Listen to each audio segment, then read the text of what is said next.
One day, the sky suddenly darkened as if the apocalypse had arrived, and on that very day, countless strange stone pillars fell from above. Immediately afterward, a massive barrier was deployed to cover the entire world, and humanity watched in horror as the towering stone columns shot up toward the heavens. Then the monsters known as the Calamity Spirit Beasts shattered the barrier and invaded the human world.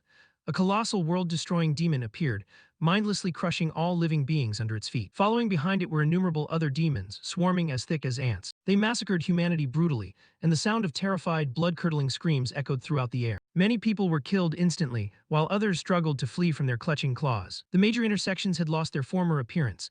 Now only ruins remained, with corpses scattered everywhere, fresh blood staining the ground, and ferocious monsters roaming about. They seemed to be endowed with destructive power as they swept through everything, firing bolts of energy at every survivor they spotted. A mother held her child close as they fled. In a moment of imminent danger, she pushed her child forward to protect them. Suddenly, a voice rang out in Itsuki's ear, "Itsuki." Itsuki started and turned towards Seiya, who was standing beside him. She asked curiously, "What's wrong?" "You just lost focus," and he replied, "It's nothing." Seiya looked at Itsuki's behavior with suspicion, saying, "Really? Just look at your face, it's covered in tears." Then she continued, "So, why are you crying?" Rimuru approached from behind and put a friendly arm around Itsuki's shoulder, saying, "You're sleepy, right? Normally you'd be asleep by now, but today there was a sudden school-wide assembly, and besides, that teacher, he's dressed quite oddly." On stage, instructor Th1ED Fong, clad in an outfit that covered him from head to toe, raised his voice. After the spirit beasts appeared, individuals with the power to resist them emerged within the community. They are known as the Awaken. 10 years ago, when the largest spirit beast attack occurred at the north bank of the Blue River, the Awaken from all over the world gathered, crossed the river, and drove them back. That battle is known as the River Crossing War. Since then, the attacks have lessened, but recently the number of falling stone pillars has skyrocketed. A large-scale attack similar to the River Crossing War is very likely to occur in the near future. Rimuru looked at him in surprise, nodding. "That man is the supreme commander of the northern continent, Nento." Itsuki silently committed that name to memory, thinking, "Nento. I've definitely heard that name before. I expected him to be a stooped old man with a long beard, but he looks even stranger than I imagined." As Rimuru continued, despite his appearance, he was actually the first awakened. It's thanks to him that we have information about the stone pillars and the spirit beasts. Furthermore, he is the strongest awakened. Even Jintewa, the one who holds the title of the Light of Humanity, was once his student. Nento announced, "Recent research has indicated that even ordinary, unawakened people can become awakened with a certain probability by touching a stone pillar. I have come here today for all of you to do just that. Become awakened and give your all to the war against the spirit beasts." As soon as he finished speaking, energy radiated from his palm and enveloped the stage. From there, a massive stone pillar emerged, rising up from the ground. The students cheered in excitement. "A stone pillar, is that magic? This is incredible. This is like a dream. Please turn me into an awaken." Rimuru asked Itsuki happily, "Did you hear that? We finally have the chance to become awakened." To which Itsuki lowered his head and muttered in a low voice, "Finally." Seeing Itsuki leave, Rimuru called after him, "Hey, don't leave me behind." While Seiya stepped in front of him to block his path, warning, "Wait, Itsuki, wait for your turn." But Itsuki ignored her and brushed past. His eyes flashed with a sinister red light, his voice unable to hide his excitement. "Finally, this day has come." On stage, one by one, people placed their hands on the stone pillar to be tested, while the guard standing beside it announced, "Fail." Next, the classmates expressed their worries, saying that guy set records in his first year, and even an athlete like him failed, so how could I possibly do it?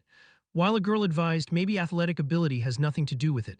It's too early to give up. The guard's voice rang out flatly next, but there were only continuous calls of failure. The group of friends gossiped, "No one has awakened yet. I thought it would be easy. Is our whole school going to fail completely?" The next name was read aloud, next Hikaru Oishi. A girl remarked, "I really don't want that guy to become an awakened," and her friend agreed, "He's already a bully. If he awakens, it'll be a nightmare," while a boy pointed at the stage in fear. "Look. The stone pillar is changing." Bolts of electricity radiated around the stone pillar and Hikaru Oishi. He thought smugly that after this, Nento and the beauty beside him would have to pay attention to him.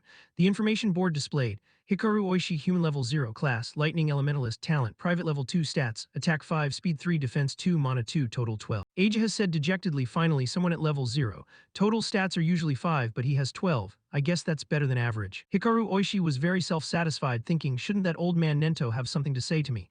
The first awakened here." But he was shoved aside as Itsuki stepped forward. Hikaru Oishi was so angry the veins on his face bulged as he snapped, "What the hell do you think you're doing, touching me with your filthy hands? Do you want to die?" The students below whispered, "Who is that? He just cut in line," while someone recognized him. "That's Itsuki from class 5. He's toast. Once Hikaru Oishi targets you, there's no escape." Ajaha whispered, "I sense an incredibly intense emotion coming from that student." Itsuki reached out and touched the stone pillar, thinking to himself, "I have etched every detail of that day into my mind so that I will never forget my hatred for the spirit beasts.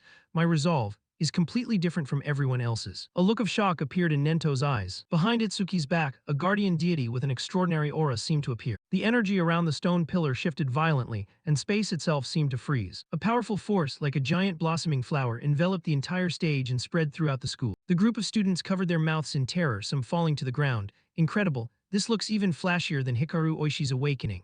That flower is over 100 meters tall. Rimuru shared the joy. Itsuki, you did it. Ajiha couldn't hide her amazement. This is a phenomenon that only occurs when the rarest class, the eraser, appears.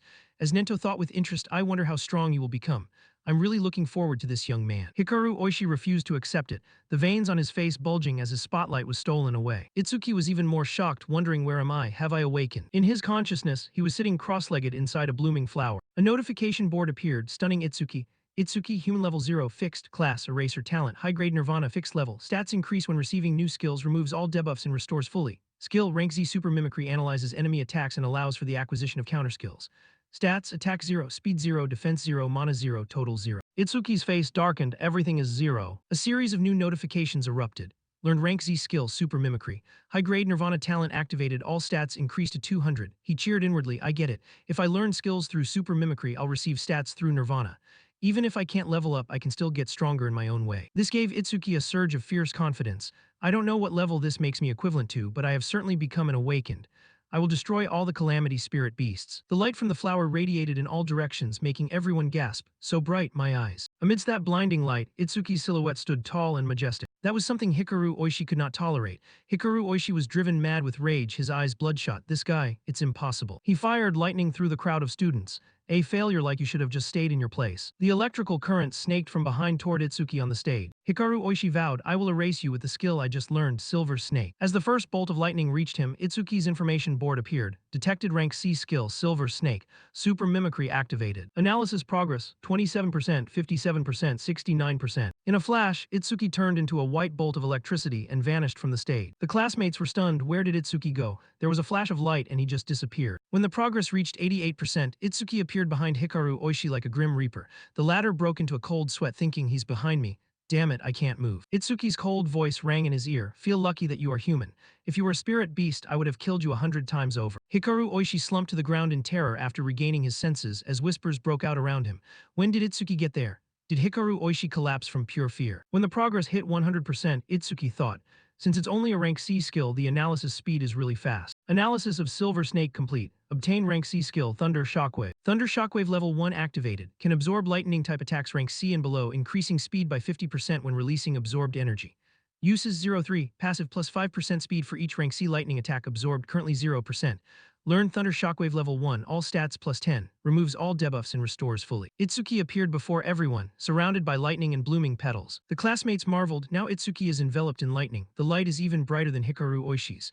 While Hikaru Oishi panicked, how the hell did he learn a skill like that? His stats increased again. Suddenly the sky turned gloomy and heavy rain began to pour. The classmates were surprised. It was just sunny rain, something is falling. Through the thick curtain of rain, a massive stone pillar fell from the heights. Eiji was surprised. A stone pillar? Why so suddenly at a time like this? As Nento added, and right here. The school assembly is suspended. Everyone evacuate the campus immediately according to the drill plan. He thought to himself, no doubt about it, we are their target. Eiji advised, let's run, fighting is not our specialty. Nento shook his head, if we run too it will only cause more panic. Look, that young man is much braver than us. Just as the classmates ran in the opposite direction in a panic, only Itsuki bravely stepped forward toward where the stone pillar was crashing onto the stage. Eiji couldn't believe it. Why aren't you running? The stone pillar slammed down with a massive impact, sending up clouds of dust and debris. Rimuru called out in fear, hey, a spirit beast is coming, let's get out of here. But Itsuki declared solemnly, I will wipe them all out. Rimuru worried, what are you talking about? You'll die if you don't run. Seiya agreed, Rimuru is right, you just awakened, you can't fight that thing. Leave it to the other awakened. But Itsuki wouldn't listen. His voice made everyone feel at ease, trust me. Seiya pulled Rimuru away, fine, if you die don't blame me. Rimuru was still worried, is he really going to do it? That thing is a spirit beast. A mobile killing machine. No one knew that Itsuki was currently ecstatic. I didn't expect my first enemy after awakening to be the same kind as the one that killed my parents. I'm so lucky. The information board for the spirit beast displayed. Bone Soldier 10,369 level 8 talent, level 2 plus 100% defense. If opponent's attack is higher than defense, talent is neutralized. Skill, rank B bone fire, stats, attack 15, speed 10, defense 120 plus 120, mana 30, total 295. It stood tall before Itsuki, ready for the first battle. Itsuki was contemplating, should I try the skill I just learned? Lightning flared up around his body. With lightning speed, Itsuki charged straight at the Bone Soldier. In his heart, he vowed, I won't let anyone die ever again. A palm imbued with lightning struck out powerfully toward the Bone Soldier. A booming sound shook the stage as smoke and dust billowed high. From a distance, the classmates watched and gasped in amazement. God, this Itsuki guy is so strong. Maybe we don't need to run after all. I can't believe he blew it away with just one punch. Ageha thought, a newly awakened rookie blowing away a level 8 calamity spirit beast. Nento praised Itsuki's courage and power are on a completely different level compared to other level zeros, but even so defeating a bone soldier is impossible. They possess two troublesome abilities. First is the talent that grants an incredible defense boost. Second is the bone fire skill, a flame that can incinerate anything. On stage, Itsuki was being attacked by bone fire. The bone soldier's inextinguishable blue flames enveloped him. His two close friends called out in worry, Itsuki. While Hikaru Oishi gloated, he doesn't know his place. Once the bone fire touches you, you'll be nothing but ashes. A notification board appeared. Detected rank B skill, bone fire. Super mimicry activated progress. 1%, 25% Itsuki realized. The analysis speed increases every time an enemy uses a skill directly on me. Ageha worried, even a level 10 awakened has no chance of survival taking that move directly. But when she saw Itsuki was completely unharmed, she marveled. I didn't expect a newly emerged genius to be able to kill a calamity spirit beast before it even matures. Analysis progress, 77%, 81% Itsuki tore off his outer shirt. Underneath his bones showed white like those of the bone soldier. He thought to himself, so this is what it feels like to have your body burned. It must have been painful. The familiar face of his mother appeared in his mind. Half of her face had been charred by bone fire. Nento observed and realized, Itsuki still hasn't used his full power. He declared coldly, right, once the analysis is done, you're dead. Update notification, analysis progress 100%. The group of friends was losing faith. Isn't this too much for someone who just awakened? I was so stupid to put my trust in that guy. But one friend still held a sliver of hope. Look, that lotus flower is appearing again. If it's Itsuki, he'll perform another miracle. Itsuki was eager. Now what skill will I learn this time? System update, analysis of bone fire complete. Obtained, level 2 black ice wall. Active effect, consumes mana to continuously create ice on the body surface, capable of blocking fire-type skills rank B and below. Passive effect, increases defense by 10% when blocking fire-type skills rank B and below, currently 0%. Received level 2 black ice wall. All stats increased by 20%. Removes all debuffs and restores fully. New stats, attack 230 plus 21, speed 230 plus 21, defense 230 plus 210, mana 230 plus 210, total 920 plus 840. Itsuki was certain earlier, even with my full strength, I couldn't break through its defense. But now that my attack stats have increased this much, I will succeed. His body returned to perfection without a single wound. Itsuki stood enveloped in the radiant blue flower. The classmates cheered in delight. My god, he's alive. That's right, I knew he'd do it. That total recovery is nothing short of a miracle. Ageha wondered, does he have a recovery skill? But wasn't he just using a lightning type skill? Nento pondered, I heard the eraser is the most mysterious class, but Itsuki is an exception. I didn't expect him to recover so perfectly. Could he recover even if his limbs were severed or his brain destroyed? I'm curious about the limits of this skill. The bone soldier continued to fire bone fire, intent on destroying Itsuki. The roaring blue flames lunged forward. The blue flower enveloped Itsuki's whole body as intense heat radiated outward. A layer of ice armor appeared around his body for protection, revealing only his eyes flashing with a dangerous red light. Just as the bone fire slashed down, Itsuki moved like a flash of lightning to get behind it. A towering, massive arm covered in lightning was raised. He had transformed into his combat form, taller and encased in complete armor. Itsuki unleashed his second attack, a bolt of divine lightning like a blade slashing across the bone soldier's body. The witnesses were stunned. He flew behind that spirit beast in an instant, like teleportation. Only an awakened could track his movements. Hikaru Oishi was terrified. I didn't see anything, just like last time, Ageha suspected. Is this person really a rookie? He doesn't just have tough ice armor protecting his body, he creates weapons in any shape. That is a god-tier skill for both defense and offense. Suddenly, a voice called out, making Itsuki stop. Rimuru rushed over and hugged him. Itsuki, I'm so glad you won. I was so worried. He asked with concern, where is Seiya? Only now did Itsuki realize she wasn't there. Wait, she's not here, seeing his face looking as though he were about to cry. Rimuru comforted him. She probably went to the memorial because she was afraid of being left behind. Itsuki thought, is she angry? Ageha marveled, I can't believe that young man defeated a bone soldier that even a level 10 awakened would struggle with. Nento reminded Ageha, stay here to help with the cleanup, and give a message to the principal. I am taking that young man with me. Rimuru patted Itsuki's shoulder. There's no way Seiya is angry when you won. Suddenly a voice rang out from behind. You're Itsuki, right? He turned around and saw Nento approaching. From a distance the students buzzed. Look, Nento is talking to him. Maybe he plans to take him as a disciple. Impossible. His only disciple is Kazunari Satsumi, the strongest person in history. Rimuru knew to back off. Well, I'm going to look for Seiya then. When only the two of them were left, Nento evaluated. You are quite special. Itsuki was surprised to hear those words. He continued, I sense your heart is enveloped in rage and hatred. That is what makes me curious. I want to know the reason. Itsuki lowered his head, his voice distant. 10 years ago, my parents were killed by a spirit beast while trying to protect me. At that time, I was just a boy watching the horrific scene with my own eyes. He recounted, I was almost killed too, but an awakened saved me right before my eyes. I watched my mother burn to death, and then she said, you'll have to go the rest of the way on your own. At that time, I could only gasp, Mom. I blamed myself. Mom and Dad died because of me. Nento countered, you're wrong. The source of everything before you that day was that cruel spirit beast. Hatred surged. Itsuki growled, I swore I would wipe out all the spirit beasts, leaving not a single one. Nento asked curiously, do you still shed tears even when your heart is consumed by hatred? Itsuki placed his hand over his right eye. Since I obtained the merciless eye, my tears have stopped flowing. But now tears are suddenly falling from my right eye. Because of this, I will never forget my hatred for the calamity spirit beasts. Nento took the initiative to propose, would you like to become my disciple? I will bring you into the Salvation Alliance and grant you overwhelming power to carry out your revenge. Itsuki was surprised, the Salvation Alliance. Nento explained, it is an organization established by the Southern Continent government, bringing together powerful awakened from all over the world. The goal is to fight the calamity spirit beasts more effectively and scientifically.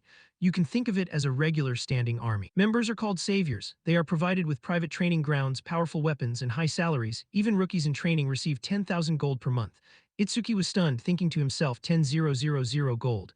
With that much money, you could even buy a car. Nento reminded him, of course, this generous treatment isn't free.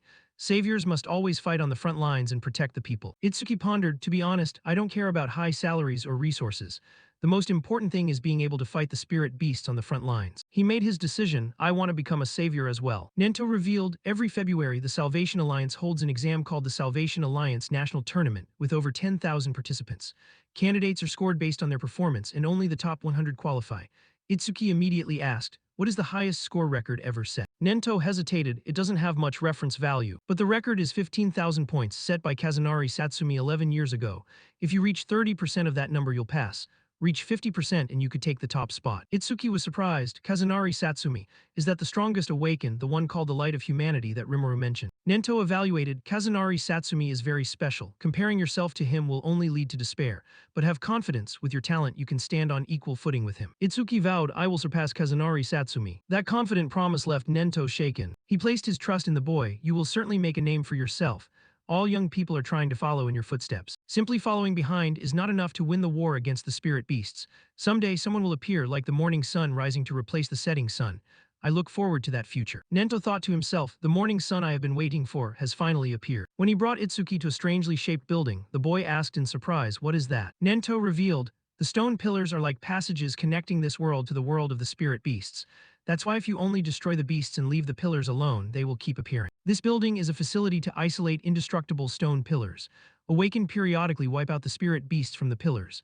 Thanks to that, the scale of the barrier is suppressed, and it also serves as a training ground. Itsuki realized, so this is a training area. Nento confirmed, yes, we call them level stages. The number of spirit beasts appearing is uncontrollable, so it's very dangerous inside. In particular, the stage right before us has the highest mortality rate for rookies. It's also known as the rookie's graveyard. He recounted, back then Kazunari Satsumi, when he was just a budding awakened, cleared it in only 3 minutes and 14 seconds. Itsuki said, I want to surpass him. Let me complete it in 3 minutes. Nento set a condition. If you clear it in 3 minutes, I will officially take you as my disciple. The story pauses here with a great challenge awaiting Itsuki ahead. Nento's appearance caused a stir among the crowd. Look, it's Lord Nento, is that the rookie from the rumors beside him? No way, unless he's an awakened on the level of Kazunari Satsumi, there's no way he could walk alongside Lord Nento. Itsuki glanced at the person beside him, thinking, is this man really that famous? At the door in front of him, the notification sign clearly showed, level 10, 2 levels higher than the Bone Soldier. Itsuki was curious, I wonder how strong it is. He sensed something unusual. No one around here had any intention of entering the stage. Behind him, the crowd gossiped, is that guy really planning to enter the stage even though he's just a rookie? That composure. There must be a high-level awakened accompanying him. I wish they'd take me too. Someone sneered, no, he's just here to flirt with the pretty receptionist. What a delusion, just because he has some looks. Meeting the receptionist, Itsuki announced, I want to enter the stage. She agreed, all right, how many challengers? Itsuki spoke nonchalantly, just me. These words made the surroundings go dead silent. No one spoke a word. Out of kindness, the receptionist advised, stop joking, it's not funny. Are you just here to watch? Or if you're here to hit on me, it's useless. This is an artificial stage, but it's a dangerous place that could get you injured or even killed. In her mind, she thought, what is this person even saying? The mocking chatter behind him rose again. As expected, he's here to hit on girls. There are always guys like that, treating the stages like a dating spot. Usually they get scolded and then slink away. Itsuki repeated, it seems you've misunderstood something. I have absolutely no interest in you. I truly came here only to challenge this stage. She was helpless, you don't need to act tough just to save face. I'll give you my contact information, so please just go home. Itsuki's attitude became intimidating, don't make me repeat myself. I don't care about your contact information, just let me in, that's all I want. The receptionist, frightened, handed him the bracelet. Fine, if you die I won't be held responsible. Itsuki thought irritably, they should have just let me in from the start instead of making me say it over and over. The crowd looked at him putting on the bracelet with contempt. What an idiot. He really intended to ask for her contact info. This is no time to act tough. A level 0 rookie challenging a level 10 stage is suicide. They began to place bets. I bet he'll run out in less than a minute, but he's quite confident. He has a high-grade talent, so maybe he really. Someone read his information board. Itsuki, human level fixed 0, class, eraser, talent, private, high-grade, skill, private, stats, private. The person next to him dismissed it. For an awakened, talent is only a secondary factor. The most important thing is level. If the level is low, possessing a high-grade talent is meaningless. Itsuki reached the door, looking curiously at the bracelet on his wrist. My personal information has been registered on this bracelet, so I can enter by scanning the code. The notification displayed. Request of awakened. Itsuki accepted. He stretched his limbs. The deal is within 3 minutes. Let's begin. The countdown began. The timer started running. Itsuki shed his previous relaxed look, became extremely dangerous, and lunged inside. He evaluated as he ran. The interior space is larger than I thought. Even though this is artificial, it's my first time entering a stage. Itsuki's footsteps stopped as he sensed them. They're coming. Ahead was a spirit beast. The information displayed: Wood Spirit 1307, Wood Spirit Tribe, Rank B, Talent, None, Stats, Attack 48, Speed 48, Defense 53, Mana 24, Total 174. He unleashed a lethal strike without hesitation. After defeating the Wood Spirit, Itsuki looked with satisfaction at his arm transforming into an axe. An axe is most suitable for chopping down trees. He said contemptuously, how does it feel to watch your comrade get hacked in half? The short wood spirit surrounded him. Itsuki sneered, you rotten pieces of wood. Outside, Ajiha worriedly asked Nento, Father, there are many other stages for rookies. Why did you put him in this place? He explained. He said he would surpass Kazunari Satsumi, so I only brought him to the place Kazunari Satsumi challenged first. You already believe it's impossible to surpass Kazunari Satsumi unless he steps outside the limits of humanity. He reminded her, watch your tone, Ajiha. Do you think Kazunari Satsumi has already transcended humanity? She lowered her head. I used to think Kazunari Satsumi was kind and easy to talk to, but I witnessed him kill a level 97 spirit beast in the blink of an eye. The look in his eyes then was cold, lonely, and detached. It was as if that gaze could no longer be considered human. Nento, you're deifying him. It looks like the eye of a god. He believed that young man also has the potential to defeat Kazunari Satsumi. Right now, he is just an unpolished stone. If Kazunari Satsumi is likened to a savior god, then Itsuki is a demon consumed by hatred, a completely opposite existence. Inside the stage, after defeating the entire swarm of wood spirits, Itsuki realized, super mimicry won't activate with spirit beasts at this level. Behind his back, a giant spirit beast appeared. Itsuki spun around and delivered a clean slash, bringing the wood spirit down to the ground. He was disappointed. Is that all? He switched to alert mode. A level 10 spirit beast is only worth this much. No, if that were the case, this wouldn't be the rookie's graveyard. There must be something else. Information board detected rank B skill self-regeneration, super mimicry activated, analysis progress 5%. A sound rang in Itsuki's ear. The wood spirit from earlier had resurrected, the branches around its body weaving like silk ribbons to create a new body. Itsuki's body was ensnared by it. He was surprised. It can still regenerate even though I chopped off half its head. Notification: Resurrected Wood Spirit 520, Wood Spirit Tribe level 10, second grade talent, defense minus 50%, regeneration ability significantly increased. Stats: Attack 110, Speed 100, Defense 60, Mana 180, Total 450. Itsuki activated Black Ice Armor. An ice-armored punch pierced through the wood spirit's body. He accelerated like an arrow lunging forward. I must deal a massive amount of damage in an instant so it can't regenerate. When the progress reached 19%, he smashed the wood spirit to pieces. At 21%, a sharp axe strike was unleashed, cutting its body in two. Itsuki, not yet. I'll keep hacking you until you can't regenerate anymore. Countless slashes struck its body repeatedly, chopping the wood spirit's body into tiny fragments that flew everywhere. Itsuki exhaled and deactivated Black Ice Armor. That should be enough. My mana is almost depleted from using Black Ice Armor for so long. But the fragments of the wood spirit reconnected, becoming whole again. When the progress reached 60%, Itsuki was bound by branches. He dodged while thinking, it's still not dead after those hits, how troublesome. Good news, every time it regenerates, the analysis speed of super mimicry increases. Itsuki struggled to evade, canceling Black Ice Armor to limit mana consumption and using Thunder Shockwave to maintain distance. Continuing to maintain this until the analysis is complete is the strategy to win. But when a branch pierced his back, Itsuki was out of options. There's not much time left, 75%. He activated Thunder Shockwave and Black Ice Armor simultaneously to maximize damage, forcing it to regenerate continuously, speeding up the analysis. Black Ice Armor covered his whole body along with lightning. Itsuki tore the wood spirit into pieces.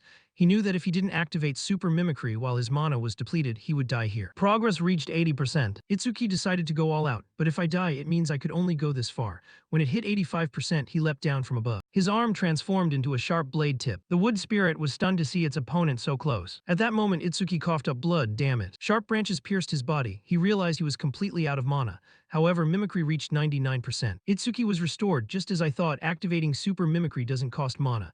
I've won this match. Analysis progress 100%. System analysis of self-regeneration complete. Obtain level 2 Lotus Burst. Active effect consumes mana to cause explosive damage to enemies within a 5m diameter. Power is proportional to the amount of mana consumed. Passive effect, every time a creature of level 1 or higher is destroyed by Lotus Burst, the skill range increases by 1%. Obtain level 2 Lotus Burst, all stats plus 20, removes all debuffs and heals all wounds. Activate Lotus Burst. Itsuki clapped his hands in celebration. Firepower erupted like a waterfall of flames pouring onto the wood spirit. Its body was swallowed by the savage fire. He praised Lotus Burst, not bad. Itsuki stood in the desolate space covered in thick smoke. This power only uses 1/3 of my mana. From now on, cleaning up small fry spirit beasts will be much easier. But I didn't expect super mimicry to be able to restore mana even when it hits 0. He paused when he saw a glowing green karma stone on the ground. What is that? Outside, the receptionist was worried. It's been almost 3 minutes since that rookie entered, but there's no sign of him coming out. We should quickly call the rescue team. The system displayed a red warning, level 10 stage challenge in progress. Challenger Itsuki. Challenge time 2 minutes 9 seconds. Ageha was surprised. I don't think he'd lose to a level 10 spirit beast, but destroying it in 3 minutes is impossible. The notification status turned green. New record achieved. Everyone present was shocked. No way did he really destroy it. But it hasn't even been 3 minutes. Notification update. Challenge successful. Stage level 10. Challenger Itsuki. Challenge time 2 minutes 14 seconds. Clear record updated. Itsuki stepped out from the spatial portal, looking ragged after a period of struggling in the jaws of death. Those who had just looked down on him now had to see him in a new light. He's actually alive. Is that green liquid the blood of a spirit beast? He's a full minute faster than Kazunari Satsumi. That was a level 10 spirit beast. How the hell? And that rookie is level 0. Are you kidding me? Itsuki walked up to Nento. Nento-san, will you officially teach me? He smiled confidently and bowed. Master. Nento was very proud. Well done, truly my disciple. Ageha thought in surprise, is father happy? It's been a long time since I've seen him like this. Murmurs broke out, he's Nento's disciple. No wonder he could break Kazunari Satsumi's record. Someone sneered in jealousy, but even as his disciple, if he can't level up, he's still just trash. The receptionist presented a wooden box, her face flushing. This is a gift for breaking the record. Please accept it. And I apologize for being rude to you earlier. Itsuki was surprised. A gift? He didn't mind and took the box. It's fine. For a level 0 rookie to challenge a stage like that, anyone would think it's risky. Even if a complete stranger like me died, it would have nothing to do with you.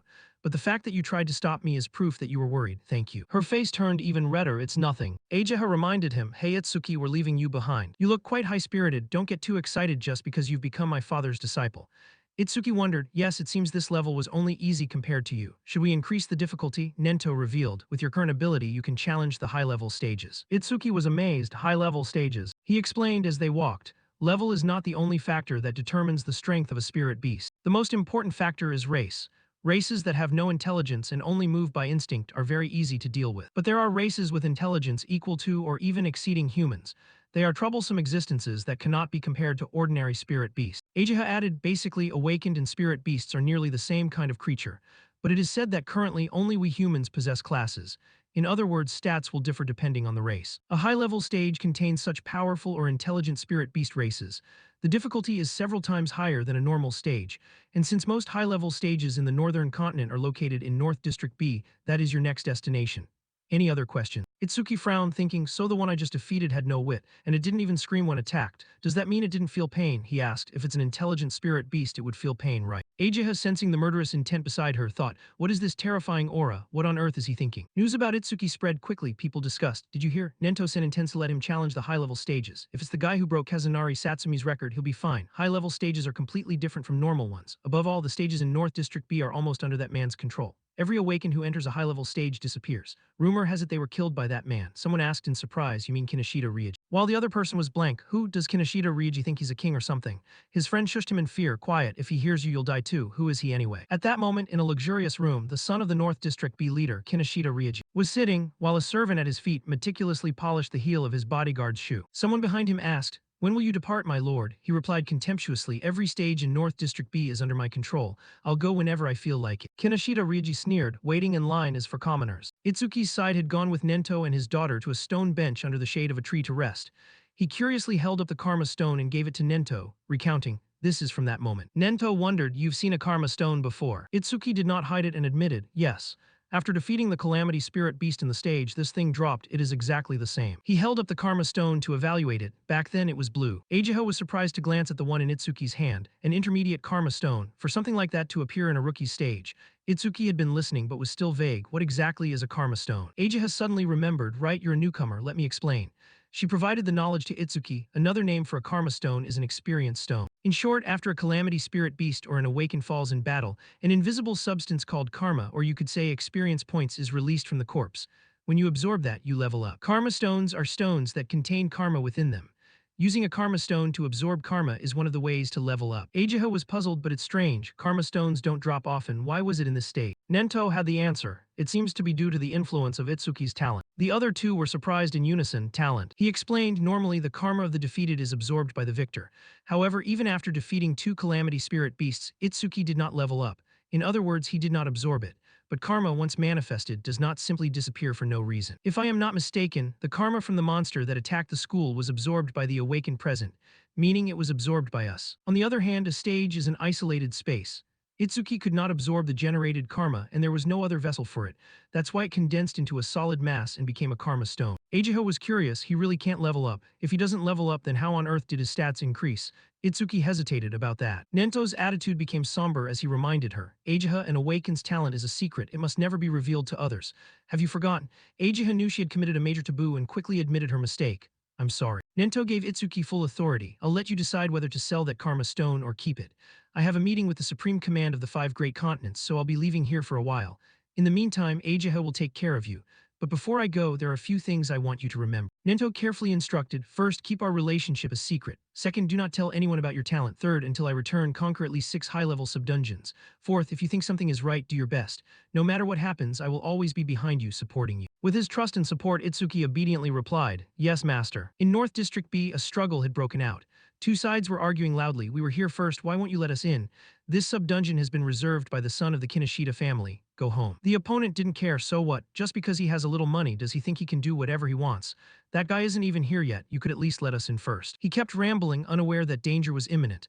I don't know how rich that brat is, but if you don't let me in, I'll report you to the Awakened Association. No sooner had he finished speaking than the man was sent flying by a single punch. The person who struck was a tall young man with bulging muscles, Auga. Veins popped on his arms as his muscles flexed, and when a sharp thorn branch shot toward him, Auga simply leaned aside to dodge it. The one who had just attacked stood stunned. Impossible. My rank B skill or thorn had no effect. Auga snarled with pure contempt that didn't even itch. The attacker was terrified, thinking Earth Thorn is a skill that can pierce through anything.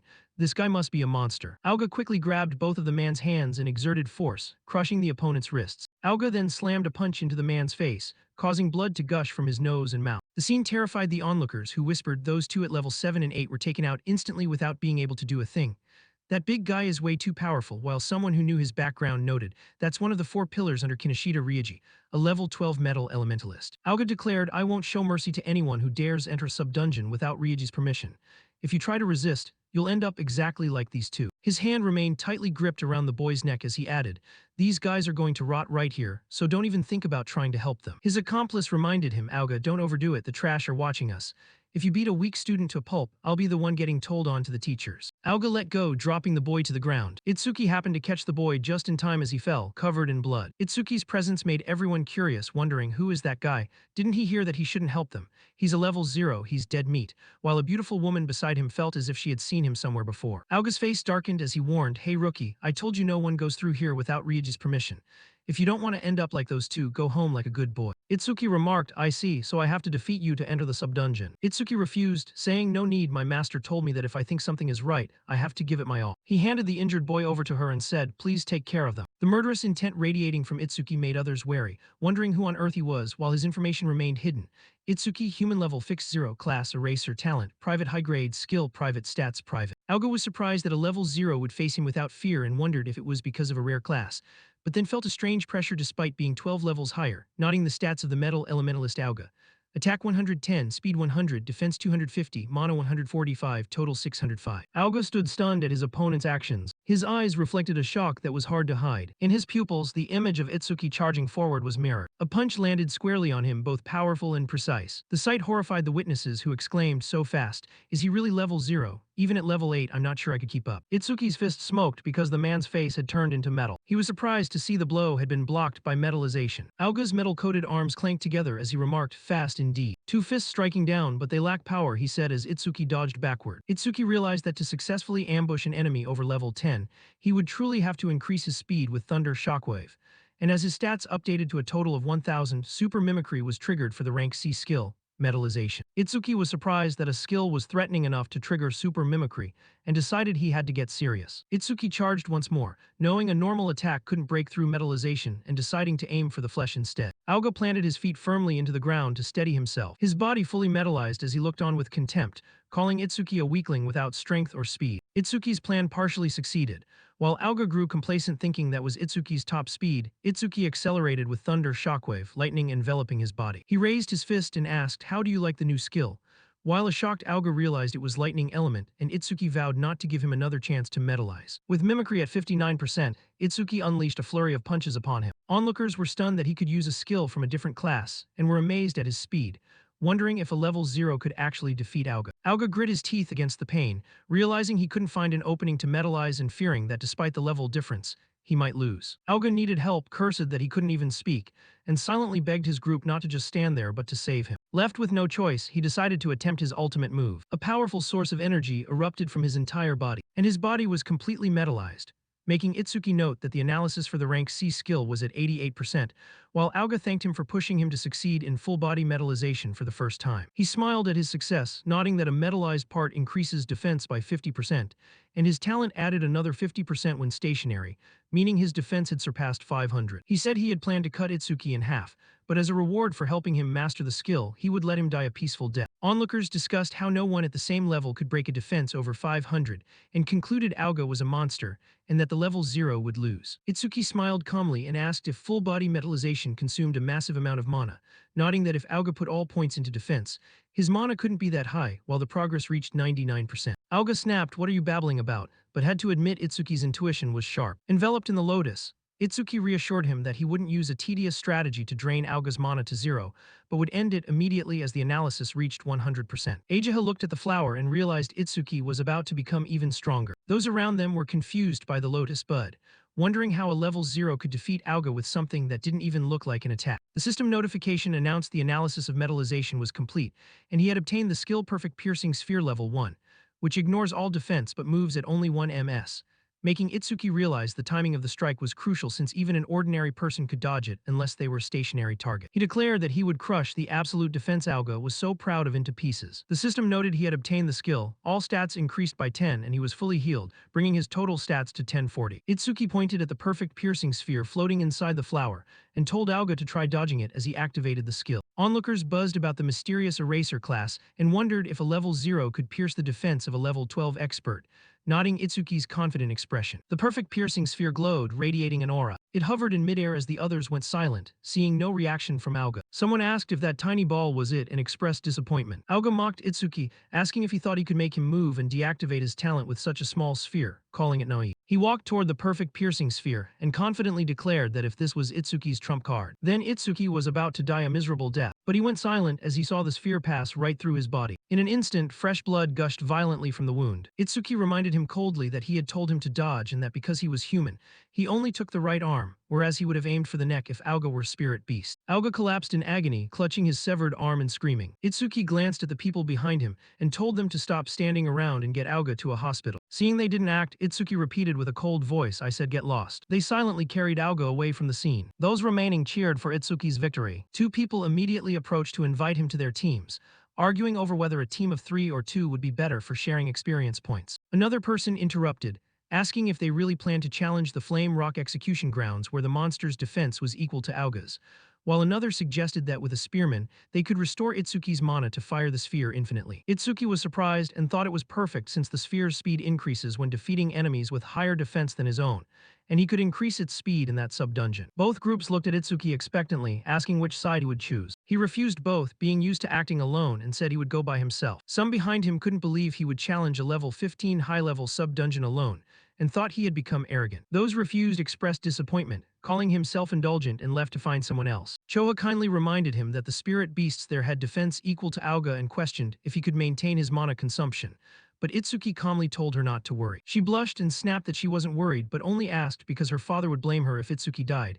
Then she left to tend to the wounded. Still uneasy, Choha added that the stone tribe lacked intelligence but moved in groups, so he should be careful with his mana. Itsuki agreed, and upon reaching the sub-dungeon gate, his request was accepted via his bracelet. Entering the sub-dungeon, he saw they were indeed more numerous than he thought. The interior was an arid desert filled with gravel. Itsuki noted it was a high-level sub-dungeon with higher stats and levels, observing a level 9 stone statue with a total stat of 460. The system noted the stone statue's talent was converting all mana into defense. He used perfect piercing sphere on the first one to see if it met the internal criteria of the skill. The skill activated like a blooming flower. The sphere shot toward the stone statue and pierced through it. The notification showed the statue was defeated, and the sphere's speed increased by 100%. Itsuki was relieved, it worked, and continued using the sphere to sweep through the enemy. Two more giant stone statues charged aggressively. Itsuki handled them calmly, nodding they were slow and perfect fodder for his skill. After they fell, the notification confirmed the defeat, and noted his mana was at 110,260. Itsuki calculated he had enough mana for 2 more shots,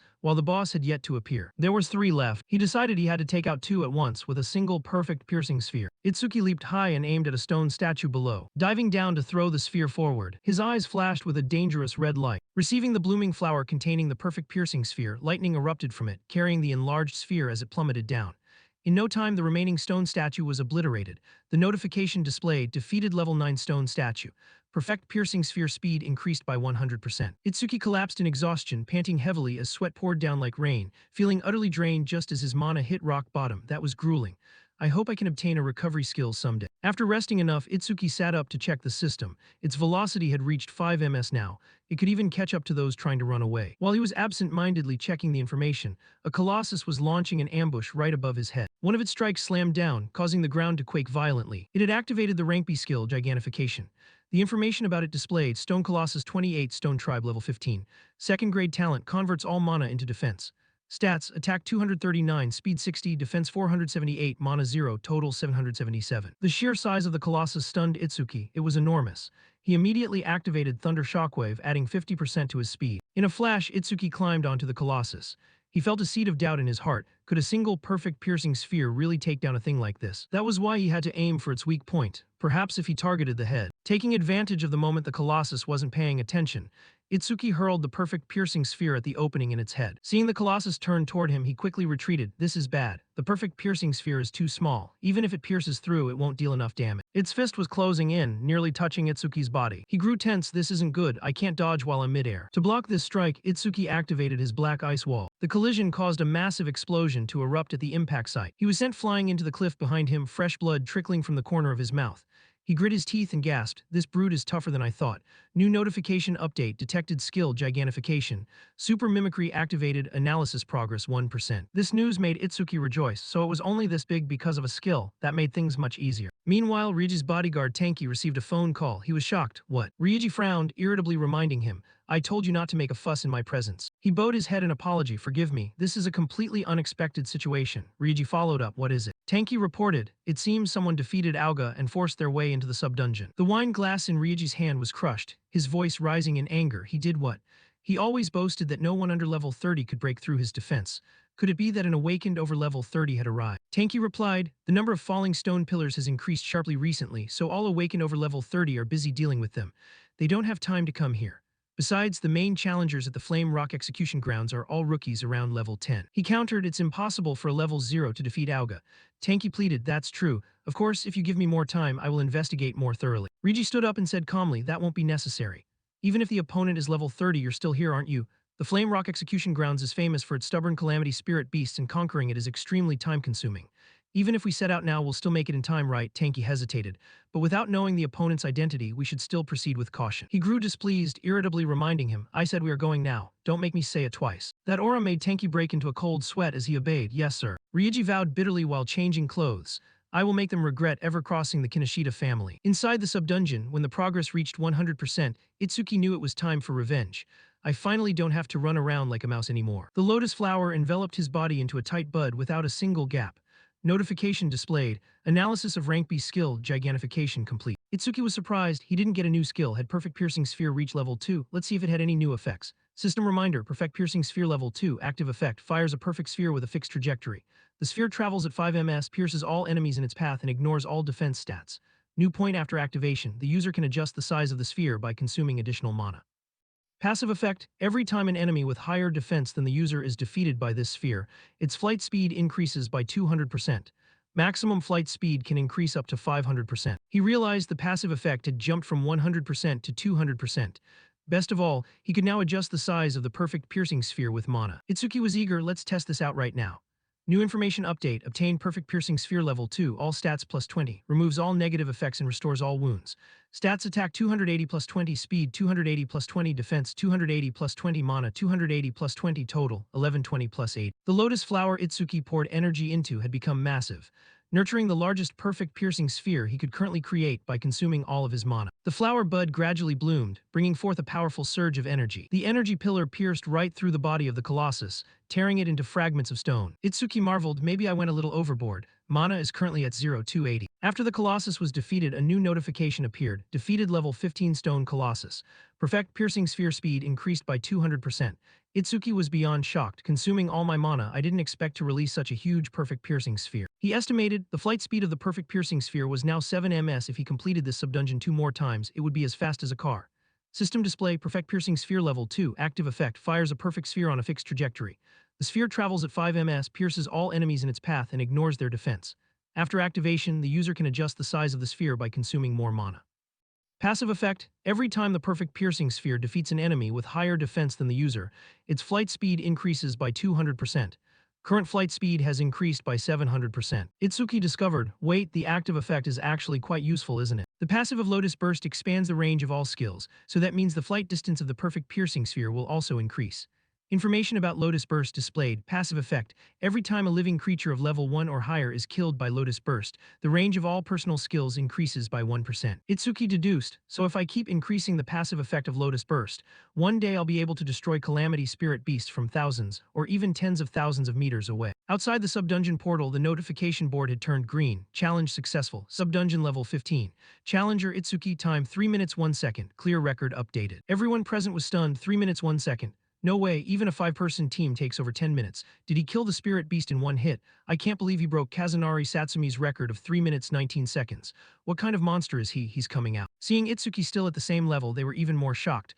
Why is he still level 0? Is the notification window glitched? He's not even injured, his clothes are only a little dirty. There's no way he conquered it. Aja has secretly praised. He completed it this time without a scratch either. I didn't think he'd break Jin's record. She pulled back her expression, assuming a stern look and reminding him, that was far too fast. Itsuki had no choice but to explain. It's quite weak compared to mid-sized spirit beasts, so its defense is very thin. I managed to defeat it. He noticed the green butterfly flying beside her. What is this butterfly? She introduced, its name is Bitch DI letter 1EC7P. My awakened class is a Shikigami summoner. This child is my Shikigami. Itsuki was surprised. Bitch DI letter 1EC7P. This is the first time I've seen a Shikigami. It's beautiful. He couldn't help but ask, I've always wondered just how many types of awakened classes are there. Ajiha was quite surprised. You don't know, that's common knowledge. She held up 3 fingers. Classes are divided into 4 types. I assume you've seen 3 already. Once again, Ajiha educated Itsuki. First is the elementalist. They possess the power to control the 7 elements: fire, water, wood, metal, earth, wind, and lightning. Elementalists are the most common profession among the awakened. This is also the class with the highest basic combat power. She mentioned Hikaru Oishi. That guy from earlier belongs to that type too. Second is the Shikigami Summoner. They can summon Shikigami that obey them absolutely. Information about the butterfly displayed. Bitch DI letter 1 EC7P rank B level 15. Skills hidden, stats hidden. Beside it was information about her. Ajiha human level 6. Class Shikigami Summoner. 2nd grade talent hidden. Shikigami hidden. Stats hidden. She revealed a Shikigami is always by its master's side. Shikigami summoners from the moment they are born. After speaking, Ajiha asked, any other questions? Itsuki understood her level was lower than her Shikigami's. Was she actually a veteran awakened? She sighed, this person really doesn't know the meaning of subtlety. Ajiha admitted that's right. Shikigami absorb experience and level up, so they essentially have a higher level than their master. Itsuki deduced, in that case when fighting a Shikigami summoner it's best to target the master. Ajiha thought in fear, that dark aura is surging out again, what the hell? Itsuki needed more information. What about the other classes? You've only introduced 2. She replied, the third is the mystic class, with very little information available at present. Ajiha revealed your class, the eraser. She added, the reason it's mystical is because every eraser has a different ability. But your Blue Lotus. Others can control their body size at will or create infinite clones. There are even erasers who can stretch their bodies like rubber. Ordinary class skills are divided into 4 ranks from C to S. However, erasers only possess Z-rank skills, which lie outside that standard classification system. The reason erasers are considered special is because they possess unique skills. If an enemy knows your skill, an eraser loses their greatest weapon. That's why my father scolded me for asking about your skills. Even so, you are an anomaly even among erasers. As far as I've confirmed, you can use at least 3 skills, and 2 of them are things only elementalists can use. Itsuki thought to himself, my master isn't here. It's not good if she keeps talking about me like this. He followed the topic, what about the final class? I've never seen it once. Eiji pondered, the last class is. I'll let you know after you've seen it. That's a punishment because you won't give me any information about yourself. Itsuki didn't press her further, fair enough. Eiji has suddenly remembered, right, the student you saved is fine now. By the way, what do you plan to do after this? He revealed, I plan to conquer this sub-dungeon a few more times. She reminded him, do you really not know anything? Sub-dungeons have a cooldown period.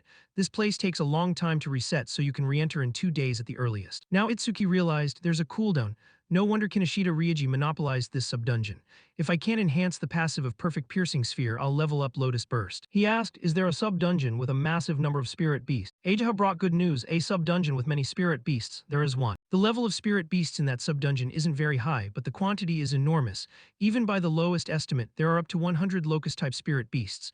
Many awakened have shrunk back upon seeing that number. She was curious, what do you plan to do without an AoE skill? AoE stands for Area of Effect Attack. He replied, I'll go of course. Thinking to himself, come to think of it, I still haven't used Lotus Burst in front of her.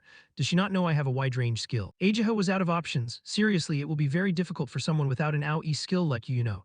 Itsuki remained calm, it's fine, don't worry. The people behind them were frightened by this news. That guy, is he planning to go to the Locust Wilderness? Does he not know fear? Forget it, if Kinoshita Ryuji finds out about this, he'll definitely come. They decided, let's get out of here before we get caught in the crossfire. When Ryuji arrived, the place was empty. Is no one here? Tanki confirmed, yes, it seems the target has moved elsewhere. Ryuji's face darkened. It's only been 30 minutes since then and he's already conquered the Flame Rock execution grounds. He was worried, it's hard to believe, but it seems so. What do we do now? Ryuji could only curse, damn it, making a fool out of me. He ordered, if he used a skill, he must have left magic traces. Contact the Bloodhounds and track him down. From this moment on, I hold a grudge. We must capture him alive. I'll give him a taste of hell on earth. In a deserted alley, Charles was hiding there, thinking, I've never heard that Kinoshita Ryuji had such a strong guy by his side. Damn it, I shouldn't have accepted this assassination request. He panted, leaning against the wall. If I didn't have the earth escape technique, he would have killed me. Charles tried to peek out. Since I've come this far, it should be safe. Right behind him, a death dog with a hideous small lunge. It bit Charles's neck and wouldn't let go. Behind it, the owner of the death dog, Sakurai, stepped forward, ordering, it seems you have something to say. Death dog let go a little. Charles rasped, how did you find me? Sakurai revealed the secret so he could die in peace. My nose is very sharp. The scent of death that you people radiate, I can smell it. Charles pleaded in fear, please don't kill me. Sakurai refused, I can't. Lord Kinoshita will take his anger out on me. Besides, the death dog hasn't eaten human flesh in a long time, you know. He ordered the death dog eat, it's dinner time. It opened its mouth and lunged at tonight's feast. After eating, the death dog broke through. Sakurai happily stroked its thick fur, finally leveled up. The system notification, death dog rank B level 16. Skills, Death Chi rank C senses all magic traces in the area to identify and track the source of the magic. Death Wish rank B, after the Shikigami dies, the resurrection time is significantly reduced. Stats, attack 250, speed 250, defense 150, mana 150. Then he made a phone call to report, everything is done on this end. Sakurai received new news, severely injured. That stubborn Auga, someone hit his weak point. Understood, I'm on my way. He left, let's go death, a new prey has appeared. Itsuki was currently in the Locust territory. He looked at the golden wheat field in front of him and asked curiously, is this the place? Do these vast wheat fields, as far as the eye can see, really have that many locusts? Eiji explained, spirit beasts tend to choose the environment they prefer when invading this world. Therefore, deducing the type of spirit beast based on the environment is an essential skill for an awakened. He confirmed, understood. Itsuki looked around, there's not even a reception desk here. She revealed helplessly, that's right. The danger level of this sub-dungeon is too high, so they are even considering dismantling it. He was confused, it has a lower rank than the Flame Rock execution grounds. Why go as far as dismantling the reception desk? Eiji answered, in a normal sub-dungeon if you can't win. You can run away. But here, the Calamity Spirit Beasts are very aggressive and unusually numerous. If you're even slightly careless, you'll be surrounded by countless locusts and eaten alive. She delivered the final word, down to the marrow. Itsuki was focused on one thing, so there really are many spirit beasts here. Excellent. Eiji was shocked. What, do you want to die that badly? He was serious. I'm not so desperate that I'd let myself be eaten alive by insects and die. She watched Itsuki enter the sub-dungeon, thinking, based on his attitude, he should be fine. Eiji cast her eyes down and said sadly, he entered the sub-dungeon of his own accord after I gave my best warnings. If anything happens, he takes full responsibility. She suddenly remembered an important point. Wait, what should I do? I forgot to tell him that the locusts keep appearing continuously until he defeats the boss. I have to go inside and warn Itsuki. Suddenly, she felt someone approaching from behind. Charles and his death dog had come here looking. He smirked and asked the girl, I'm looking for someone. Inside the sub-dungeon, Itsuki looked at the vast, silent wheat field before him and evaluated. It's quite deserted here. He clapped his hands to make noise. Wake up, you vermin, I'm here to destroy you. The locust swarm heard the noise and flew out. Itsuki was relaxed. The level of these creatures is surprisingly low.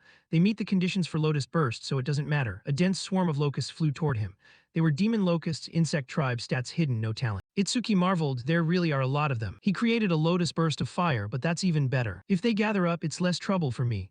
Once they enter the range of lotus burst, I'll crush them all at once. Waiting until the locust swarm was thick enough, Itsuki decided, now activate lotus burst. A flash of light erupted in the dark space. A series of notifications popped up as the explosion incinerated them. Defeated level 1 demon locust with lotus burst. Range of all skills plus 1%. Itsuki stood amidst the thick smoke and dust, having wiped out the first wave without breaking a sweat. Notification update, lotus burst level 2. Active effect, consumes mana to deal explosive damage to enemies within a 10.5 m diameter. Power scales with mana consumption. Passive effect, each time a living creature of level 1 or higher is defeated with Lotus Burst, the range of all skills increases by 1%. He deduced, current total is 110%, which means I just wiped out 110 of them at once. Offer Spirit Beasts at this level, trading 10% mana for a 10% boost in firepower is a solid deal. Considering his remaining mana and combat recovery speed, he figured he could manage about 10 more shots. Even if each blast only took out 100 enemies, he could boost his total skill range by 1000%. Checking his upgraded mana notification, Itsuki noted his current pool sat at 252-280. If this sub-dungeon didn't have a cooldown, everything would be going a lot smoother. He looked at the bracelet on his wrist with curiosity, noting that the challenge successful notification still hadn't appeared. Reminder notification, detected rank C skill, Mother's Intent, super mimicry activated, analysis progress 1%. Itsuki turned back warily, wondering if there were still enemies left. Even larger locusts swarmed in, surrounding him from all sides. Itsuki quickly activated his black ice wall to protect himself, thinking in shock, is Mother's Intent the skill of the boss here? I let my guard down, I didn't think there was a boss in this place. He remained alert, realizing how lucky it was that he could increase his range with Lotus Burst again. But the real problem was that he had no idea where the boss was hiding. Itsuki activated Lotus Burst, declaring if that's the case, I'll just keep slaughtering these small fries until the boss shows its face. A second explosion erupted as the locust swarm was hit. Notification update, defeated level 1 demon locust with Lotus Burst, all skill ranges plus 1%. Current total plus 220%. Itsuki rejoiced inwardly, noting that the range of Lotus Burst had now reached 16 meters. The effect was truly magnificent. He continued reading the notification, Lotus Burst level 2. Active effect, consumes mana to deal explosive damage to enemies within a 16 m diameter. Power is proportional to mana consumed. Itsuki grew impatient as he stared at the sea of locusts before him, wondering why the boss still hadn't appeared even after he had wiped out 110 minions. Yet another dense swarm of locusts came swarming in. Itsuki watched them fly up from the cracks in the ground, nodding they just kept coming. Notification update, analysis progressed 27%. He realized he could only use Lotus Burst 9 more times, nodding his current mana sat at 232-280. Itsuki used Lotus Burst again, vowing that no matter how many times they appeared, he would erase every single one of them. Fierce firepower flared up, radiating heat everywhere. After the third strike, he reaped a series of cumulative rewards, defeated level 1 demon locust with Lotus Burst, all skill ranges plus 1%. Itsuki multiplied his Lotus Burst sevenfold for the attack, the flames incinerating and sweeping through the entire area. New information update, active effect, consumes mana to deal explosive damage to enemies within a 54.5 m diameter. Power is proportional to mana consumption. Passive effect, each time a living creature of level 1 or higher is defeated with Lotus Burst, the range of all skills increases by 1%. Current total plus 990%. Itsuki was curious. He had defeated the swarm 9 times so far and boosted his range by 990%, but he only had enough mana for one last Lotus Burst, leaving him to wonder why his mana was down to 5280. Watching the locusts swarm in like a storm, he gasped, there's really no end to them. And the boss still shows no sign of appearing.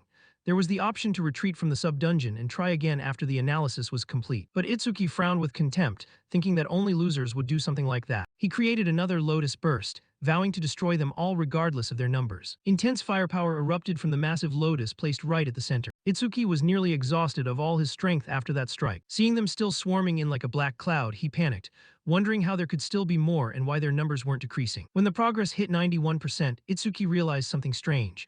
From the very first wave, every spirit beast that appeared was level 1, and their bodies were small as if they were newborns. It clicked for him, he understood now, the boss's ability was infinite reproduction. The information for the mother locust appeared, Locust Queen 279 Insect Tribe level 13, first grade talent lays a massive amount of demon locust eggs. Skill Mother's Intent rank C, remotely controls the hatched demon locusts, maximum 110 units. Itsuki understood the principle. If it could reproduce infinitely, all his efforts would be futile unless he killed the boss, but he was completely out of mana. But as the progress ticked from 98% to 99%, Itsuki felt confident that the analysis would be finished soon. When it hit 100%, the lotus created a sphere surrounding him. New information update, analysis of Mother's Intent complete, obtain mana sensing level 1. Active effect, continuously consumes mana to sense mana flows within a 100 m diameter. Effective range expanded to 1100 m due to the passive effect of Lotus Burst. Passive effect.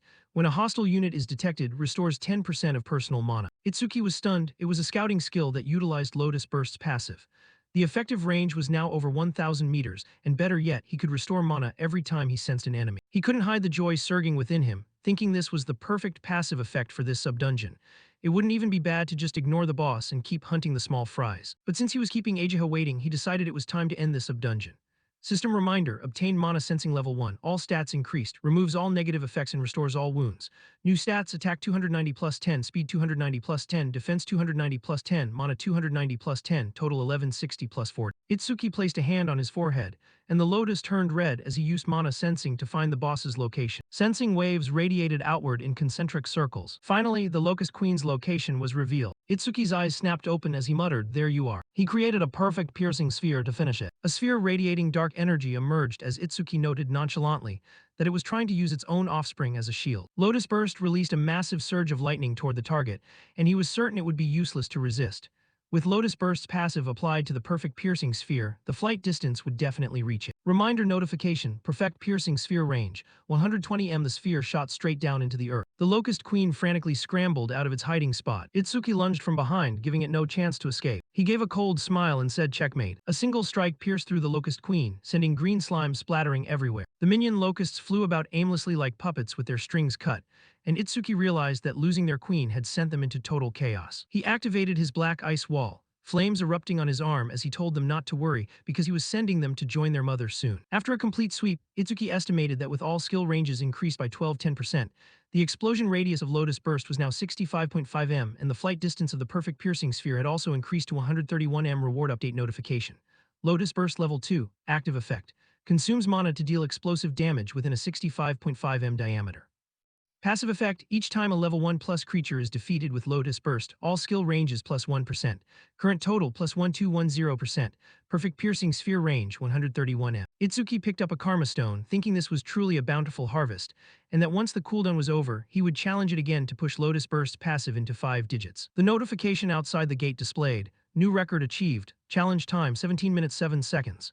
Itsuki was surprised it took 17 minutes and figured Ageha must be worried. He thought she might act cold toward him upon his safe return, but he knew she was actually kind and thoughtful, and he found her tsundere nature quite endearing. He walked out of the portal cheerfully saying, "I'm back. Sorry for making you worry." Itsuki went dead silent, a murderous glint in his eyes as he took in the scene before him. Ageha was currently being held up by the neck in Charles's iron grip. The man asked with interest. Itsuki entered alone and came out of this sub-dungeon safe. "You're the one Kinoshita Ryuji is hunting, aren't you?" He continued, "Perfect timing. I was just about to make her talk, but even in this state she hasn't said a word. She's tougher than most men." Itsuki demanded in a cold voice, "Take your filthy hand off her.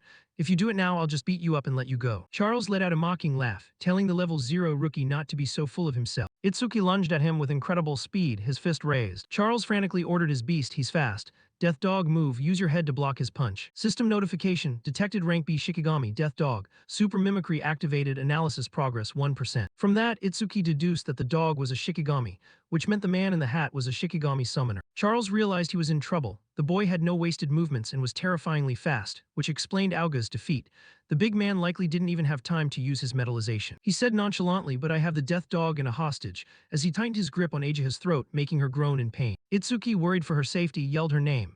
Meanwhile, the analysis progress reached 34%. The Death Dog broke free of Itsuki's control and lunged ferociously. Charles was confident that the dog's bite force could crush any defense under 300, and figured the best the boy could hope for was losing an arm. But the reality was far from his expectations, leaving Charles to gasp in shock. Itsuki had activated Black Ice Wall to cover one arm, while creating a perfect piercing sphere with the other. He placed the Lotus Burst right under the Death Dog's throat, and sent the perfect piercing sphere straight through its head. He recalled the saying that without their Shikigami, a summoner is essentially weak. Analysis progress reached 77%. Charles wondered if the rookie didn't know that Shikigami could be resurrected. His beast possessed the rank B skill Death Wish, which could significantly shorten its revival time. Seeing the Death Dog lunging from behind again, he gloated, "Just be careless and become its food." Itsuki had activated Mana Sensing, the wave spreading out as the progress hit 89%. He figured that keeping Mana Sensing active since he got it was definitely the right choice. Progress climbed to 91%. Itsuki spun around and delivered a powerful kick to the Death Dog. He glanced at Charles, thinking the analysis was almost done, and that if the Blue Lotus appeared for super mimicry, the man might get suspicious. His strength and speed surpassed the dog's, and the man wondered if the boy had a scouting skill as well, realizing he couldn't even pull off an ambush. The man used Ajaha as a threat, saying if he resisted any further, the woman was finished. Itsuki's plan was to finish the analysis without letting the Blue Lotus appear. Reminder notification, analysis progress 100%. Analysis of Death Dog complete. Obtain Shikigami Devour level 2. Active effect, by directly touching a Shikigami of rank H or below you can make it your own. Passive effect, number of Shikigami usable, 0-2. Itsuki was amazed. It turned out he could actually steal Shikigami and he had finished the analysis without the Blue Lotus showing up. System reminder, obtain Shikigami Devour level 2. All stats plus 20. Since super mimicry wasn't fully activated, the debuff removal and healing effects did not occur. New stats: attack 310 plus 20, speed 310 plus 20, defense 310 plus 20, mana 310 plus 20. He deduced there was a price for skipping the Lotus and losing the healing effect, but since he had already recovered in the sub-dungeon, he could still go nearly all out. It seemed he could now steal other people's Shikigami. Watching the dog lunge with its jaws open, Itsuki formed a new plan. The lotus flower bloomed in the palm of his hand. If that's the case, Itsuki slammed the flower onto the death dog's head, declaring, "I'm taking your dog." The entire Shikigami was brought under a powerful controlling force. He tilted his body and delivered a massive kick to the beast. The kick sent the death dog crashing into the ground. Charles cursed at his useless dog, wondering what all that experience he fed it was for. He tightened his grip on Ajaha's neck, warning that if he resisted any more, he would slit her throat. Ajaha didn't want to be a burden and whispered for him not to worry about her. Itsuki raised both hands in surrender, telling him to leave her alone. Charles noted that if he had behaved like that from the start, the woman wouldn't have had to suffer. Itsuki asked coldly why he was being targeted, nodding he didn't remember having a grudge against him. The man replied that the boy was still trying to dig for info but figured he could tell him since he'd meet the man soon anyway. Kinoshita Ryuji was furious that he entered North District B without permission, and he introduced himself as Charles, here to capture him on Ryuji's orders. Itsuki held onto the grudge, thinking of Kinoshita Ryuji and deciding he had to meet the man personally to settle this. Charles reminded him they'd meet soon, right after his body was bitten to pieces. He claimed the dog was about to rip his legs off, and warned him not to use that strange ice armor if he valued the woman's life. He ordered the beast to bite the boy's legs off. Itsuki gave his own command, telling the dog to prove it was worthy of being his Shikigami. The death dog immediately bit down hard on the arm squeezing Ajaha's neck. Itsuki lunged forward and caught the gasping woman in his arms. Charles screamed in pain, wondering why his own Shikigami was attacking him. A lotus-shaped mark appeared on the death dog's forehead. Itsuki patted it and said, "Good boy." He officially declared that he would return the pain Ajaha suffered 100-fold, no, 1,000-fold. Charles, now terrified, started stammering for him to listen and explaining he was just following Ryuji's orders.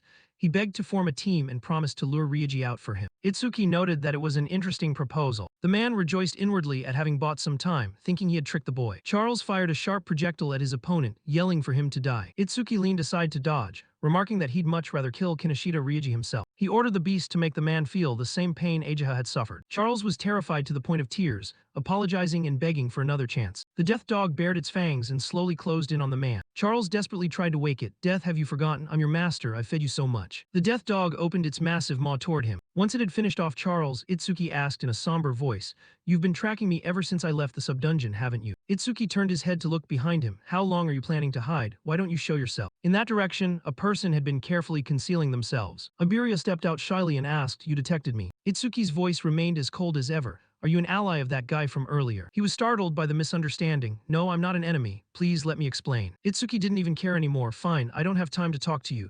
Death, follow me when you're done eating." Seeing the death dog obey Itsuki so submissively, Iberia held onto a shred of hope. He even made a mad dog like that follow orders. This person might be able to save me. He followed Itsuki out, walking beside him and introducing himself. "My name is Iberia. And you? That fight just now was amazing, even with a few close calls." Itsuki didn't respond. Iberia continued, "You're the mysterious guy who took down Auga, right?" He made a request. "Could you do me a favor? I'll compensate you if you want. I can even pay you in mana stones or weapons. How about that?" But Itsuki didn't pay any attention and kept walking, leaving Iberia surprised. What the hell? Shouldn't people be happy when offered fair pay? Did that old man lie to me? Back then, his father had said, "Just like in the middle of a desert, a simple glass of water is more valuable than a treasure. Rewards require finesse. Give a sword to one who thirsts for revenge, give medicine to one who is injured. To them, that is a worthy reward." This logic made Iberia realize, "I get it now." He followed behind and called out, "You walked here right. You can't move fast while carrying an injured person. Plus, the nearest hospital is dozens of miles away. If you keep taking your time like this, that woman is going to die." Iberia pulled out a roll of bandages. "I also have a recovery scroll." Seeing Itsuki stop, he knew he was halfway there and added, "I can save her." Itsuki turned back and asked urgently, "Really?" He replied, "I can't fully heal her, but I can save her life." Itsuki laid Ajaha on the ground for Iberia to bandage. He worriedly asked, "Is it okay to use that over her clothes?" To which Iberia explained, "This isn't an ordinary bandage. It's a rare artifact made from the ribbons of the Shadow tribe and the hide of the Kodama tribe." Itsuki didn't understand. What's an artifact? Iberia realized he was using terms that were too technical. At your level, you must have just awakened, so it makes sense you wouldn't know. He introduced the concept. Modern weapons have no effect on spirit beasts, which is why we can't use conventional firepower against them. But blacksmiths can create special artifacts to fight spirit beasts using parts from the beasts themselves. Artifacts are divided into 4 tiers depending on the blacksmith's skill and materials. Common, rare, epic, and unique. Common artifacts, not much different from regular weapons, except they can deal damage to spirit beasts in the awaken. Rare artifacts enhance certain stats for the owner. For example, the rare sea sword increases mana speed. Epic artifacts not only raise stats but also possess special abilities. For example, the epic blood sword increases attack power and has a special effect. It absorbs blood to increase blade temperature and reduces the enemy's self-healing by 50%. Unique artifacts, the ultimate goal every blacksmith craves. They grant a massive stat boost and powerful effects. Currently, there are only 102 unique artifacts. For example, the unique Holy Sword increases attack power and speed. Its unique effect provides infinite mana storage, allowing for unlimited skill use. Blacksmiths themselves don't have much combat power and there aren't many of them. But because they can forge artifacts, they are respected by all the awakened. Itsuki asked curiously, "So your father is a blacksmith?" Iberia replied proudly, "Not just any blacksmith. There are many who go their whole lives without making a single unique artifact. Currently, there are only 10 such items across the 5 continents. And my old man made 3 of them. That's why people call him the blacksmith king of the northern continent." Seeing Itsuki turn away, Iberia asked, "Are you even listening?" "Hey, I put my heart into that explanation, don't ignore me." Itsuki was pulling something out. "This is the crossbow that guy named Charles used." Iberia stepped closer to observe, thinking, "He's not surprised at all by my father's name. Any other awakened would be clinging to me by now." Itsuki thought, "With this, I can reduce the frequency of using the perfect piercing sphere and lower the risk of showing my hand." Iberia evaluated the item in Itsuki's hand. "It's a rare artifact." Itsuki said dejectedly, "Too bad it doesn't have any bolts." Iberia revealed, "But a ranged weapon like this can assimilate ordinary projectiles into artifact ammo, so you don't need to worry about arrows." The info displayed, "Hunter's crossbow, rare tier, speed plus 50. Seeing it vanish from his hand, Itsuki was surprised. It disappeared. Iberia saw the doubt and explained, "That's another function of an artifact. Once it binds to its owner, it's stored away and you can summon it back whenever you need it." Itsuki said politely, "Quite convenient. Thanks for treating her. If you need anything, let me know. Once I'm done here, I have to find Kinoshita." Iberia gossiped, "Hearing that name right now, I thought I misheard. You've got guts to pick a fight with Kinoshita Ryuji in North District B." Itsuki sighed and asked, "What, you want me to give up?" Iberia denied it. "No, if it's Kinoshita Ryuji, then we have a common goal." Itsuki asked curiously, "You pissed him off too?" He beat around the bush and mentioned something else. "Not exactly. But I want you to team up with me to enter the Salvation Alliance National Tournament's qualifiers the day after tomorrow." Itsuki thought in surprise, "The qualifiers, he mentioned that.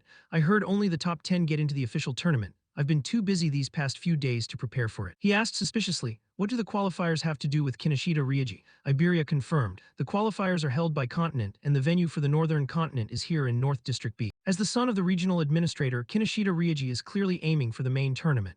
Actually, his brother is already a savior, so if he doesn't make the top 10, it'll be a disgrace to the Kinoshita name. That's why he's monopolizing all the sub-dungeons in North District B to level up. Itsuki didn't understand. "Why team up with someone like me?" He explained, "Simply because you're strong. My instinct says that if we team up, we'll definitely pass the qualifiers." Itsuki reminded him, "You're younger than me, right? You'll have plenty of chances in the future, so why does it have to be this year?" He hesitated. "Why?" Iberia recounted, "Since I was little, I watched my old man forge artifacts. Every finished piece was like a perfect work of art, and my admiration for him just kept growing. So I've always dreamed that one day I would become an awakened and fight spirit beasts, using gear crafted by my own father. Then a month ago, I finally awakened, excited. I asked my father to forge an artifact for me, but he refused, saying only saviors are allowed to use his work. He continued, even so I kept begging. Finally, he gave me a condition. If you pass the qualifiers this year, I'll give you a masterpiece. That's why I absolutely must win the qualifiers this year." Itsuki asked curiously, "With a great father like that, there should be plenty of people wanting to team up. You don't need to team up with a level 0 like me." Iberia replied, "My father thought so too, that's the reason. Before I left, he said, 'Listen, pass the qualifiers on your own. If you rely on powerful teammates, I won't give it to you.'" Itsuki admired him. "Your father is really strict." He helplessly added, "Based on my intel, most of the top candidates have already been bribed by Kinoshita. The rest are loners who don't like teaming up or already have teams, so there's no one else to ask. But 2 days ago, I heard about someone who defeated one of the 4 pillars and broke a record. I searched for info, and that's how I found you." Itsuki interrupted, "All right, I don't care about the team, but first I want to get her to a hospital." Iberia understood, "I'll go with you. From now on, we're teammates." He babbled on about the name. "We should think of a team name too. You're Itsuki and I'm Iberia. So Ibeton? No, sounds like a store name. eBay, not great either. Maybe Tenria." Itsuki picked up Ageha, thinking wearily, "Good grief, this guy talks even more than Rim." He just noticed, speaking of which, I wonder how Rimu and Seo are doing. They both became awakened, right? Are they entering the qualifiers? In the back, Iberia was still going strong. Since both our names have an I, how about double I? The person he remembered was currently training. Seo on the opposite side frowned and asked, are you sick? Rimu denied it. No, maybe someone is talking about me, probably Itsuki. Seo worriedly said, Itsuki, how long has it been since that attack? I didn't think we'd be apart this long. I wonder if he's okay. Rimu sidled up and teased her, making her face turn bright red. You're so weird. If you're that worried about Itsuki, why didn't you go see him after he defeated the spirit beast? Seo was so embarrassed, she suddenly launched an ambush on him. Rimu protested, an ambush is playing dirty. Seo didn't care, we're in combat training, aren't we? It's your fault for being careless, right? Someone walked up, they greeted him happily. Master, he strictly reminded them, the national tournament qualifiers start the day after tomorrow. There's no time for playing around. Seo rejoiced, finally another awakened to spar with. I'm so sick of fighting Rimu. Her info Seo Hisaragi human level 11 class water elementalist tier 1 talent hidden Rimu replied I've never been to North District B I hear it's a bustling city I'm excited to see it for myself. His info Horino Rimu human level 10 class elementalist tier 2 talent hidden. Over at Ryaji's side he was checking a briefcase full of karma stones. Then casually asked where that bloodhound it's not like him to be this late. Tanky worriedly noted could something have happened. Ryaji was furious at the news again those useless subordinates. He crushed a karma stone in his hand, absorbing the experience. The subordinate waited for orders. Should we send someone to look for him? He replied, forget him. The qualifiers are top priority. If I lose, the old man will lock me in the isolation room. By the way, how's the thing I requested? Tanky reported, out of the 3113 candidates in the northern continent, we've persuaded 887. As requested, they are all level 5 or higher. He praised, excellent, you truly are a reliable subordinate. Tanky watched Ryaji absorb the power of the Karma Stone and said, this is the last Mana Stone. He was in the process of leveling up, lightning flaring around his body. Ryaji said confidently, to crush the commoners, this is more than enough. Info Kinoshita Ryaji human level 12 class, lightning elementalist tier 2 talent, hidden total stats 603. Back with Itsuki right after he went outside, he performed a teleportation.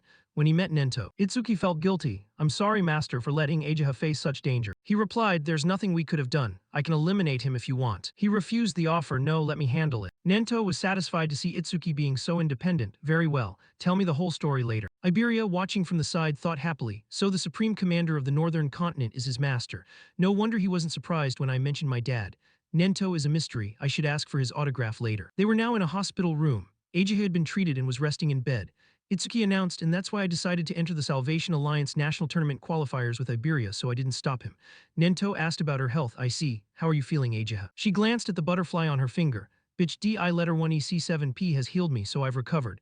This is thanks to Iberia treating me with a rare artifact. Nento turned in surprise and asked, you possess the wood spirit bandage artifact made by Aiden, so you're his son, right? Iberia thought in surprise, he doesn't just know about artifacts, he knows my dad.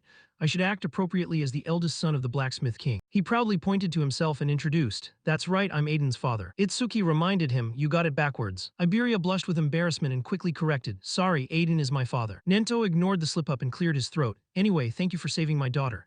After the qualifiers end, I'll have Itsuki come and greet Aiden with you. You two must have to prepare for the tournament, right? You may go, Ajaha and I will be watching tomorrow. Itsuki replied, yes. Iberia vowed, please rest assured, I will definitely show everyone that we can pass the qualifiers. Ajaha saw that her father really liked Itsuki. Back when it was Kazunari and her, he always took her to meetings. He explained the reason. Itsuki has a strong self-destructive urge when facing spirit beasts due to childhood trauma. But that urge only weakens when there are people he wants to protect by his side. That's why I put you next to him. Ajaha pondered this, become his best friend, become his weakness, and then become the person he wants to protect. The person Itsuki wants to protect. Before leaving, Nento reminded him, by the way, regarding the spirit beast attack at school, it's been determined it wasn't an accident but a planned setup. What did you say? The number of traitors siding with the spirit beasts is growing. Although the scale varies, there have been attacks targeting commanders on other continents. As it stands, the future of humanity looks bleak. He believed firmly that Itsuki will surely destroy it and become the light of hope. The next day, at North District B, the Salvation Alliance National Tournament qualifiers began. Itsuki entered the arena, looking at the dense crowd in surprise. There are more people than I thought. Iberia replied, I heard that as soon as the news spread that Nento would be watching, people who weren't going to join suddenly changed their minds. The number jumped from 3,000 to nearly 5,000. Ryaji's face darkened at the news. Nento, that old man. He brought too many variables. Tenki reassured him, don't worry, they're just a rabble who joined at the last minute. They won't have time to team up, so we still have the numerical advantage. Tell our recruits to wear a red armband on their right arm so we know they're on our side. Coincidentally, Rimuru and Seo were also there. Rimuru asked, are red armbands in style? Should I wear one too? Since Nento is watching, Seo added, maybe Itsuki is too. Saoryu Fujiwara, the announcer for the qualifiers, stood up to announce, everyone, I will explain the rules before we begin the qualifiers. He went over the rules. The qualifier venue is divided into two zones, the inner sector and the outer sector.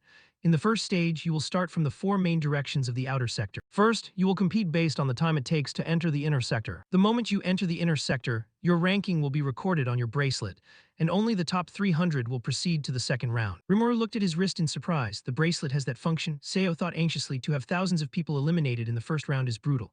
Saori Fujiwara continued. You are allowed to bring 2 artifacts, team up with anyone, and use whatever you like. Only the result matters. After round 1 ends, the rankings and the rules for round 2 will be announced. Iberia suddenly shouted, Itsuki, look. He and his gang were attracting everyone's attention. It was Kinoshita Ryuji. He ordered, understand, anyone who runs in front of me or blocks my way dies. Iberia whispered, the ones next to him are probably the candidates he bribed. For now, let's just get to the inner sector as fast as possible. Once Kinoshita enters and drops his guard, we'll ambush him. He stared wide-eyed in shock at Itsuki's next move. He walked over to them and reminded them, I heard all of that. 2 members of the team said, who are you? Watch out, this guy isn't wearing a red armband. Saori Fujiwara declared, so round 1 begins. The number of young people wanting to join the Salvation Alliance is growing, which is heartening. But quantity is meaningless without quality. Height Nakira discussed from the side, in our time there were quite few candidates over level 15. He added very few. Info, Height Nakira, Scarlet Heaven, Star Stone, other info hidden. Saori Fujiwara recalled, the year you participated there were only 2, right? He replied, that's why I said it would be boring without rookies like Kazunari Satsumi. I hope there are. The man said nonchalantly, don't be ridiculous. A once-in-a-hundred-years genius like that doesn't just appear out of nowhere. Height Nakira turned to Nento and asked, I heard that in the northern continent, there's a student who defeated a level 8 bone soldier right after awakening and became your disciple. Is that true? Saori Fujiwara was stunned. Defeated a level 8 right after awakening? Impossible. Yet Nento confirmed it is indeed true. He asked with interest, is that person among them too? Saori Fujiwara thought, the second disciple recognized by Nento after Kazunari Satsumi. He must have heaven-defying talent. He looked at the screen thoughtfully and asked, which one is he? He then paid attention to each person. Rimuru, level 10, Golden Elementalist, ordinary second-tier talent, not him. Seo, level 11, has a first-tier talent, but she's a water elementalist focused on support, probably not her either. It must be this girl Habane Hana, a wood elementalist, but she has an unusually high level of 16. Seeing Nento remain motionless, Saori Fujiwara doubted, no, but Hana is the highest level candidate. Height Nakira was surprised, there's a level 0 candidate this time. He added, every year there are people who join out of curiosity but get crushed immediately and withdraw. Ryuji's side was mocking, a level 0 candidate, really? Tenki asked contemptuously, are you lost, kid? He took out the man's weapon and put it on his arm. Ryuji's smile became strained, that's Charles's, who the hell are you? Itsuki asked solemnly, you're looking for me, right? He realized, is this low-level trash the one who defeated Aoga? Are you kidding me? I get it, you came here on someone's orders to annoy me, right? Ryuji ordered his subordinates, kick him out. Tenki obeyed, leave it to us. We'll make him regret insulting you. They surrounded Itsuki in the middle, intending to bully him with numbers. But he teleported away, I don't have time to talk to trash like you. He then landed in front of Height Nakira, thinking to himself, 2 level 6s and 2 level 7s, I don't even need to look to know the result. If you beg for your lives now, you might survive. Iberia prepared himself. I can take down 1, but no matter how strong Itsuki is, taking down 4 at once. He touched the box on his hip. That means I have no choice but to use that. Honda stepped in front of him and said contemptuously, I thought there would be some tough opponents waiting, but it's just a level 0 piece of trash. Itsuki stepped forward somberly and ordered him, get out of the way. At first, the man was stunned because it was the first time someone had treated him like that. Then Honda laughed and the others joined in. Height Nakira rejoiced, good, I like that attitude. He declared, if you're about to die, I'll save you. Honda's side reached for his head. I'll crush your head to see what's inside. A straight punch to the face knocked out several of his teeth. Itsuki repeated for the last time, I said get out of the way. Height Nakira was stunned. An opponent with a higher level than himself, and he took him down in an instant. His accomplices were shocked. Honda is level 7, how did that rookie?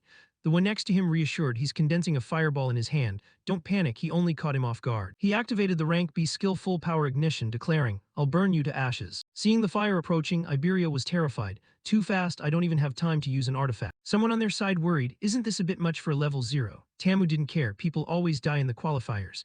If you want to blame someone, blame yourself for acting tough despite being level 0. When the flames in his hand died down, someone spoke up, hey, something's not right, the others were shocked. In the brilliant fire, his black ice wall had shattered the flames into pieces. They were shocked, what is that? Iberia was a mix of surprise and joy. No way did he just block that entire wide-range fire attack, that's incredible. Itsuki warned them in a cold voice, get away from me. System notification, Black Ice Wall successfully defended against a rank B fire-type skill, defense increased by 10%. Attack 310, speed 310, defense 341, mana 310, total 1240 plus 31. He thought to himself, Defense increased by 33. I need to confirm whether the passive effect of Black Ice Wall still triggers when defending against the same skill from the same target more than once. Tama was terrified to see Itsuki completely unharmed. Was that his Ice-type skill? There isn't even a water elementalist here. How can he use an Ice-type skill like that? He challenged his opponent, try that move again, I won't block it this time. The man continued to manifest a fireball. Are you insulting me? A real man never goes back on his word. Itsuki replied nonchalantly, yeah, I promise. He unleashed an even stronger move. Rank B skill, Overheat Fire Cannon. This time I'll definitely finish you off with my most powerful strike. A rolling wave of fire crashed down toward where he stood, radiating intense heat that made Itsuki realize the firepower was stronger than before. Yet it was still a fire-type skill. Within that blazing fire, his figure vanished. An accomplice warned, you overdid it. Tama was confident in his firepower. That hit could take down a level 8. He thought with regret, I spent all my mana on that. It was the finishing blow, a bit of a waste on a level 0 opponent, but this show is over. Before he could bask in his pride for long, Tama recoiled in fear. What? He appeared right in front of the man. So if it's the same skill from the same person, the passive effect of Black Ice Wall doesn't trigger again, I see. Itsuki stated leisurely, confirmation complete, it's time to end this. Tamu slumped to the ground in terror. He blocked my ultimate skill that easily. It's impossible. Sama behind him was generating fire to resist. Yeah, that ice skill is strong, but I've already found its weakness. He poured his strength into increasing the firepower to stop Itsuki. This guy's rank B skill is continuous fire. When attacked by multiple fireballs, Itsuki realized, trying to overwhelm me with numbers. Activate Black Ice Wall. Where he stood, the firepower erupted into a violent explosion. Sama believed, even if he has a powerful skill, a level 0's mana capacity must have a limit. If we can drain his mana until he can't create that ice shield anymore, we'll win. However, Itsuki's hand clamped tightly onto his, making the flames die out. Sama broke into a cold sweat, unable to believe it. What? He closed the gap in an instant. Enveloping his body in the black ice wall, he reminded him, even after defending against so many fireballs, the passive effect only triggers once. Every muscle on the man's body tensed up. If your advantage is speed, then ours is power. Itsuki asked contemptuously, are you actually using any strength right now? First, he gifted Sama an uppercut straight to the throat. You look like you're suffering, so I'll make this easy for you. As the man collapsed, Itsuki calculated. Defense increased by 33 points, not 234. So it's calculated based on the base defense value before the enhancement. System update. Black Ice Wall defended against a rank B fire-type skill, defense plus 10%. Defense 310 plus 62 from Black Ice Wall. Itsuki glanced at the remaining two elementalists left. Come at me, I'll use you to boost the passive effect of Thunder Shockwave. They assumed the other two were down, leaving no room for doubt. This guy is faking his stats. Let's get out of here. He mocked them. You think I'll just let you go? The two of them charged at once. Damn it, then I'll take you down. This isn't a fire attribute. Don't think that trick will work. They used the rank C skill Silver Snake and electricity surged forth. System update. Absorbed rank C lightning type skill with Thunder Shockwave. Speed increased by 5%. Attack 310, speed 341, defense 372, mana 310, total 1333. Height Akira was stunned. He's taking down Awakened with higher levels than his own as if it's a joke. He pondered, who exactly is he? Itsuki thought to himself. So the passive effect of Thunder Shockwave is the same as the Black Ice Wall. It doesn't stack for skills from the same target. Iberia looked at the people collapsed on the ground and stammered. They're all down. He admired, I thought this would be a tough fight. I didn't expect Itsuki to be this strong. What kind of power are you using? Tamu in the back asked suspiciously, who the hell are you? You can't be a level 0. Iberia laughed coldly, you're asking who we are? Itsuki asked in surprise. He introduced them solemnly, we are the Iduo. Remember that name because one day we will be the strongest pair in the northern continent. He grabbed Iberia by the neck and dragged him away. Forget that, let's chase Kinoshita. He cried out, but we were just getting into the groove. Tamu was speechless at the name, the Iduo, that's so lame. Ryuji's side thought it's quite noisy. That level 0 must have been beaten down by now. But that crossbow definitely belongs to Charles. I'll have to investigate it later. No one in the northern continent could catch Charles except a savior. He was lost in thought, the veins on his face bulging with rage when he saw someone streak past. Ken had just overtaken him. Ryuji thought smugly past another one. Unlike those muscle brains, I've shifted my focus to speed. Just as he was gloating, his entire body was attacked by lightning. Ken fell to the ground, struggling to look up. Attacking us at maximum speed, who the hell? Ryuji landed right on his head at that exact moment. He announced arrogantly, that's what happens when you run in front of me. Ryuji turned to remind the group behind him, get your acts together. I need to conserve stamina for the second round. Don't waste my time with trash like this. Nento observed the situation and asked, is that the son of the North District B Administrator Kinoshita Ryuji? Saoryu Fujiwara judged, truly arrogant. I wonder how he was raised. He was out of options, but he hasn't broken any rules, so he can't do anything. Ryuji's side was recovering strength. Thanks to them handling all the trouble, my stamina is almost restored. The crowd standing behind didn't dare to step forward. Ryuji looked at the building ahead, thinking confidently, with this I can breeze through the second round. So the inner sector is up ahead, this is too easy. Behind his back, thunder rumbled down, someone called Kinoshita. He startled and glanced back, not expecting a variable in such a critical moment. Ryuji turned to the crowd behind him and asked, who dares to call my name like that? They were terrified, not me. Don't look at me like that. I didn't do anything. Someone in the back realized it's him, the level 0 rook. They formed two lines to make way for him to walk through. Ryuji had a bad premonition. Level 0, don't tell me. Seeing him approach, he had the answer. It really is him. Ryuji was annoyed with his subordinate's competence. Seriously, did he take them all down? Impossible. A level 6 and a level 7 couldn't handle him. He assumed, I see, he probably bribed them. Ryuji spoke up. How long have you been following me, you level 0 piece of trash? Itsuki went straight to the point. You're staying here until we're done. Iberia felt lucky. Basically, Itsuki had carried him here and every opponent they faced was defeated instantly. Without Itsuki, he would have been eliminated halfway. He turned away without giving him a second glance. I'm busy, I don't have time to mess with you, but I've prepared a few opponents for you. He ordered his subordinates, you guys handle him. They were contemptuous. What, just for a level 0 brat calling Kinishida's name? Wake up, we'll teach you some manners. Don't worry, I'll show these two what hell looks like. Iberia counted under his breath, 80, 78, 79. There are more than 100 of them, what should we do? Itsuki grabbed him by the neck and pulled him close, instructing, cover your head. With that, he instantly teleported away from the spot. Itsuki also grabbed Ryuji's collar from behind, throwing the man outward while Iberia was thrown inward. Ryuji was caught by his subordinates, while Iberia was utterly stunned. He faced the man. It seems you didn't understand my words. Let me say it again. Until we are done, you aren't allowed to go anywhere. Over on the other side, Seo and Rimuru entered the inner sector exhausted. The notification displayed she's ranked 4th and he's 5th. Rimuru slumped down to rest. Those guys with the red armbands were part of this too. They still haven't learned their lesson and are still trying to block our path. Seo added, if we hadn't stuck together, we probably would have been taken down before reaching this place. He was disappointed, but I thought we were the fastest. I didn't expect someone to be even faster than us. Gakuge ranked 3rd thought unhappily, I didn't expect to only be 3rd. Shinakagami ranked 2nd teased his opponent, are you hungry already? You just ate. She directed her gaze toward the first place. Above all, look at the winner, Kana Hanyu, she's level 16. Seo thought to herself, Itsuki must be acting alone and if he was obstructed like we were. Rimuru's mouth hung open in shock. Look, someone is flying this way. Hearing that, she narrowed her eyes and looked over. He landed on the ground with a thud. System notification, Iberia has reached the inner sector, ranked 6. At that moment, Iberia called out the name worriedly, Itsuki. Rimuru was stunned. Did he just say Itsuki? Seo confirmed, yeah, I heard it too. They looked into the distance and saw his heroic silhouette facing 100 people. Rimuru thought, that back is unmistakable, it's Itsuki. In the pouring rain, he repeated, I told you until we are done, I'm not letting you go anywhere. Saoryu Fujiwara was curious. That rookie is just one step away from the inner sector. Why does he keep pestering Kinoshita Ryuji? Ajiha cast her eyes down sadly upon seeing his situation. He suggested to heighten Akira, help him if he gets into trouble. He thought to himself, Itsuki just burst out with incredible speed. I wonder if I could have done that at his age. Over there, Ryuji said gloomily, you keep getting in my way over and over, get ready. What's about to begin isn't just a battle, it's a total humiliation for you. In other words, this was a 100-on-1 gang fight. Itsuki didn't care about the round's ranking, past the qualifier later.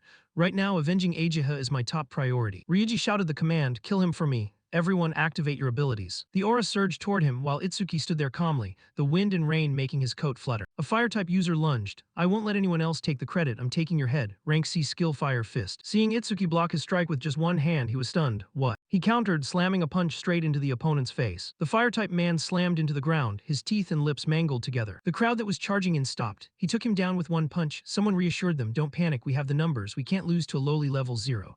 They regained their spirit, that's right, everyone charged together. Itsuki said nonchalantly, the more the merrier. Black Ice Wall defended against a rank B fire-type skill, defense increased by 10%. He created area of effect damage with Fire Lotus Burst. Let's end this show quickly. Activate Lotus Burst. Intense heat radiated as spirals of fire coiled around Itsuki's arm. A blast was fired toward the crowd, blowing them back in an explosion. Rimuru, who hadn't seen him in a long time, was stunned. That's Itsuki's skill. Seo and Iberia were speechless. Gakuge noticed the commotion over there. What the hell was that explosion? Shin stroked the cat in her lap, unbothered. An explosion of that scale is just a mosquito bite to me. Kana hugged her sword in a corner alone, seemingly lost in thought. Saoryu Fujiwara looked at the tremors there in horror. Was that explosion cast by a level 0 boy? Firepower aside, how can he use a skill that doesn't belong to his class? Heighten Akira went silent at the shocking sight. Ajiha thought to herself, I didn't expect Itsuki to have an AoE skill. That's why he was so confident in the Locust Land. How many trump cards is he hiding? Itsuki was calculating, 30% firepower should be enough. My opponents are human, so I have to restrain myself so they don't die. Ryuji stared blankly at the devastation before him. My side is wiped out and the enemy is untouched. He coldly turned to settle the score with him. It's your turn next. Ryuji staggered. There were over 100 of us and you took them all down in an instant. What are you? Why are you obsessed with me? Itsuki found it truly ridiculous. Obsessed. You're the one who targeted me first and seriously injured my friend. Today I'm returning the pain you caused her. The man unleashed his power. I am a son of the prestigious Kinoshita family of North District B. Every sub-dungeon around here belongs to me. I don't have to struggle against spirit beasts. By using the karma stones my family provides, I can easily reach levels that commoners never dare to dream of. Our foundation is different. I will kill you, I will definitely win. Rank B skill, purple lightning cannon activated. System notification, detected rank B skill, purple lightning cannon. Super mimicry activated, analysis progress, 1%. He lunged directly at Ryuji, ramming into him. Ryuji clutched his stomach, trembling in pain, thinking he dodged at this speed. Is he really level 0? I can't win this match. He needed backup. What are you doing? Help me. Tanky understood. The rules are broken, but I don't need to care about face anymore. He was confident. Tanky is a level 35 awakened. Prepare to go to hell. Nento's side was prepared. Heinekira cracked his knuckles to warm up, understood. He felt someone approaching from behind. Magic resistance, my mana sensing is reacting. Someone is approaching at high speed. System notification, analysis progress, 19%. Naturally, Itsuki could see it wasn't just one person. A significant tremor came from in front of him. Itsuki calmly glanced at the situation there. He had Tenki pinned down under him in no time. Reminder, keep going. Itsuki continued what he was doing earlier, a murderous aura enveloping his body. He looked at Ryuji under his foot. It seems your subordinate couldn't make it. The man said fearfully, revealing his background. Wait, my father is the administrator of North District B and my brother is a member of the Salvation Alliance. Do you know the consequences of touching me? He didn't care. Who cares who your father and brother are? He knocked Ryuji unconscious with a single punch. Itsuki felt relieved. With this, Ajaha is avenged. She knew everything he did today was for her, and her face turned red with emotion. Saoryu Fujiwara was stunned. That boy actually defeated Kinoshita Ryuji. Why is he looking this way? Itsuki calculated. If I stop the analysis at 99% now, I can recover my stamina when entering the second round if the mimicry reaches 99%. System notification, analysis stop. A call from Seo came from behind him, Itsuki. He was surprised to hear that voice. Itsuki turned around and saw Seo. She had been standing there waiting for him. Hurry up and get inside. You're going to be eliminated. Seo's voice was incredibly gentle. He stepped inside and greeted her. Long time no see. System notification, Itsuki has entered the inner sector, rank 7. Iberia and Rimuru lunged at him, hugging him. Itsuki, I missed you. You bastard, I'm so glad you're okay. The two of them looked at each other, sparks flying. Rimuru asked unhappily, who are you? Why are you crying over Itsuki? He said nonchalantly, me. He introduced himself proudly. I am Itsuki's teammate, Iberia. Rimuru turned to Itsuki and barked. I never heard you were forming a team with anyone else. You traitor. Seo was amazed. It's rare for Itsuki to make friends. Iberia countered, Itsuki is a traitor. Are you two a couple or what? What's your team name? The other replied, team name, who cares about that? We're not kids. You have one? Iberia asked smugly, of course. The other coaxed, tell me then. Itsuki had to stop them, stop before things get worse, but it was too late. Iberia revealed with a very proud attitude, it's the E-duo. We really agonized over that name. Oh, that name made Rimuru laugh uncontrollably. Team E, that's so bland. He snapped. What are you laughing at? It's a great name. Saoryu Fujiwara announced. The number of people in the inner sector has reached 500. Those who haven't arrived are eliminated. Round 2 will begin soon.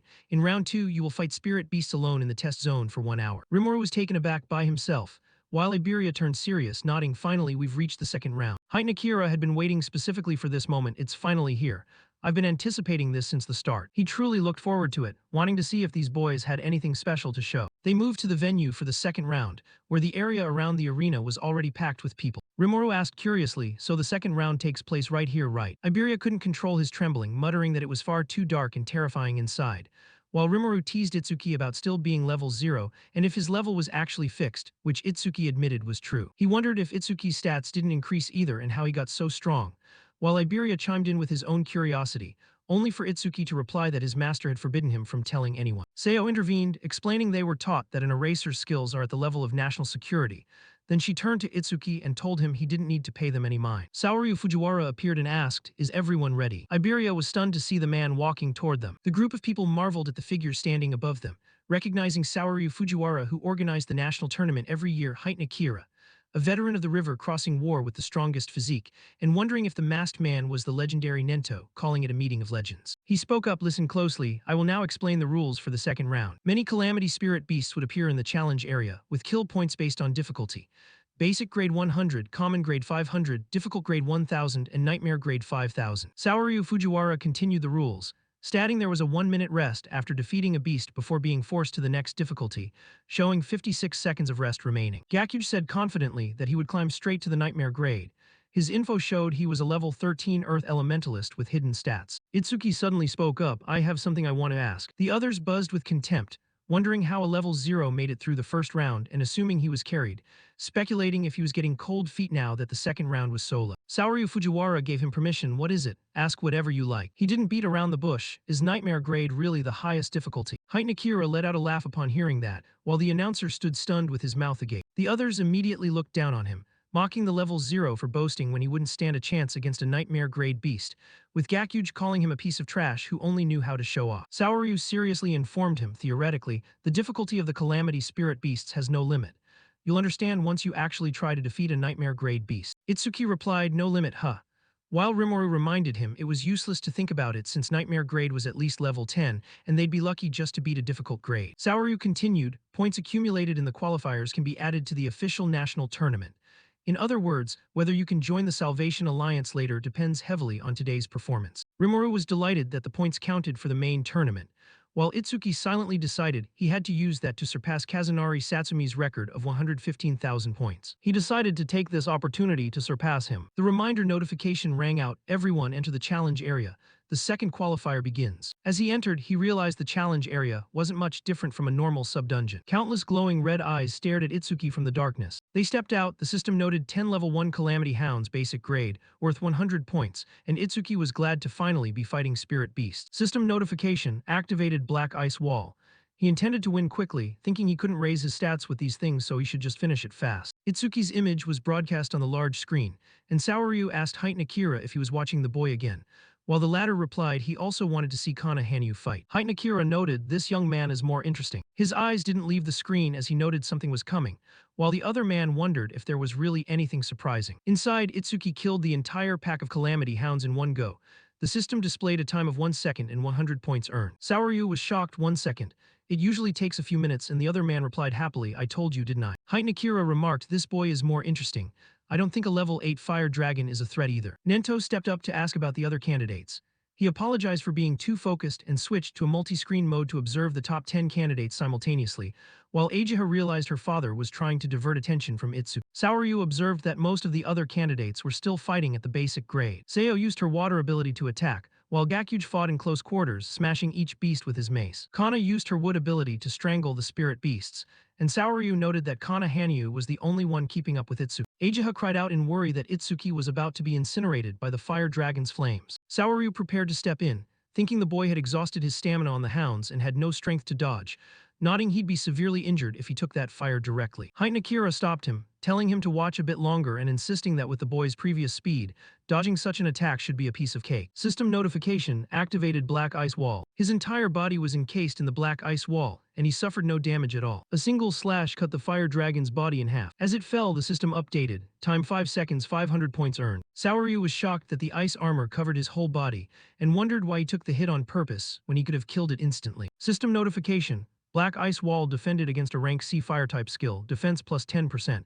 Itsuki calculated that he had to seize every chance to raise his stats. He looked at his stats. His defense was now 434, and his total stats had reached 1395 across his various Z and high-tier skill. The screen showed 58 seconds of rest left, but he hit yes to skip it, wanting to test his defense against the next Calamity Spirit Beast. Heitan Akira knew that this difficulty level would test the candidate's speed and combat senses. Saoryu confirmed that when a Thunder Rhino attacks, it conducts electricity through its horn for a dual physical and lightning strike. He noted that if he took that hit, his body would be pierced due to lack of defense, and he'd be paralyzed by the lack of lightning resistance. To defeat the Thunder Rhino, he must use his speed to dodge and then attack when it's exhausted. Seeing Itsuki's next move, he gasped in shock, wait, what is he doing? Itsuki was currently touching the Thunder Rhino's horn. He tapped it lightly, checking it and thinking the horn was perfect for testing his defense. Lightning radiated around the horn as the Thunder Rhino's veins bulged and it snorted smoke. It used its horn to hurl Itsuki backward, sending him flying into the air. Ajiha called out his name in worry. Heitan Akira couldn't predict his moves,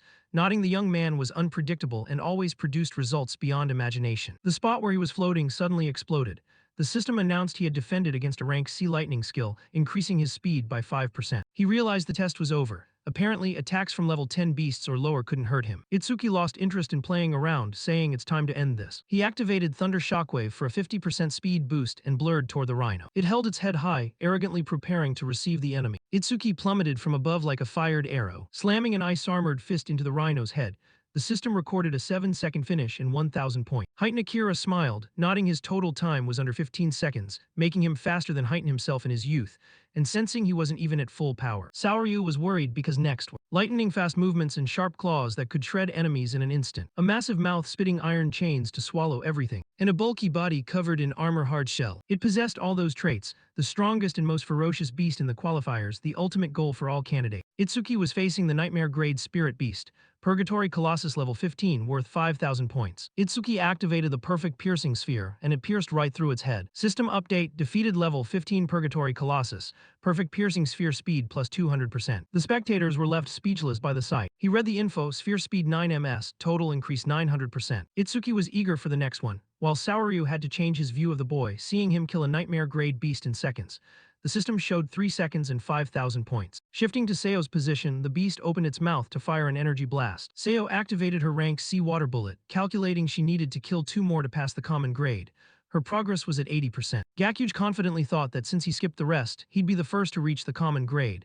His board showed 0% for that grade. She thought about recovering her spent mana before continuing until her common grade progress hit 100%. The notification rang out, nightmare grade conquered in 21 seconds. Rank 1. Seo cheered knowing it had to be Itsuki, while Gakuge was shocked that someone was faster than him, wondering if it was Kana who remained silent at the result. Itsuki finished off the beast and prepared for the next level. Saoryu Fujiwara still couldn't believe his eyes, wondering how he killed the Colossus instantly and what that armor-piercing dark sphere was. Heitan Akira ordered the difficulty to be raised to see how far the kid could go. Notification, Nightmare Grade Stage 2, 2 level 15 Purgatory Colossi worth 10,000 points.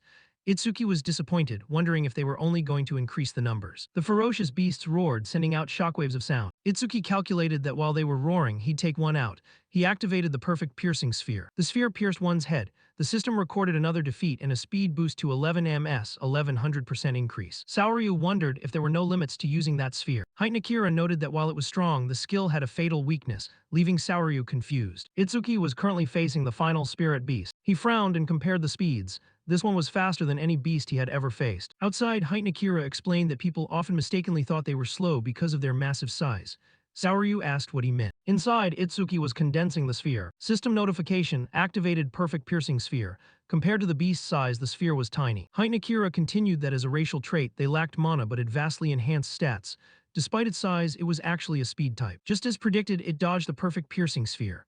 The info showed the level 15 Purgatory Colossus 1008 had a 25% stat boost due to its inability to use magic, with 300 speed and 320 attack defense. Only now did Itsuki realize the situation had turned dangerous. It dodged. Heitan Akira admitted, "It's true that Dark Sphere deals massive damage, but its flight speed isn't particularly fast.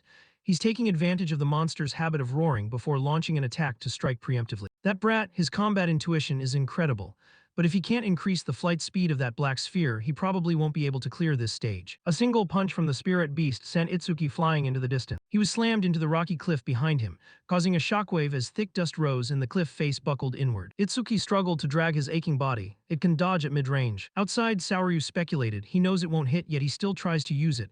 That means he must be hiding another trump card. Akira thought to himself, is that really it? They noticed a strange expression on Itsuki's face. Why was he smiling? It was because he now had a solution. Too fast, if that's the case, I'll close the distance. Immediately, Itsuki activated Thunder Shockwave, and in an instant, he was no longer where he stood, blurring toward the spirit beast. It aggressively raised a massive fist, preparing to crush him. The punch sent a shockwave across the area, cracking the ground for dozens of meters. Ajiha covered her mouth in terror, truly worried for him. Saoryu frantically picked up his phone. This attack is completely different from the Thunder Rhinos. If he takes a direct hit, even he won't come out in one piece. Call the medical team, hurry. This time, Nento stopped him. Wait. Heitan Akira had also seen it. True, the power of that punch is terrifying, but it's meaningless if it doesn't land. As the spirit beast lifted its fist, a thick cloud of smoke obscured the situation. When the smoke finally cleared, it looked down in panic at the deep crater in the ground, but the human was nowhere to be found. Itsuki's voice echoed from behind, over here. It hurriedly spun around instinctively. A perfect piercing sphere shot straight through the spirit beast's head. Itsuki had launched a surprise attack from behind to deliver this blow. Its massive body crashed heavily to the ground. System notification, defeated level 15 Purgatory Colossus.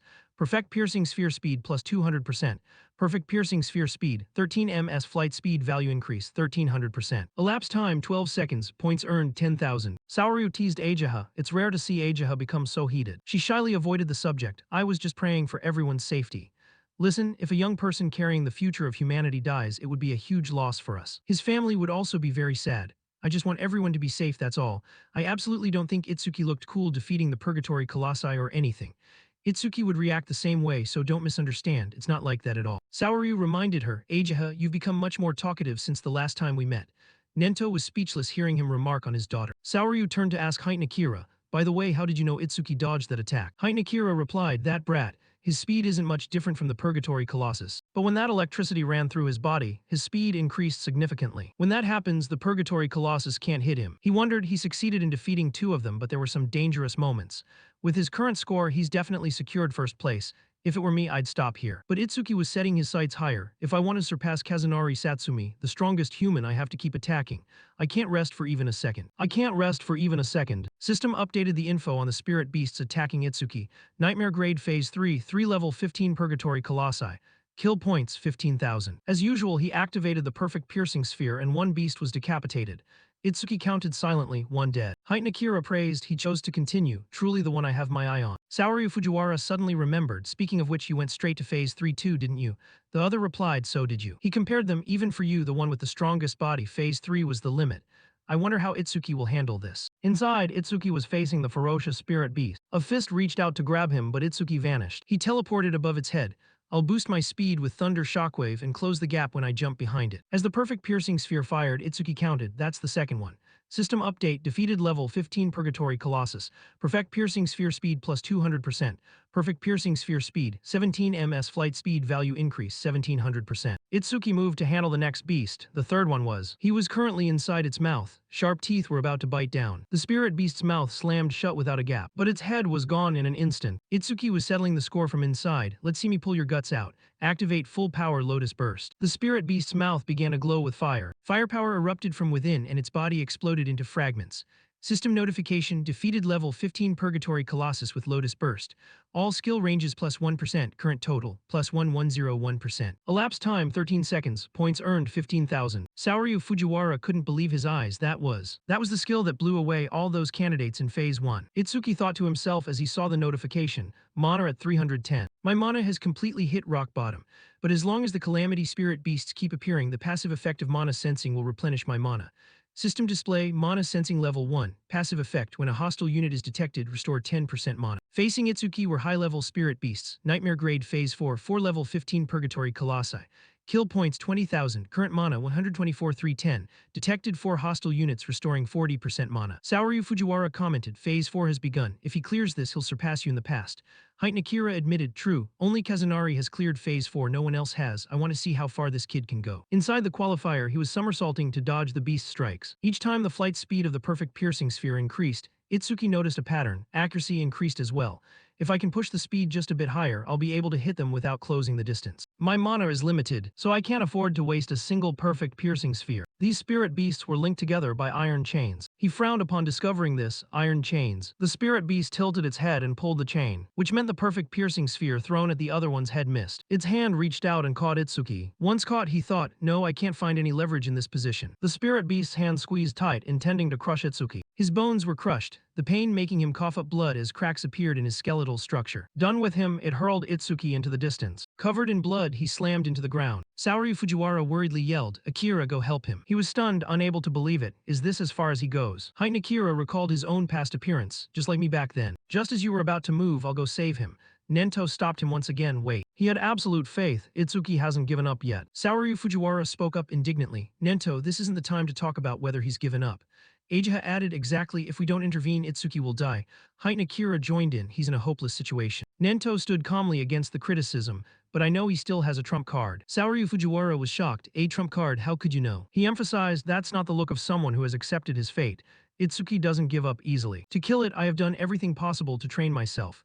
System display, activate super mimicry, continue analysis. He remembered the battle with Kinoshita Ryuji. Super mimicry had activated on his skill, but he decided to cancel it at the last second. Analysis progress 99%. Canceling the analysis then was to be ready for a situation just like this. When progress hit 100%, the system reminded, analysis of rank B skill purple lightning cannon complete. Obtained lightning rupture level 2. Ageha cheered happily, look, the blue lotus. Saori Fujiwara, seeing this for the first time, couldn't help but be curious. Is that another one of his skills? But how does that lotus help in this situation? Height Akira suspiciously glanced at her expression. Ageha was very happy. Did she know something? Itsuki's notification updated. Lightning Rupture Level 2. Active effect can absorb lightning-type attacks of rank B and below. When releasing absorbed lightning energy, personal speed increases by 100%. Absorption capacity 0.5. Passive effect, each time a rank B lightning attack is absorbed, speed increases by 10%. Current total plus 15%. His hand was covered in black armor. He clenched his fist and began absorbing the power. System notification, obtained lightning rupture level 2. all stats plus 20, removes all negative effects and restores all wounds. The spirit beast's descending fist was blocked by the blue lotus. Itsuki had no time to play with it anymore. That was enough of a warm-up. From now on, I'm going all out. His stat info refreshed: attack 330 plus 20, speed 330 plus 20, defense 330 plus 20, mana 330 plus 20. Total 1320 plus 8. Saoryu Fujiwara was stunned. He was beaten to near death but fully recovered in seconds. That healing power, it's better than a spearman's. From that crazy AoE move to this, just how many broken skills does he have? As the perfect piercing sphere tore through its head, the system reminded, defeated level 15 Purgatory Colossus. Perfect piercing sphere speed plus 200%. As another was destroyed, the same notification repeated. System display successfully cleared Nightmare Grade Phase 4. Elapsed time 31 seconds. Kill points 20,000. Watching their corpses fall behind him, Itsuki felt confident in his current power. No matter how many Purgatory Colossi appear, I will still win. Itsuki charged into a Colossus massacre. System notification, defeated level 15 Purgatory Colossus. Perfect piercing sphere speed plus 200%. The next perfect piercing sphere flew through a Colossus's head. Perfect piercing sphere speed, 27 ms, value increased 2700%. The next one was pierced through the chest. Successfully cleared Nightmare Grade Phase 5. Elapsed time 57 seconds. Kill points 25,000. The next was pierced vertically from below. Successfully cleared Nightmare Grade Phase 6. Elapsed time 1 minute 34 seconds. Kill points 30,000. This scene was enough to terrify those watching through the screen. Looking at the pile of colossi stacked high, someone couldn't help but exclaim, "This place is a wasteland." I'm starting to wonder who the real monster is, Itsuki or the Purgatory Colossi. Itsuki noticed, where's the next phase? Hey, the Purgatory Colossi aren't appearing. Saoryu Fujiwara hadn't regained his composure. Unbelievable. I can't believe what I'm seeing. He pressed the red control button at his side, then spoke into the mic to announce, "Itsuki, it's over. You've defeated all the Purgatory Colossi we prepared." Looking at the small mountain of corpses, Saoryu Fujiwara repeated, "You've cleared all the Purgatory Colossi we prepared." Itsuki couldn't believe it. "I killed them all. I thought there was no limit to the difficulty." He walked over the heap of giants' bodies. "I don't remember how many I killed or how many points I earned. Since I hit the limit, the gap between me and Kazunari Satsumi probably isn't that large. Moreover, I achieved the other goal of increasing the flight speed of the perfect piercing sphere, so that's not bad." System notification, you defeated 11 level 15 Purgatory Colossi. Perfect piercing sphere speed plus 1100%. Perfect piercing sphere speed, 38 ms, value increase, 3800%. Itsuki compared it. 38 ms is faster than a normal car. Suddenly, strange surges of energy appeared behind him. Itsuki quickly glanced back on high alert. Finding no danger, he exhaled. "I thought there was another one. Right, I completely forgot. Since I can't level up, the experience from the spirit beasts killed here will turn into karma stones." Behind him was a massive karma stone as big as a person. Saoryu Fujiwara was startled. "Is that a karma stone? Why would it appear in the assessment area? If it's blue, it contains at least 10,000 experience points." Nento revealed, "Itsuki cannot absorb experience points, so any experience released will turn into a karma stone like that." Nakira realized, "I thought his fixed level was because he was hiding his stats, but it turns out he really can't level up." Saoryu Fujiwara understood, if Itsuki teams up with someone and enters a sub-dungeon, that teammate could absorb all the experience. "I'm glad the kid is human. If he were a spirit beast, I wouldn't dare imagine it." He took the karma stone, and it shrunk to the size of a palm. Itsuki walked toward the gate. "I've done what I needed to do. Time to head out." The heavy gate slowly creaked open. Saoryu Fujiwara cheered. "He's coming out." As Itsuki stepped out, the system displayed, "Itsuki has completed qualifier round 2. Points earned 106,600. Elapsed time 3 minutes 55 seconds. Rank 1. He walked toward him and proposed, "Itsuki, I watched your performance. You truly have potential. Want to come with me? I guarantee I'll recommend a mentor worthy of you." Itsuki refused without hesitation. "I appreciate the offer, but I already have a master, so it's not necessary."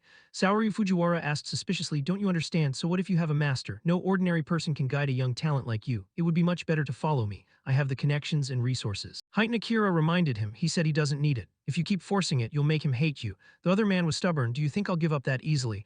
Are you going to let Itsuki's talent be ruined by someone else?" Itsuki had an impression of him. "You dealt with Kinishida's subordinates back then." Nakira said casually, "Don't worry about that. I only handled the rule breakers. Besides, he is Nento's disciple. There's no reason to try and persuade him anymore." "Right?" Saoryu Fujiwara was shocked. "What did you say? Whose disciple?" Itsuki spoke to him politely. "Thank you for that time." The man still couldn't believe his ears. "Itsuki is Nento's disciple." Nento confirmed it from behind. "Yes, that's right." He froze. It turned out the monster that suddenly appeared was Nento's disciple. Itsuki finally had time to greet Nento, "Master." He was very satisfied with today's performance. "Well done. I watched your performance very closely. You aren't injured anywhere, are you? If you are, I'll have Ajiha heal you." Ajiha blurted out unhappily. He was even planning to challenge Stage 7. "You'd better not bring any wounds back here." Itsuki explained, "I'm not injured, just running low on stamina. A bit of rest and I'll be fine." Saoryu Fujiwara felt more psychologically balanced after hearing that. If he's Nento's disciple, then it makes sense. Another disciple of his also wiped out all the calamity spirit beasts we prepared. "Do you know who that person is?" Itsuki asked. Did Kazunari Satsumi reach Phase 6 too? Saoryu Fujiwara denied it. No, back then Phase 4 was the highest, so we raised it to Phase 6 afterward. But if that's still not enough, I suppose we'll have to raise it to Phase 8. He calmly requested, just sit down and watch with the other candidates. Round 2 is just beginning for them. Inside the qualifier, Rimuru progress at the difficult grade hit 100%. His hands trembled with fatigue from fighting the Thunder Rhino. I can't even lift my arms anymore. It seems Nightmare grade is just too far out of reach. System notification, Horino Rimuru ends the round 2 challenge. Elapsed time, 17 minutes 17 seconds. Points earned, 1600. On Seo's side, her strength was also depleting as her difficult grade progress reached 100%. She wearily held up a Thunder Rhino encased in water. I don't have high damage skills, so I'm just trying to suffocate it by trapping it in a seamless water sphere. But this takes too long and my mana is nearly dry. The next difficulty is impossible. When her energy ran out, system notification, Seo ends the round 2 challenge. Elapsed time, 19 minutes 1 second. Points earned, 1600. Itsuki was surprised. Rimuru and Seo are giving up at the difficult grade. I thought they could keep going. Saoryu reminded him, don't think everyone is as strong as you. Most candidates can't even clear the common grade. Those two defeated the Thunder Rhino so quickly, they'll definitely be in the top 10. He wondered, they've technically failed to continue, so why haven't they come out yet? The man replied, unless they're severely injured or there are special circumstances, candidates cannot leave the test zone. You, however, were an exception. Heitan Akira looked at the screen with interest. It seems another candidate has climbed to the Nightmare grade. He predicted, with his rare ritual artifact, Gakuge will probably take down at least one Purgatory Colossus. The Shikigami summoner Shin Akagami has also made it this far. Their prowess is quite impressive. As the Colossus near Shin prepared to attack her, it suddenly froze in place. In an instant, Shin's cat dragged the remaining Colossus over, redirecting it toward the one currently attacking her. The two beasts proceeded to slaughter each other. Itsuki asked doubtfully, A Shikigami can change its form. Can Ageha's bitch DI letter 1 EC7P do that too? Ageha denied it. No, this is the first time I've seen one with transformation abilities. Shikigami have many types, their powers are truly full of mysteries. Be especially careful if you ever encounter another Shikigami summoner from now on. He thought of the death dog. Up close, Shikigami looked quite powerful. I've been ignoring the death dog I stole from Charles all this time. From now on, I'll dump all the experience stones that drop into it. He thought to himself, Seo and Rimuru have given up. There's no need to stay here, let's go. But Itsuki had to change his mind when he saw something. Iberia's battle was still not over.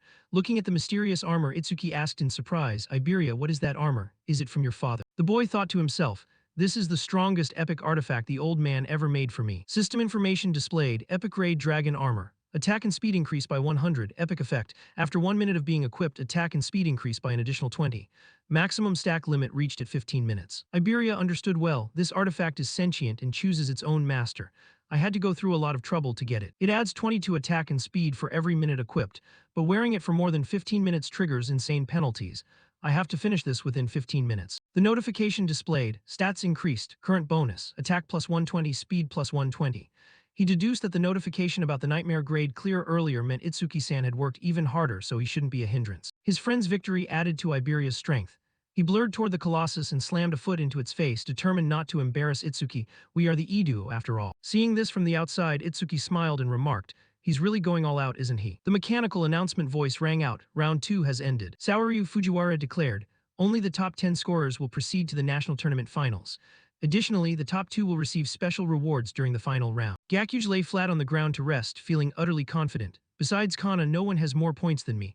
That special reward is definitely mine. Saoryu Fujiwara reminded them, now announcing the top 10. The information board displayed, first, Itsuki with 3 minutes 55 seconds, total points over 100,000. Second, Kana with 23 minutes 43 seconds, nearly 17,000 points. Third, Gakuge with 24 minutes 15 seconds, total nearly 7,000 points. Fourth, Iberia with 27 minutes 59 seconds, total points tied with Gakuge. Then followed Shin Akagami, Rimuru, and Seo. The others were stunned, over 100,000 points. Even the top pro only had about 60,000. With a score like that, he'll easily take the national first place, right? Each Purgatory Colossus is 5,000 points. How many did he kill to get 100,000? Gakuge was shocked reading the rankings. What, I'm third? Who is this Itsuki guy? I've never even heard of him. Kana blurted out, Itsuki, I really want to cross swords with him. Seo said sadly, the gap between me and Itsuki is so huge. I guess I'm not suited for a close combat class after all. Saoryu Fujiwara shouted joyfully. The regional qualifiers have ended. The national rankings are in. Itsuki is leading in first place, surpassing second place by a staggering 65,000 points. Ageha glanced at the masked Nento, regretting she couldn't see his face but sensing her father was very happy. The new sun of humanity was shining brighter and brighter. Iberia was ecstatic at the news, over 100,000 points. I knew Itsuki would be first, but I put on a performance worthy of the Edo name. Beside him lay the corpse of a colossus. Itsuki stepped up to praise him. Yeah, you did great. You really surprised me. Iberia's eyes were spinning with exhaustion, but he still smiled and asked, right. In the arena, Saoryu Fujiwara officially announced, the 21st Salvation Alliance National Tournament qualifiers have concluded. Itsuki carried an unconscious Iberia out of the qualifier zone. At that moment, in a luxurious room at the Southern Continent Army Base 1, an old man sat motionless with his eyes closed. Kiori asked unhappily, "We were dragged out here at the crack of dawn just to watch an old man meditate. The person next to her warned her to mind her tongue. That is the Supreme Commander of the Southern Continent. He has the ability to foresee the future. He is a prophet." The person they were waiting for was the Southern Continent Supreme Commander, Balgar. Kaori was confused. Then why is the barrier always erected before the announcement is made? If he can really predict the future, tell us where the points will drop before it happens. He explained, it's true that Elder Balgar can only foresee a small part of the future, but he is still a monumental figure for humanity. The only one who can stand on equal footing with the Northern Continent Supreme Commander, Nento. Suddenly Balgar's eyes snapped open, sweat pouring like rain down his aged face. He shouted it's him, because his prophecies were 100% accurate. Balgar collapsed to his knees, mumbling, "The Northern Continent." Two disciples rushed to support him. "Elder Balgar, are you all right?" Balgar rasped. "The Northern Continent is in danger." He gasped in terror. A massive spirit beast invasion is about to hit the Northern Continent, including several over level 100. Night fell and outside was a picture of peace. He checked his stats. Finally, my total stats have surpassed 1500. Itsuki's updated info: Itsuki human level fixed 0, class eraser, talent high grade nirvana. Skills: rank Z super mimicry, level 2 lightning rupture thunder shockwave, level 2 black ice wall, level 2 lotus burst, level 2 perfect piercing sphere, level 1 mana sensing, level 1 shikigami devour. Stats: attack 330, speed 380 plus 35%, defense 462 plus 40%, mana 330. Total 1502. Itsuki remembered, I heard that every time you level up you get 50 stat points. System reminder, level up received 50 stat points. Please decide where to allocate them. He calculated, 1500 is roughly equivalent to level 30 for a normal awakened. Speed and defense can increase infinitely through skill passives. When the notification updated, speed plus 10%, defense plus 10%. Itsuki thought about mana. My mana also recovers infinitely thanks to mana sensing's passive, but attack is the only thing I have no way to increase. No way at all. A voice called from behind, "Cooking's done." He turned his head to look. Rimuru, wearing an apron, called out, "Itsuki, I made many of your favorite dishes." Beside him was Seo. He felt secretly happy. This is enough for now. Super mimicry might eventually snag a skill that raises the attack stat. They gathered around a lavish meal, with Nento sitting at the head of the table. Itsuki remarked, "It's been a long time since I've had Rimoru's home-cooked food." Itsuki glanced around. Where's Iberia, still sleeping? Ageha reported the situation. I treated him earlier and all his wounds are gone. But it seems he pushed himself to the absolute limit, so he's still in a deep sleep. Rimuru added, even so, I'm still amazed. A nightmare grade that even Seo and I couldn't clear, and a level 0 like him conquered it. Seo snorted, he's misunderstood. Is my cooking so good it made you emotional enough to make a sound, she teased. A person with a gloomy aura appeared behind him. Rimuru looked back. Is something behind me? He saw the person was famished. Food, and give me food. Rimuru fell off his chair in a fright. Seeing Iberia eating like a ravenous beast, he scolded with hands on his hips. You scared the life out of me. Sneaking up like that is bad for my heart. And why are you eating in someone else's seat? The boy finished a large bowl of rice, his head still bowed. Rimuru was spooked a second time. What's wrong? Are you mad at me? He looked like a child as he licked his lips and said happily, delicious. The other exhaled, back to normal. You should be grateful for my cooking skills. Iberia asked with a bright smile, you cooked this. Why don't you quit being an awakened and become a chef? You have more talent in cooking. Rimuru got annoyed again. Is that a compliment? Nento suddenly spoke up. You two also want to become saviors, right? Then I want to ask you something. He posed a question to the two of them. What is the thing you fear most? Rimuru rubbed his chin thoughtfully. The scariest thing is probably the opposite of what I'm looking forward to. My dream is to become a savior, save a lot of money, travel the world while I'm young, and enjoy delicious food. The opposite of that must be aging. Once you get old, you won't have the strength to travel anymore, and your sense of taste might even deteriorate to the point where you can't distinguish flavors. He shook his head vigorously and said with a grimace, just thinking about it gives me the creeps. Nento turned his attention to Seo. And you, she recounted, me. I was born into a family of doctors and grew up in a hospital. In my memory, ever since I was small, I saw many people suffer through illnesses large and small. She had seen patients die right in front of her as a young girl. She continued, it became an obsession for me, so even a slight cold or fever makes me feel incredibly afraid. Itsuki understood the reason, so that's why you ran away the other day. Just because I sneezed a little. He remembered the event and her fearful expression. Nento said, the awakened have a lifespan about twice as long as normal humans and almost never get sick. You can already say goodbye to the things you fear. Iberia panicked as the man glanced at him. My turn. He hesitated. What I used to fear most was not being able to pass the qualifiers. Now I'm afraid of not being able to stand by Itsuki's side anymore. Iberia asked curiously, Itsuki, what do you fear most? Itsuki replied, why are you suddenly asking me? Seo looked at him and thought, I wonder if he fears anything at all. The boy pressed him, tell us, you aren't fearless, are you? Rimuru was also curious. He couldn't imagine Itsuki being afraid of anything. Itsuki opened up. After my parents died, I was truly worried about how I would continue to live. Helplessness, anger, sadness, hunger. My body was possessed by those negative emotions until Seo and Rimuru appeared before me. Back then, they had approached the young Itsuki with concern. Why are you sitting here crying all alone? The sky is so beautiful, it's a waste to just keep looking down at the ground. Seo sat down to ask, do you have a cold? Should we go to the hospital? While Rimuru held a lunchbox, eat something and all your worries will vanish. Itsuki said emotionally, the warmth I received from those two pulled me out of that negative world. After that, I met my master, Ajiha, and Iberia too. Like having more teammates, everyone present looked at Itsuki gently. He compared them, or like my family from before. I haven't felt this sense of security in a long time. Sometimes I wish this moment could last forever more than anything else. I have always been afraid of having to live life all alone. Ajiha blushed and thought, Itsuki's current atmosphere. It's very calm and peaceful. It's completely different from that spine-chilling feeling from before. Iberia hugged him emotionally. Itsuki, I will absolutely never leave your side. Itsuki denied it. No, that's not what I meant. Nento explained. The reason I asked was to confirm whether, when you become saviors and face real danger, you will regret choosing this path. For a savior, regret is the one thing you must absolutely never allow to happen. Remember this well, a death without regrets is the goal of every savior. They agreed in unison, yes, I will etch that into my heart. He stood up, left them with one last word and departed. Then finish your meal quickly and go rest. Seo and Rimuru have to head back to District B tomorrow. The next morning, they saw their two friends off. Iberia waved, treat me to your home cooking again next time. Rimuru agreed immediately, sure, leave it to me, as long as you don't cause trouble for Itsuki. Seo waved goodbye, see you at the national tournament. Watching him sob beside him, Itsuki asked curiously, since when did you and Rimuru get so close? Nento turned back to urge them, we should head back too. He suddenly thought, speaking of which, there was something I wanted to ask Seo. I suppose I can ask during the national tournament. Itsuki was surprised to see someone running toward them from a distance. Ajiha. Why does she look so hurried? Nento asked, what is it? She panted, rushing to deliver the news. There is a top-secret report from the southern continent. He had a bad premonition. What kind of report? Ajiha couldn't speak freely there. This top-secret info has a very high security clearance. It can only be revealed to saviors over level 50 and continental commanders. Nento gave his permission. It's fine, go ahead. It's okay for these two to know. Continue. Ajiha got straight to the point. A new prophecy has just been delivered by the southern continent commander, Elder Balger. It appears that a large-scale attack by the Calamity Spirit Beasts will take place in the northern continent within the next 3 days. Itsuki was shocked. Elder Balger, is that prophecy reliable? To which Iberia replied that as far as he knew, Elder Balger was the most renowned prophet across all 5 continents, and his prophecies were almost guaranteed to become reality. Ajiha suggested that her father should leave the northern continent immediately, but Nento surmised there must be a reason for such a massive offensive. Nodding, it was highly likely that he, the Supreme Commander, was their target. Therefore, if I stay here, I will certainly serve as an excellent decoy. Ajiha disagreed, arguing that he wasn't a combat specialist and shouldn't take such a risk if he knew he was the target, suggesting they evacuate to the central continent first.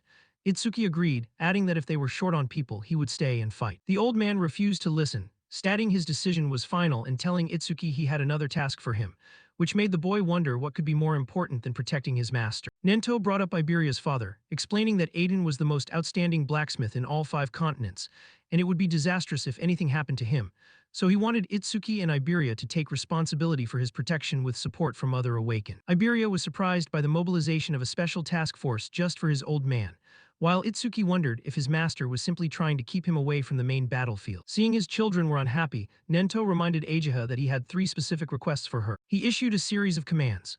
First, to notify the residents of the northern continent about the upcoming attack and have awakened below level 50 evacuate civilians to safety. Next, to put all awakened above level 50 on high alert to deal with the spirit beasts at any moment. Finally, have heightened Akira come here. In this sparsely populated North District 1, we won't have to worry about civilian casualties during the fight. We will face them head-on right here. The next day, Ajiha reported that she had arranged everything as instructed and that heightened Akira would arrive soon. Nento expressed his regret for all the trouble. Ajiha remained silent and sad, not wanting to talk. Nento read her mood and asked if she was worried, nodding that even though Aiden already had experienced guards, his plan was for her to wipe out the small fries and lure out the boss. Ajiha admitted, as expected of you, father, you see through everything. He revealed the prophecy stated a spirit beast of level 100 or higher would appear, making it inevitable that they would have to reveal all their trump cards. Ajiha understood that if Itsuki fought such a beast with his current style, his power would be exposed and the enemy would prioritize eliminating him. Nento added another reason. Looking at his battles so far, it seemed Itsuki lacked raw attack power, and rumors said Aiden possessed an artifact that could boost it. If he can absorb that artifact from attack and defense to mana, Nento predicted, a perfect awakened who possesses everything will be born. The first day of the prophecy, 8:00 p.m. In every district of the northern continent, the curtain rose on the invasion as stone pillars fell like rain. In North District B, Itsuki picked up his pace and asked Iberia how much further it was to his house, and the boy estimated it was about 100 kilometers away. Itsuki urged him on, saying it wouldn't be strange for a spirit beast to attack at any moment, and they needed to reach Aiden urgently. Suddenly, Iberia pointed in terror and screamed, "Itsuki, look!" Itsuki stopped in his tracks as he saw a black cloud covering the sky, with bursts of firepower crashing down. Iberia yelled that the stone pillars were falling right into the urban areas. They could only watch as a pillar slammed into the high-rise buildings. Itsuki thought grimly that since the news was just released, people must still be evacuating. If spirit beasts arrived during such panic, massive casualties were unavoidable. A spirit beast was approaching, and someone screamed for people to run, cursing that the pillars had arrived even earlier than Elder Balger had predicted. Iberia was anxious, nodding that the barrier was forming and that if they left the civilians there would be many deaths, but helping them would hinder their mission. Itsuki pondered that Iberia was exhausted from the long trip yet hadn't asked for a rest once, clearly worried about his father. He assumed if he suggested saving the people, Iberia would refuse. To his surprise, Iberia requested, "Itsuki, please go support them. The spirit beasts inside the barrier are at least level 20. If no high-level awakened help, many people will die." Itsuki agreed, understood. Change of plans will eliminate the spirit beasts inside the city first. In the city, a massive foot of a spirit beast slammed down with a loud boom. It was a fire puppet level 21, its entire body engulfed in flames. Yama encouraged his team, nodding they were level 15s and 16s and it would be hard, but they still stood a chance against a level 20 beast. Yama, possessing the rank C skill stone shield, tried to stay calm and told the others not to break formation, promising to block its attacks. As the firepower approached, he yelled for the others to find an opening and counterattack. A single punch from the beast sent Yama flying backward. The impact shattered the wall behind him. Yama rasped in disbelief. His teammates fell into despair, realizing that if their best defender was taken out instantly, they stood no chance. Someone fled, screaming that fighting such a thing was suicide, while another shouted a warning. Namkai sneered coldly, telling the others they should be more worried about themselves. Only then did he feel the danger closing in from behind. Namkai fired a blast at it while begging for his life. He used the rank C skill water cannon. Looking at the crater before him, Namkai wondered when the thing had gotten behind him, realizing he had blurted out pathetic words in fear. He tried to regain his composure, thinking that as a water elementalist, he was the natural enemy of fire spirit beasts. The others crept forward to check, thinking he had actually succeeded in offering to finish it off. Namkai stopped them, insisting that since he defeated it alone, he should be the one to deal the killing blow. The spirit beast resurrected, flames surging from its body. A terrified Namkai screamed at his teammates to kill it. Seeing the sea of fire approaching, they felt their end was near, wondering what that giant flame was. At the ultimate second, Itsuki appeared and used black ice wall to create a shield and block the firepower. Iberia stood behind him and announced they should leave this place to the Iduo. Itsuki instructed Iberia to evacuate the civilians while he handled the beast, and the boy replied with a bright understood. System display, black ice wall, defense plus 10% for blocking a rank B fire skill. The onlookers buzzed about them blocking a massive flame so easily, asking if they were saviors. Itsuki replied that they weren't yet, but one day he would be stronger than Kazunari, which Namkai dismissed as arrogant talk from a kid. Iberia criticized them for needing to be saved by a kid, while Namkai stubbornly insisted he hadn't asked for help. A spectator was shocked, wondering if a common awaken could really face that beast, and if the ice armor was an artifact. Itsuki thought back to his master's warning before they left. Nento had reminded him that while his black sphere caused massive damage, it took time to cast and wasn't very fast against truly strong beasts, warning that if he missed the first shot, the enemy would be on guard. Therefore, try to avoid using that move in future battles. Keep it as a trump card for when it truly matters. He evaluated the situation, realizing he couldn't use the perfect piercing sphere in front of a crowd. The people behind him continued to gossip about his armor and his rank. Itsuki lunged forward for close combat, deciding to defeat it with brute force. Lightning coiled around Itsuki's fist. System update activated thunder shockwave. He teleported toward its head. The entire spirit beast was sent flying backward. It crashed to the ground, struggling to get back up. Itsuki gave it no chance. His entire body became massive as he was enveloped in black ice wall, leaping from above toward the beast's head. The stomp made the ground shake and shockwaves spread out. Everyone watching began to doubt reality, wondering how the spirit beast was being totally suppressed and speculating if it had been previously injured. Nodding, Itsuki looked only 18. Someone broke into a cold sweat. They were in disbelief that a level 21 fire puppet couldn't even fight back, wondering who this boy was. Seeing Itsuki had disappeared from his sight, one asked where he went. Someone in the back recounted that he had left with the blonde boy immediately after winning. Namkai tried to take credit, claiming the boy only won because Namkai had already drained the beast's health. A level 15 teammate marveled that even he couldn't track Itsuki's speed or match his bare-handed power, noting that level 0 boy was comparable to a level 30. Itsuki was still unsatisfied with his performance, thinking that failing to finish it instantly was a problem and deciding he must increase his attack power at all costs. Day 1, 10:30 p.m. Iberia ran after Itsuki, excitedly marveling at his speed, but Itsuki simply remarked that speed was meaningless without power. Stopping at a safe place, a panting Iberia hesitantly admitted he had never thought about it like that. He said there was an effective way to raise his strength, and a curious Itsuki asked him to elaborate. Iberia guaranteed that his father's warehouse was full of artifacts and surely had some to boost attack power, suggesting Aiden would be willing to give one to Nento's disciple. He began to daydream with a creepy smile about Itsuki equipping an artifact, prompting Itsuki to ask what on earth he was imagining. Iberia told him they should leave and he would have his father prepare a suitable artifact. Itsuki pondered that even though he had held back his speed, Iberia was clearly struggling just to keep up. Itsuki suddenly picked Iberia up.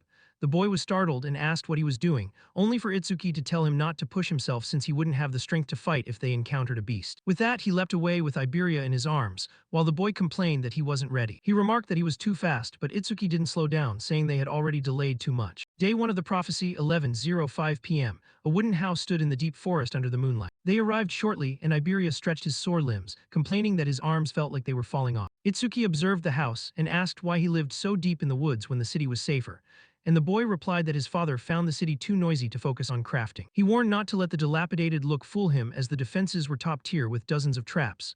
Itsuki realized that was why he had sensed faint mana fluctuations and activated his mana sensing. Iberia led the way, telling Itsuki he wouldn't trigger anything if he followed closely.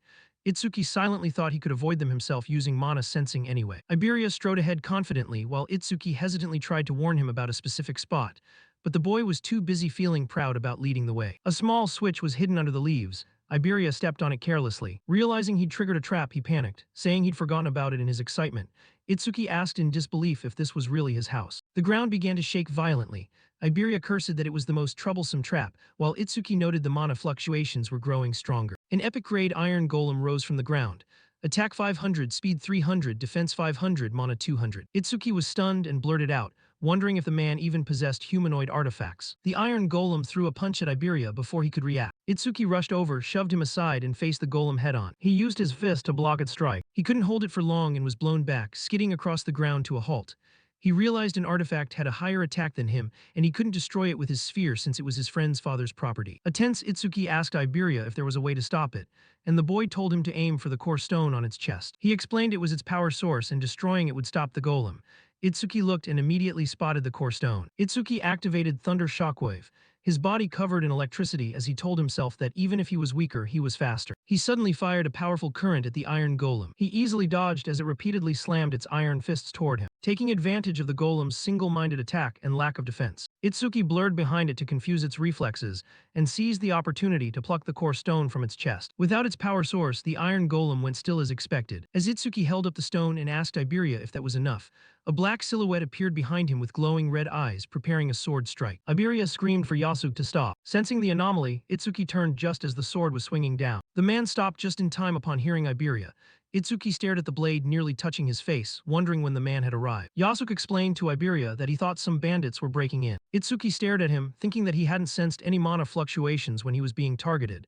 Yasuk looked back and asked who he was. Seeing the sword disappear in an instant, Itsuki was again surprised, thinking the blade had vanished. Iberia stepped in front of Itsuki and introduced him to Yasuk as his strong level 0 teammate, but Itsuki cut him off to ask where his father was. Iberia asked Yasuk where the old man was, and the man replied that the master was behind them but warned them to be careful. He said the master was in a bad mood, just as Aiden approached silently with a furious expression. Seeing him, Iberia immediately boasted that he had passed the qualifiers. He reminded him of their deal and how he had cleared the nightmare grade and ranked 4th, asking to choose an artifact. Without a word, Aiden slapped Iberia hard. With tears in his eyes, the boy clutched his face and asked why he'd been hit. Red-faced with rage, Aiden yelled for him to hand over the dragon armor, accusing him of stealing it. Iberia stubbornly yelled back that he only borrowed the epic artifact and asked if he really had to be hit.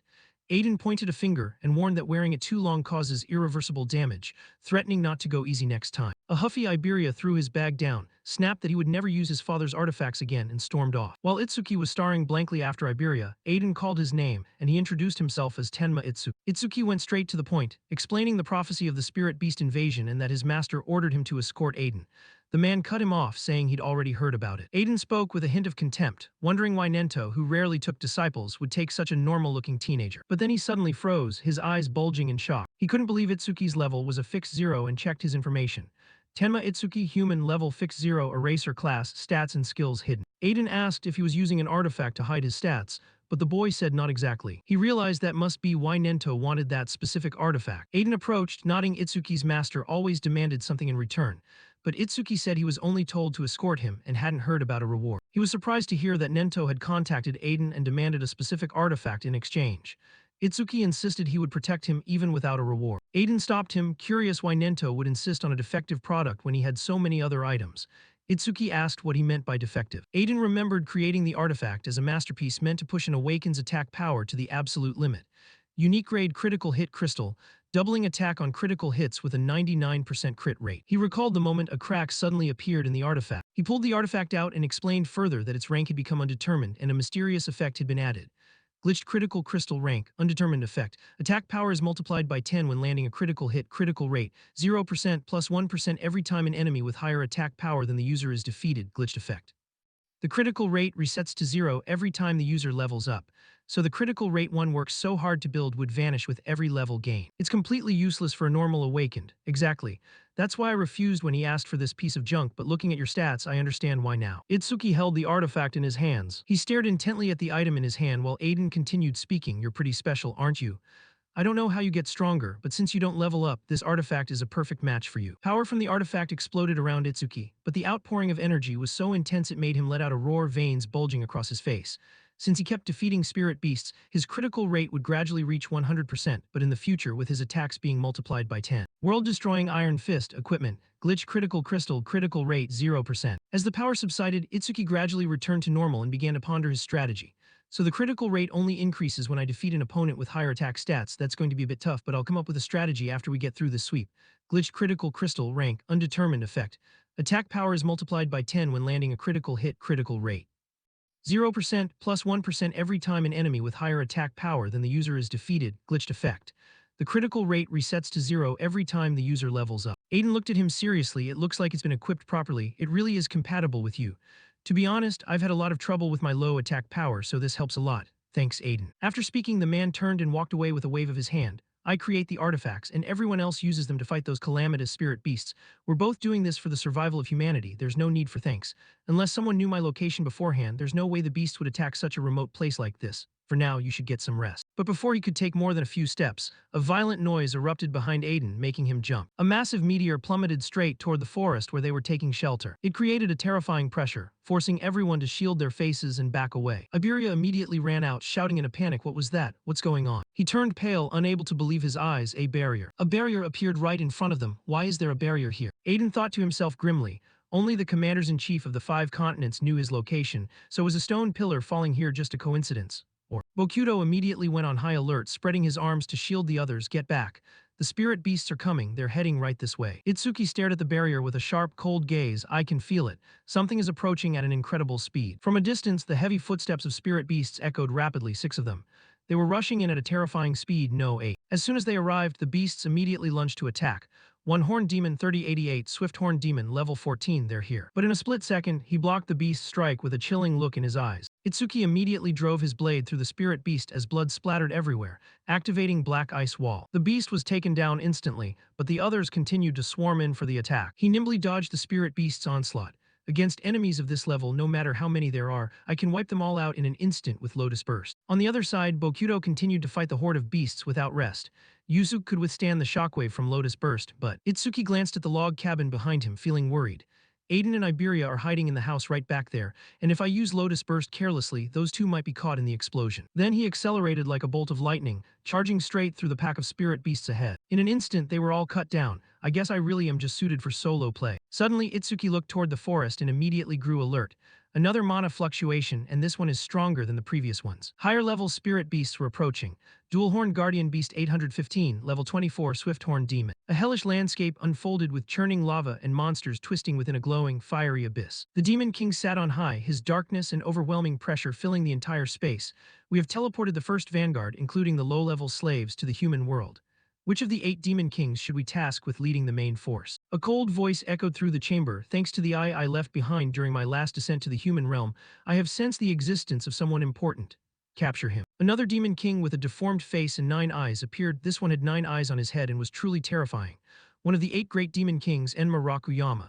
Should we entrust this task to one of the 8 demon kings as well? The demon king sitting above gave a cold command, and Enma Raku immediately knelt to receive the order. A demon king class might end up destroying the very eye I left behind. I shall entrust this task to a demon general, as you command. Then he continued, his terrifying gaze scanning the area, and I will grant full command of the main force to Enshokuma, the eclipsed beast. A massive eclipsed beast appeared. They usually eat stone, but it had been a long time since it had tasted live human flesh. I'm sure he's nearly starving by now. A scream rang out, startling Itsuki. It was Iberia's voice. had a spirit beast broken into the house. A monster lunged straight at him, and Itsuki quickly brought both hands up in front of him as the system appeared. Dual Horn Guardian Beast 815, Level 24 Swift Horn Demon. He furrowed his brows and told himself, if it's come to this, I have no choice but to use that move. The demon swung its arm to attack Itsuki, but he quickly ducked to dodge it.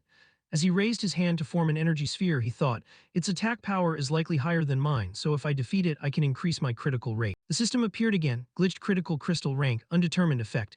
Attack power is multiplied by 10 when landing a critical hit, critical rate, 0% plus 1% every time an enemy with higher attack power than the user is defeated, glitched effect. The critical rate resets to 0 every time the user levels up. A beam of purple-black light shot straight into the sky, activating Azure Sphere Piercing Orb. The system announced, critical rate plus 1%. Itsuki clenched his fist and thought, it actually increased just as I thought. A monster slowly emerged behind him. An alert appeared, glitched critical crystal critical rate, 1%. Itsuki shouted, Yusuke, I'm going to take out the beast that broke into the house, I'm leaving the rest to you. He answered with a heavy slash toward a monster, leave it to me. Itsuki sprinted straight toward the log cabin. He shoved the door open with force. Inside, Iberia was covered in wounds, leaning against the wall and gasping for breath. It's useless. Without the dragon armor, I can't win. A claw swiped toward him, and Iberia muttered, if it's come to this. The monster thrust its claws at him, and Iberia cried out at the top of his lungs, Itsuki, save me. However, the person who appeared was Aiden, who swung his hammer straight into the monster's head. Iberia stared at him blankly, thinking that the old man was a non-combat class but seemed completely unafraid of spirit beasts. Aiden rested the hammer on his shoulder, looked at the monster and said, you're a tough one. The monster turned around in a rage to glare at Aiden. He stood there calmly, waiting for the monster's attack. I'll leave the rest to you. He called out Tenma, and Itsuki appeared instantly before the monster's attack could touch Aiden. Itsuki grabbed the monster's wrist tightly. The system appeared, activating Black Ice Strike. A long blade emerged from Itsuki's hand, and he quickly used it to pierce through the monster's body. Itsuki stood up and said to Aiden, sorry I'm late. It took a bit of time to deal with the ones outside. The old man calmly asked, how's the situation out there? Itsuki looked up and sensed the area. I can't feel any more mana fluctuations outside. He then replied, I think Yusuke has wiped out the spirit beasts. Aiden and Iberia stepped outside, and when Iberia saw the monsters lying all over the ground, he shouted in shock, did Yusuke do all this by himself? Yusuke looked up and warned everyone, don't get complacent yet. Unless we destroy that barrier, the spirit beasts will continue to spawn from within it indefinitely, and as time passes, they will only get stronger. He turned around and said to Itsuki, I plan to go destroy that barrier while wiping out as many spirit beasts as possible along the way, but if even one gets past me, you're dead. Itsuki's face darkened and he snapped back angrily, no, I'll be the one to clear the beasts inside the barrier. Yusuke, you stay here to protect Aiden and Iberia. Seeing this, Aiden was secretly amazed, that look in his eyes. There isn't a shred of fear, instead he's absolutely brimming with a thirst for battle. He spoke up, we'll leave the task of destroying the barrier to Tenma. Yusuke questioned him, if that's a green barrier, the beasts inside will be at least level 25. Are you sure you're strong enough to handle this? Itsuki, wrapped in a faint layer of white mana, stated firmly, I'm certain. Then he bolted off, and in a flash of light, Itsuki's silhouette vanished. Itsuki thought to himself, finally I can fight to my heart's content. Iberia stood there and shouted, if Itsuki is going, then I'm going too. Alright Yusuke, keep an eye on my old man for me. Aiden commanded coldly, you're staying put. He immediately protested, why? We're a team, Aiden explained, quit that team nonsense, it's ridiculous. You and Tenma live in two completely different worlds. Iberia yelled, we've come so far on this journey together. What do you mean by different worlds? Aiden shouted back, a team is meant to support one another and make up for each other's shortcomings. He sternly declared, but you don't provide any support, you're a burden at this rate. Aiden continued, making Iberia freeze in fear, you're going to get Tenma killed. He walked past Iberia and said, and of course, I'm not just talking about you.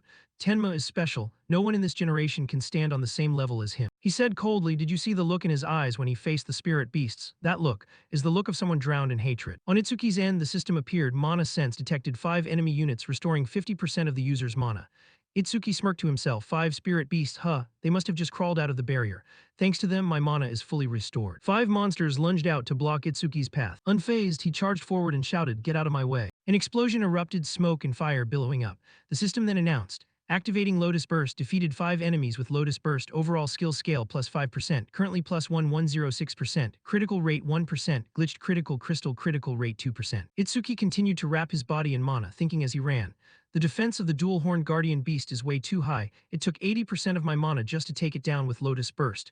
But I won't let a single one of them touch Iberia or the others. Iberia saw the explosion from a distance. Yusuke quickly stepped in front of him, blocking the shockwave while shouting in surprise, where did that explosion come from? Iberia answered loudly, that's Itsuki's skill. He must have run into spirit beasts in the forest. Yusuke frowned in thought. An explosion of that scale isn't something a mere level 0 should be able to cast. Could the reason Tenma can't level up be a debuff from his talent? On Itsuki's side, he stood before a blue-green screen and thought, so this is the green barrier. It seems these spirit beasts are on a completely different level than the ones I've faced. The system announced, activating mana sense. Itsuki muttered, I didn't expect mana sense to be blocked. I can't measure the number or strength of the spirit beasts inside. He recalled, come to think of it, Master said you could guess the spirit beasts inside a barrier based on its color. Dark barrier, spirit beast level 1 to 25. Green barrier, spirit beast level 26 to 50. Blue barrier, spirit beast level 51 to 75. Purple barrier, spirit beast level 76 to. Pink barrier, spirit beast level 101 and up. Since it's green, the spirit beasts are between level 26 and 50. Itsuki looked at the mark on his hand and muttered, if I kill them all, they'll drop a ton of experience points. He raised his hand and petals of light fell to the ground. The system appeared, summoning Shikigami, Shadow Hound. The black dog let out a long howl and an info panel appeared. Shadow Hound rank B level 16 0%. Skill Death Scent rank C detects all traces of mana in the area to locate and track the source. Will of Death rank B significantly reduces respawn time after the Shikigami dies. Attack 250, speed 250, defense 150, mana 150. Itsuki stroked it and said, I'll give all that experience to you. He continued inside with it, adding, but until I give the order, don't you dare touch them. He coldly declared, every spirit beast here is my prey. At a garden, Prophecy Day 1, 11:30 p.m., a girl announced, Father, the escort awakened has arrived. A blue-haired man with a long scar on his face bowed, Lord Izumi, from this moment on, I first-class Savior Kei Kairajima will serve as your guard. He was a level 63 Wind Elementalist, first-class Savior Kei Kairajima. The man immediately replied, thank you for coming. The girl wondered, besides him, 5 third-class saviors and 3 second-class saviors have also arrived. Has Akira Height not gotten here yet? He replied, I've assigned him to guard the surrounding area. The girl adjusted her glasses and reported, when we spoke on the phone 6 hours ago, he said he was on his way here. However, when I tried calling back 1 and 3 hours later, I couldn't reach him. She continued, massive stone pillars have been falling across the northern province since 8 p.m. tonight, so perhaps he ran into some trouble on the way. The man with a lantern on his head was Nento Izumi. He replied, an ordinary spirit beast wouldn't be able to threaten him. After all, he is one of the 6 pillars of the special class savior team. He said, keep trying to contact him. Only a special class savior can stand against the spirit beasts appearing here. The girl immediately answered, I understand. Kei suddenly spoke up, aren't you overestimating special class saviors a bit? No matter how strong Wajin and Akira Heighten are, they're still human. He arrogantly declared, I don't believe there's such a massive gap between them and those of us at first class. We might struggle a bit, but there's no way we can't take down a spirit beast that they can. Hearing that, Nento said, confidence is good, but if you think you can stand on the same level as a special class. He continued, it seems it's because you've never fought a truly powerful spirit beast. Suddenly, a massive fireball appeared in the sky. Kei immediately gripped his sword and shouted, it's a stone pillar. A spirit beast is coming. Nento stood up and said calmly, it's finally here. The girl said loudly, it's no use, you can't compare to height. Kei replied snidely, if even a special class can't do it, they aren't worth relying on. Don't worry, we'll wipe them out. He narrowed his eyes and thought to himself, now I'll prove that a first class is just as strong as a special class. On Itsuki's side, the green barrier glowed brighter and brighter. He entered with the Shadow Hound, observing his surroundings as he walked. The landscape inside the barrier wasn't much different from the outside. He looked into the distance and thought, but there's an aura here that makes me uncomfortable. The system announced, activating mana sense. Itsuki pondered, I can feel the mana fluctuations inside the barrier from here, but as expected, I can't get a clear read on the situation outside. It seems the inside and outside of the barrier are separate spaces. The system appeared again, mana sense, detected 5 enemy units, restoring 50% mana.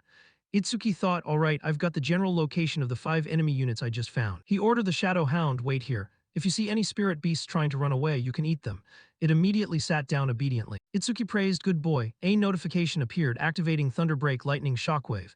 He gave a faint smile and shouted, I should get moving too. Just then, 2 monsters came charging wildly toward him. A bolt of blue lightning struck directly at them. Itsuki appeared and quickly dispatched the monsters. A notification appeared, activating Black Wall, Black Ice Wall. Another bolt of lightning tore through another monster. Lightning bolts continuously tore the monsters' bodies apart. Itsuki charged straight at a massive monster that was barring its claw. He leaped high into the air, creating a purple-black sphere in his hand. The system announced, activating Azure Sphere, Piercing Orb.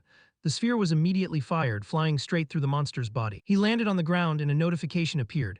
Critical rate plus 1%, damaged critical crystal, critical rate 3%. Itsuki pondered, his critical rate had increased again, now sitting at 3%. As he ran straight toward the light pillar at the center, he calculated that statistically, for every 100 hits, there would be about 3 critical strikes, so he might soon witness his first critical hit. Even so, this was the first time he had seen a stone pillar this close. He calculated silently that if he broke the stone pillar, the barrier would disappear, right, and surely 1 hit would be enough. The system suddenly appeared, detecting 1 enemy unit and restoring 10% of his mana. Itsuki immediately skidded to a halt, realizing there was still 1 more left. He stopped, and a bolt of lightning immediately enveloped his body. Black tentacles lashed out directly toward Itsuki. As they stabbed straight down, he quickly leaned his body to dodge the attack. Itsuki thought to himself that if he hadn't detected the mana fluctuation and remained alert until now, he would have been skewered just a moment ago. He looked toward the distant pillar of light and realized it had been hiding behind the stone pillar. This was it. A blurry figure emerged, and Itsuki silently assessed that it was a different type of spirit beast from the ones before. Meanwhile, outside the green barrier, Iberia stared with wide eyes, still unable to recover from the shock of the explosion. Yusuke advised him that even if Tenma couldn't stop all the spirit beasts, it was too dangerous outside, so he should wait indoors. He asked sadly Yusuke, "Will I really cause Itsuki to lose his life one day?" Yusuke immediately replied that the master was just exaggerating, so he shouldn't worry too much. But Iberia hesitated, reflecting that he truly seemed to be nothing but a burden. He looked toward the barrier and said that the level of spirit beasts inside a green barrier ranged from 20 to 50, then asked if he had the confidence to defeat a level 26 beast, to which Iberia sadly lowered his head and replied, "I'm not sure." Yusuke patted his shoulder and said not to be too sad as he wasn't calling him weak. When he was Iberia's age, he didn't even have the courage to enter a green barrier and fight spirit beasts. Iberia cried out in surprise, "Even you, Yusuke." And the man explained that the difference between spirit beasts in a dark barrier and a green barrier wasn't just about their levels. Iberia wondered what else there was, so Yusuke told him that spirit beasts inside a dark realm have no intelligence. They are merely creatures that repeat an endless cycle of slaughter and destruction. He recalled a giant tiger and said they were strong, but with a plan there were many ways to kill them. However, inside a green barrier, just like us humans, there can exist spirit beasts with intelligence. Inside the barrier, a monster slowly walked toward Itsuki and spoke coldly, "Did I miss?" It seems he has a sensory-type skill as the system appeared. 4 Directions General 336, Level 34. On this side, Yusuke said that among the young people of Tenma's generation, only a few could stand against a spirit beast of that level, while Itsuki muttered grimly that as he thought, the beasts in this barrier were different from any he had faced before. Yusuke explained that the reason he was a burden to Tenma wasn't because he was immature, but simply because Tenma was far too strong. Itsuki spoke coldly, nodding that it had seen through his skills in just a few seconds and moreover could speak human language. He had finally met one, an intelligent spirit beast like the ones he had heard about. The monster chuckled dismissively, asking what he was babbling about and if he was begging for his life. It looked at Itsuki and remarked that it thought he was strong, but he turned out to be just a level 0, a coward who could only tremble upon seeing it. He smiled and questioned it, saying he was just excited and had wanted to ask its race something for a long time.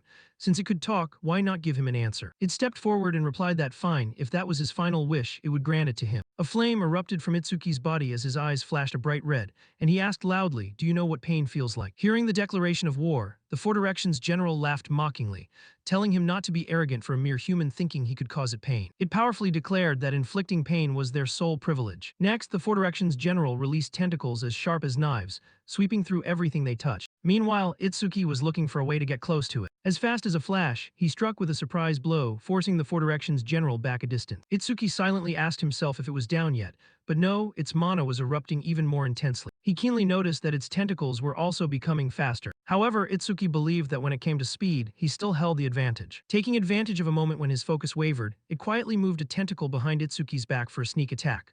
Fortunately, he dodged in time, cursing inwardly that his strength was too weak since he couldn't even cut off its head, and his attacks were doing almost no damage. The 4 Directions general was quite surprised, nodding that at his level he shouldn't be that fast, and asked what his real level was. Despite that, it remained contemptuous, saying it didn't matter because no matter how fast he was still just an insect to it. While attacking, the 4 Directions general continuously taunted him, saying that even if he hit it 100 times with that strength, it wouldn't even be enough to tickle, but if he took just one hit he would die. Contrary to its leisure, Itsuki was struggling to dodge the constant attacks. Tentacles were attacking from multiple directions, including from behind. When he blocked one, he was hit from the side. Finally, he couldn't hold out anymore and was knocked down painfully. Itsuki was pinned firmly against the base of a tree by a tentacle. Even so, he managed to break free and challenged it, saying if it could do it, then just try. The 4 Directions general immediately realized that the state he was in was just a speed-enhancing skill, and said it would see how long it took before he ran out of mana. After observing, Itsuki silently assessed that those tentacles weren't a skill but a part of its body, which was why super simulation wasn't activating. In his heart he lamented, wondering how many hits that had been the 18th or maybe the 19th. It laughed mockingly, saying it was useless, as Itsuki's mana was now down to only 97 out of 330. Itsuki was in a dire situation. He had used his skills continuously and his mana was almost gone, his stamina was also depleted, and if this continued his speed would drop, so he decided to pour everything into an attack. Therefore he calculated that by increasing his attack frequency, he would win if he could land even a single critical hit. Immediately after, Itsuki utilized the glitched critical crystal, rank undetermined effect. Attack power is multiplied by 10 when landing a critical hit. Critical rate 0% will add 1% when an enemy with higher attack power than the user is defeated. Glitched effect.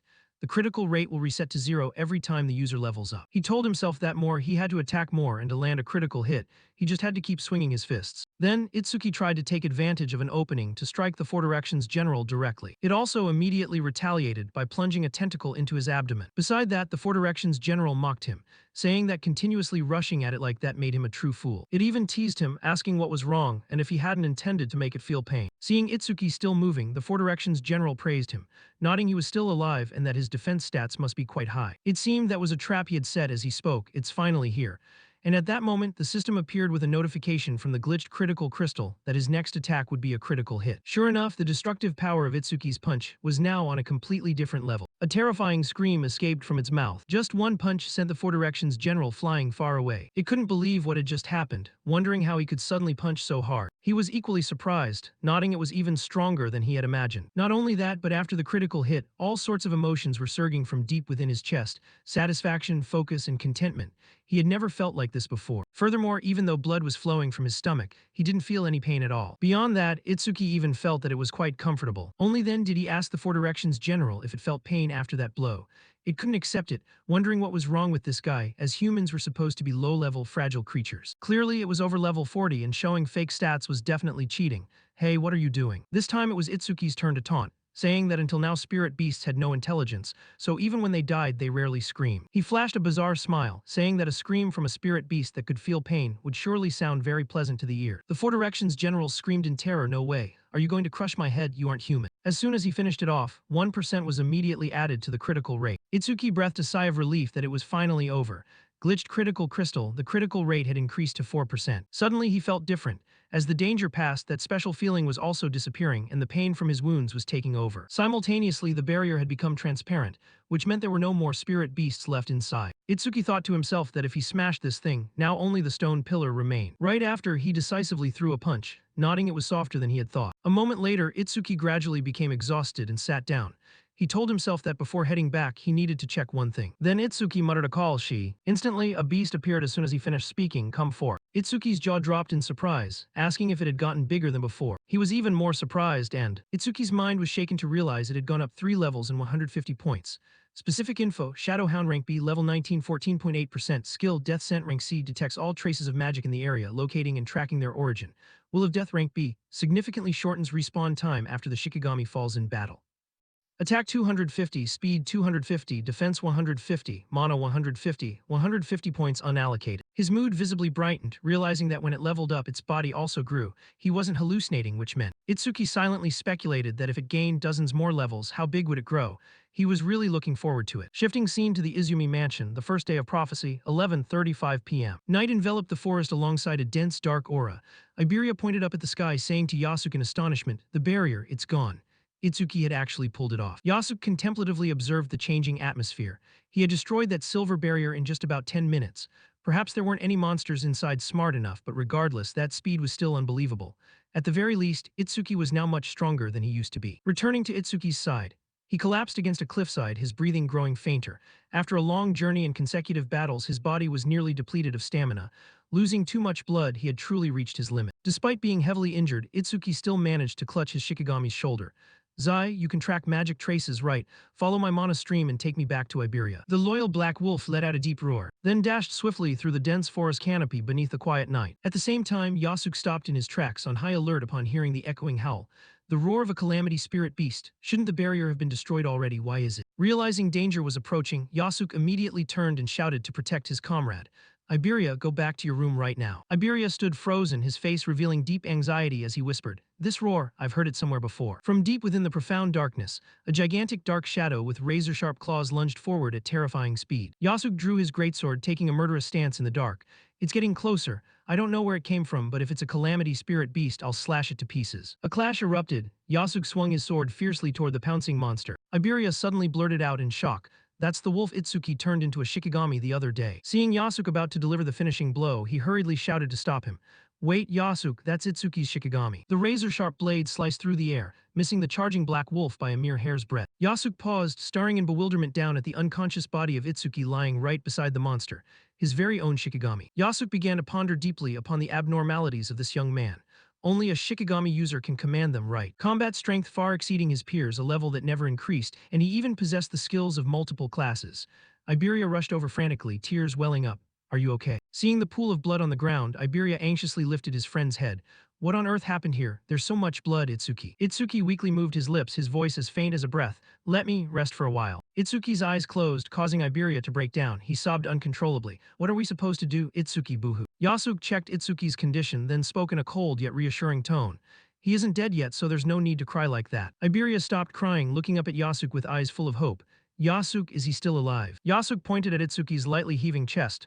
Look, he's still breathing normally. Iberia, you have Kodama bandages, right? These wounds need immediate treatment. Iberia replied, yes, I'll take care of it. In the dim room, Itsuki lay motionless with bandages wrapped around his abdomen. Iberia secretly resolved.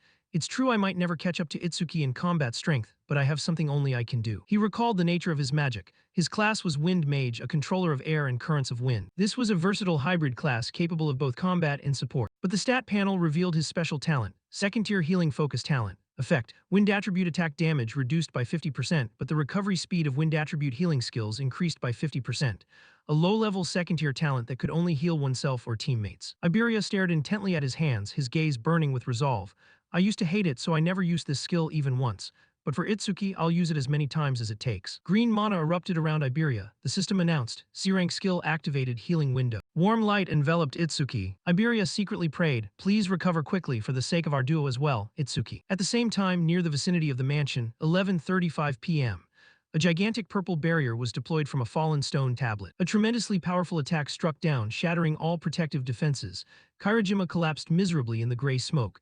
Ajiha could only scream in despair, Kairajima. Ajiha rushed to use healing magic on Kairajima, urging, I'll heal you right now, what's the situation outside? Kairajima only uttered weakly, run. Kairajima's face was distorted with terror as he looked at the giant dark shadow behind them.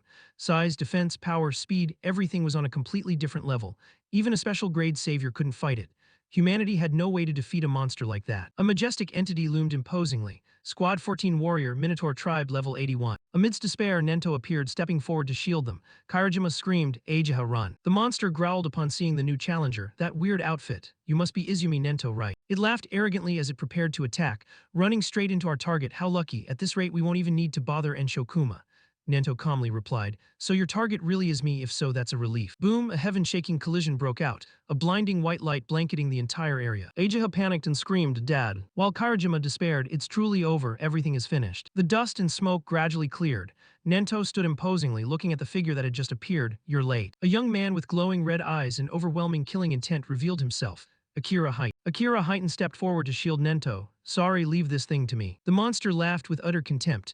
Haha, I don't know where you crawled out from, but your mouth is sure big. Kairajima tried to warn in a panic. Careful, that thing is extremely strong. Without a word of surplus, Akira Heighten focused his internal energy into his fist. Swish, an attack tore through space. Black blood splattered everywhere as the monster exploded. Kairajima widened his eyes, completely struck dumb by the horrifying spectacle. Looking at the back of the person who had just struck, he blurted out, so this is the power of a special grade savior. Kairajima trembled, realizing the truth. I used to think specials were just humans too, but this is no longer human. A monster with power far beyond common sense. Ajiha rejoiced, we did it. Does that mean we've overcome the crisis, right? Akira Heighten coldly replied, no, things are only just beginning. Immediately, the sky shifted to a menacing color. First day of prophecy, 11:40 p.m.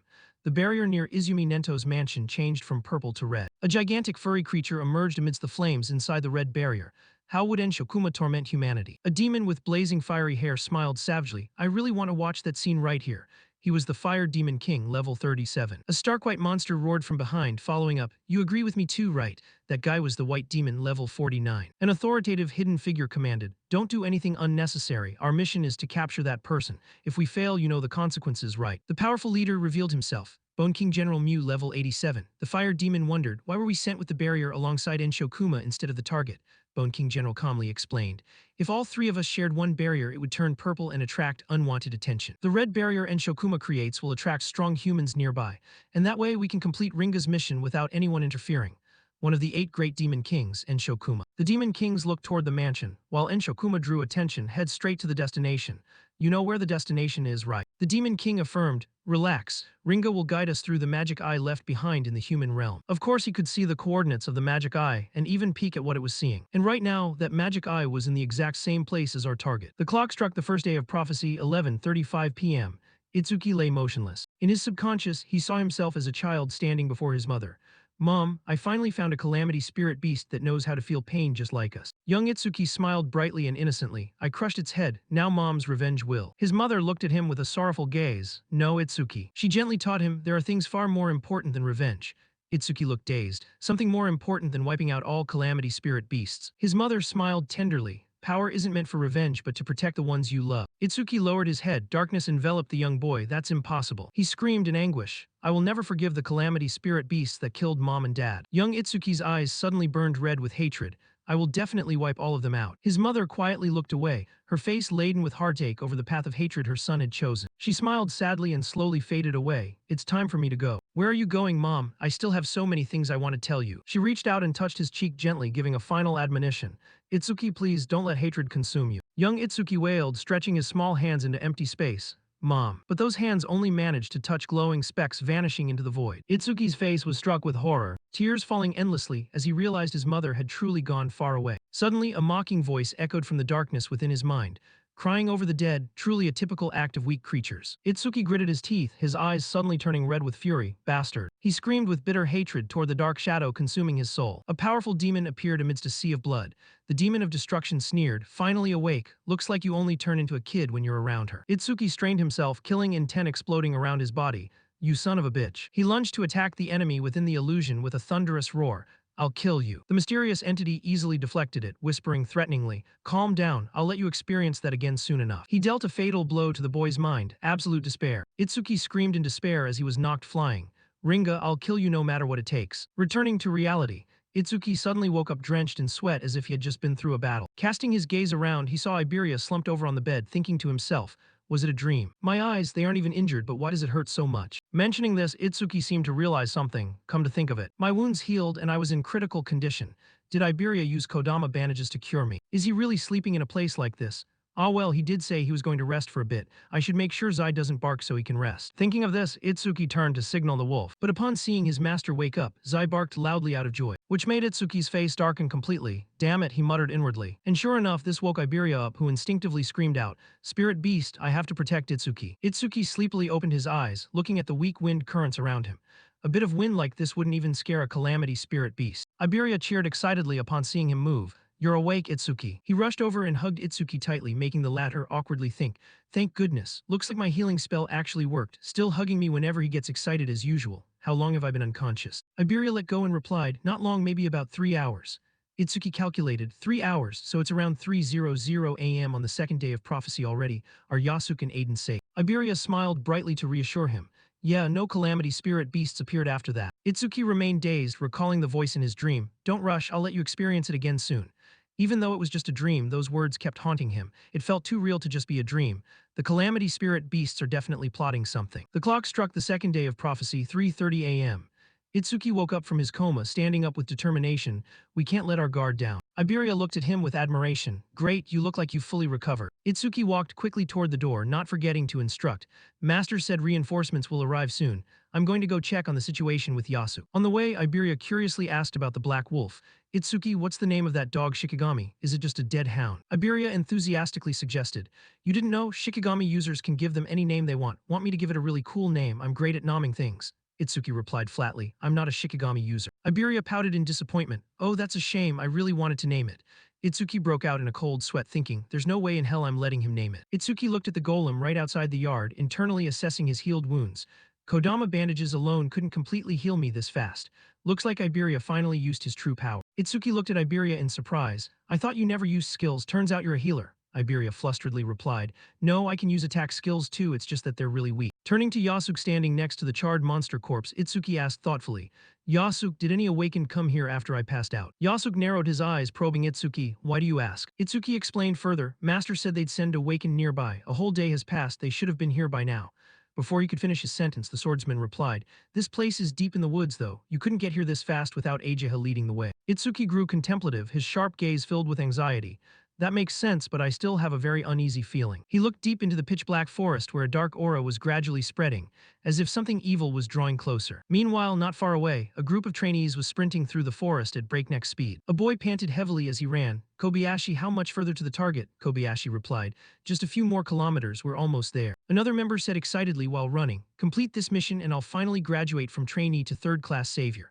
The brown-haired guy replied in a tired voice, "Man, this place is way too remote. Does the best blacksmith in the North Continent really live in a place like this?" Suddenly, the pink-haired girl in the group leaped into the air, screaming, "Stop right now." The whole group immediately halted, taking ready combat stances amidst the dark, murderous forest path. The brown-haired guy turned back to ask his teammate alertly, "What is it? Do you sense something strange?" She answered, "Something is coming from ahead." From the gloomy darkness, two towering figures emerged to block the path. "They've spotted us." The group of trainees simultaneously drew their weapons, shouting to steady themselves.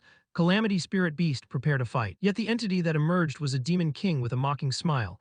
"Where are you kids rushing off to? Don't tell me." He closed in with terrifying glowing red eyes, revealing sharp fangs. "Are you heading to the exact same place as us?" The outcome when a group of rookies clashes with two bosses goes without saying. The swordsman in the group was set ablaze by the fire demon. The demon even spoke with contempt. "To think a simple fireball left them like this. Humans truly are fragile creatures." Saying that, he turned to his companion and asked, "Hey, white demon, are you done yet?"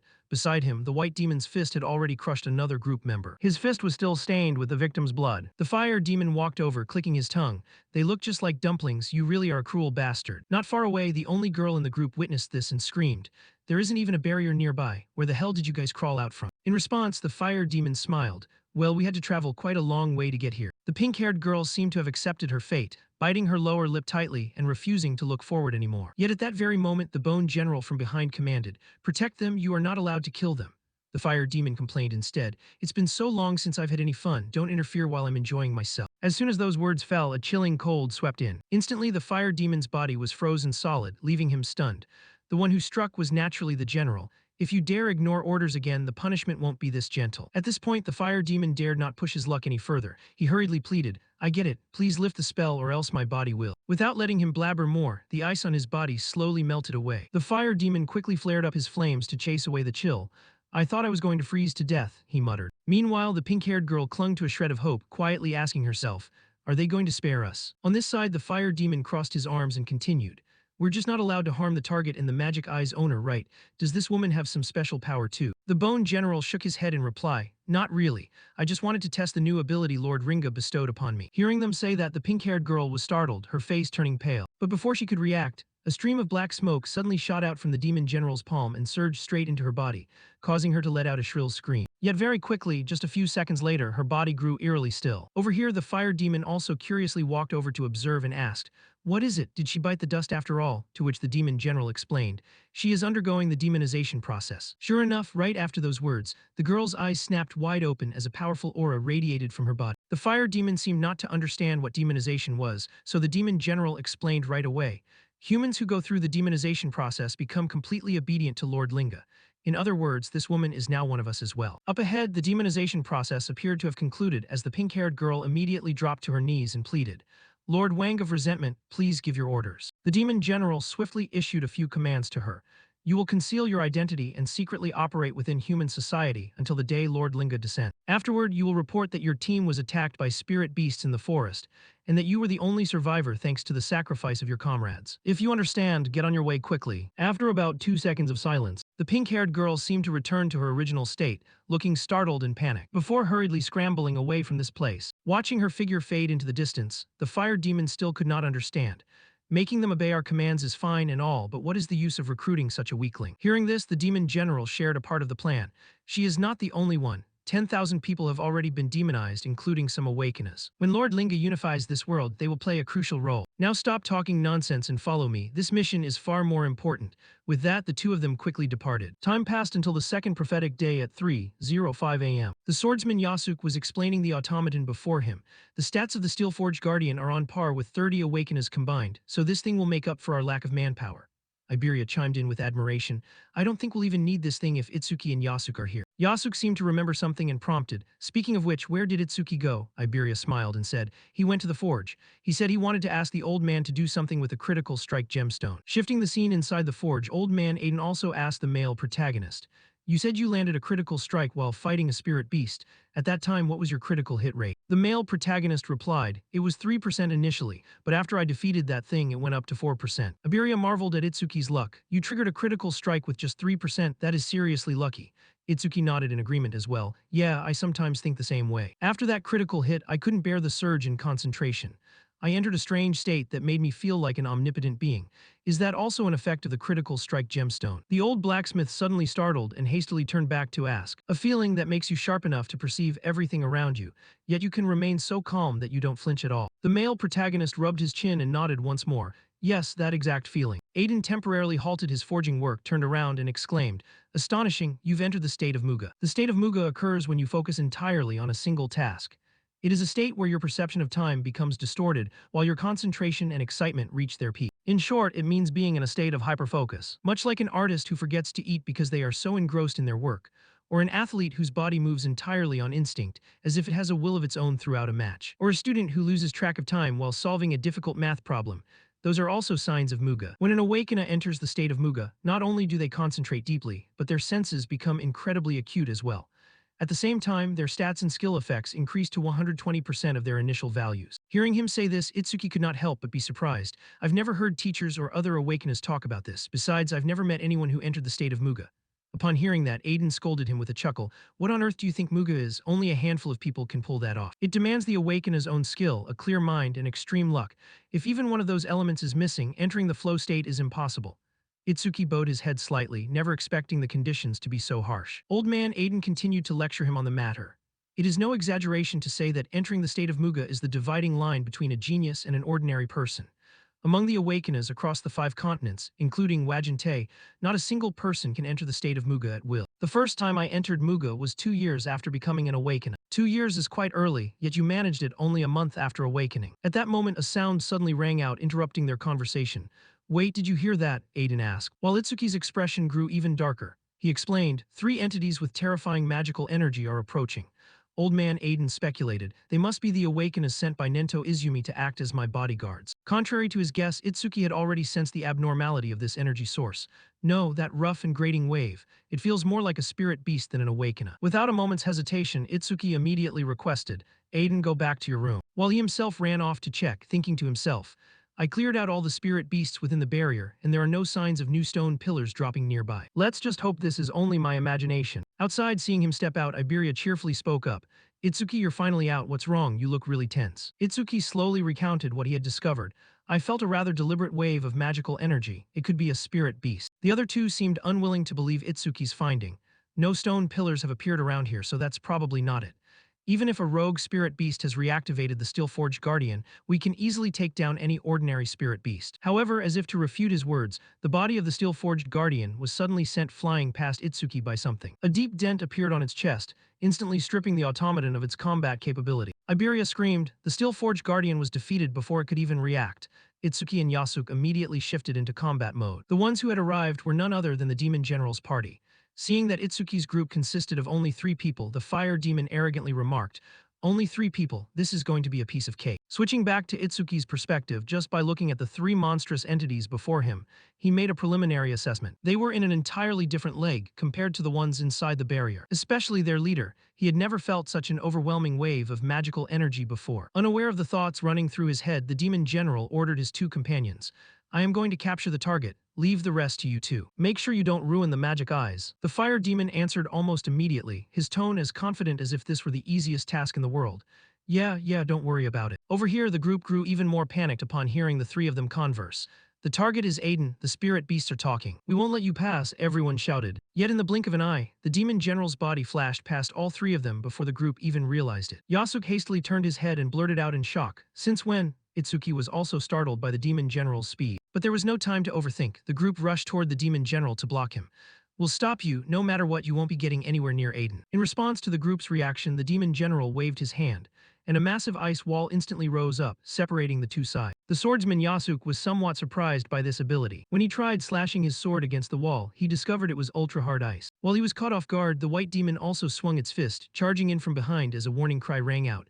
Yasuke, watch your back. Hearing this, Yasuke startled and hastily turned around, raising the sword in his hand just in time to block the white demon's punch. However, the sheer force of it still sent his body flying far away. Itsuki's face filled with worry upon seeing that. Yet his opponent, the fire demon, had also prepared to launch an attack. You don't have time to worry about others. With that, he used his A-rank skill, Crimson Flame Bullet, firing a scorching fireball straight toward Itsuki. Itsuki instantly activated his Black Ice Wall skill to block the attack while demanding, Iberia, get out of here right now. Knowing he couldn't be of much help, Iberia could only tuck his tail and run for his life. Returning to the battle, although Itsuki managed to block that fireball, both of his hands were charred black. The system issued a notification, a rank skill Crimson Flame Bullet detected. Activating Super Simulation Analysis Progress 1%. Looking at this notification, Itsuki's face turned pale. His skill is A rank. I could have dodged it with Thunder Flash Wave, but I relied too much on Black Ice Wall. Up ahead, the fire demon seemed to read his thoughts and mocked. Did you really think that flimsy piece of ice could stop my fire? How stupid. Having said that, a hint of panic flickered in his own heart as well. Wait a minute, did I overdo it? What if this guy is a magic eye? But very quickly, he realized Itsuki's level was 0. So a sly smile crept back onto his face. Level 0 and he's just a human, a member of a lowly race. There's no way he could be a magic eye. I can burn him to ashes without a second thought. Itsuki began summoning the Death Hound to assist in battle. This prompted the fire demon to burst out laughing. Are you planning a 2-on-1 by summoning a Shikigami? Even if you summon 10 more bugs like that, you stand no chance. He launched another attack as he spoke. Over here, Itsuki never intended to have the Death Hound fight in the first place. He turned back and told his friend, I'm leaving Aiden's protection to you, go. At the same time, the attack exploded, though both Itsuki and the Death Hound appear to have dodged it. The fire demon watched the Death Hound's trajectory and speculated, that Shikigami. Is it heading toward the target? Do you really think you can take me on all by yourself? Regarding his words, the male protagonist was actually secretly relieved. This guy completely looks down on me. If I keep pretending to be weak, he won't finish me off right away. This buys me time to analyze, but I don't think I can keep pretending to be cowardly in front of a spirit beast anymore. Thinking this, he also flashed a smile. That's right, got a problem with that. After all, you look pretty pathetic. Itsuki's expression was blatantly arrogant as he said this. That drove the fire demon absolutely mad. Such arrogance from a lowly human. I was going to toy with you a bit, but I've changed my mind. I'll turn you into ashes right now. He let out a loud roar and launched an attack even more ferocious than before. However, Itsuki was still able to dodge using his own speed, remarking, he got bigger but his speed didn't increase. He's a ranged elementalist who relies solely on skill. If I can close the distance, I've got this match in the bag.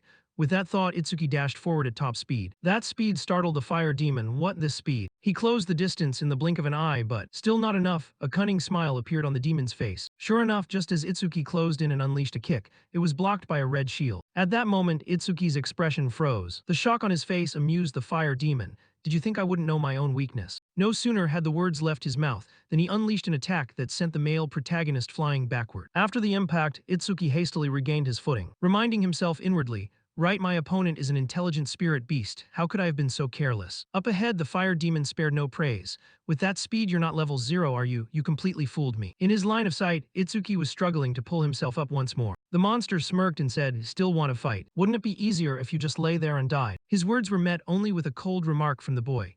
Being an A-rank skill, it sure takes a while to analyze. According to the system notification, the analysis progress is at 81%. The second day of the prophecy at 3:14 a.m.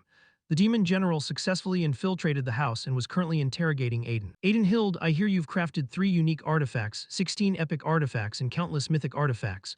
You are the most talented artificer among humans. Without letting him ramble further, Aiden immediately cut him off, summarizing his achievements. Summarizing my achievements like that, are you planning to murder me? In response, the demon general tried to reassure the old man. Calm down. As long as you're useful, I have no reason to deal with you. Over here, Aiden replied with a tone dripping with sarcasm. Understood. Unfortunately, I'm not the type who likes to chat. As he spoke, he reached out to grab a dagger on the table, and immediately drove it straight toward himself, as if wanting to commit suicide. But how could the demon general let him achieve his goal so easily? Right before the blade touched Aiden's face, his body was frozen solid. This ruined Aiden's plan, his eyes bloodshot with anger. He encased his body in ice in the blink of an eye. This has got to be at least an A-rank skill. Across from him, the demon general seemed to see right through Aiden's thoughts, coldly warning him, give it up. Whether you live or die is for me to decide. Elsewhere, the hiding Iberia was sweating profusely with anxiety. At this rate, Dad is going to be kidnapped. What should I do? Should I ambush him? While the young man was deep in thought from outside, the Death Hound summoned by Itsuki charged in to attack the demon general. As it closed in, it leaped up, opening its jaws wide to strike.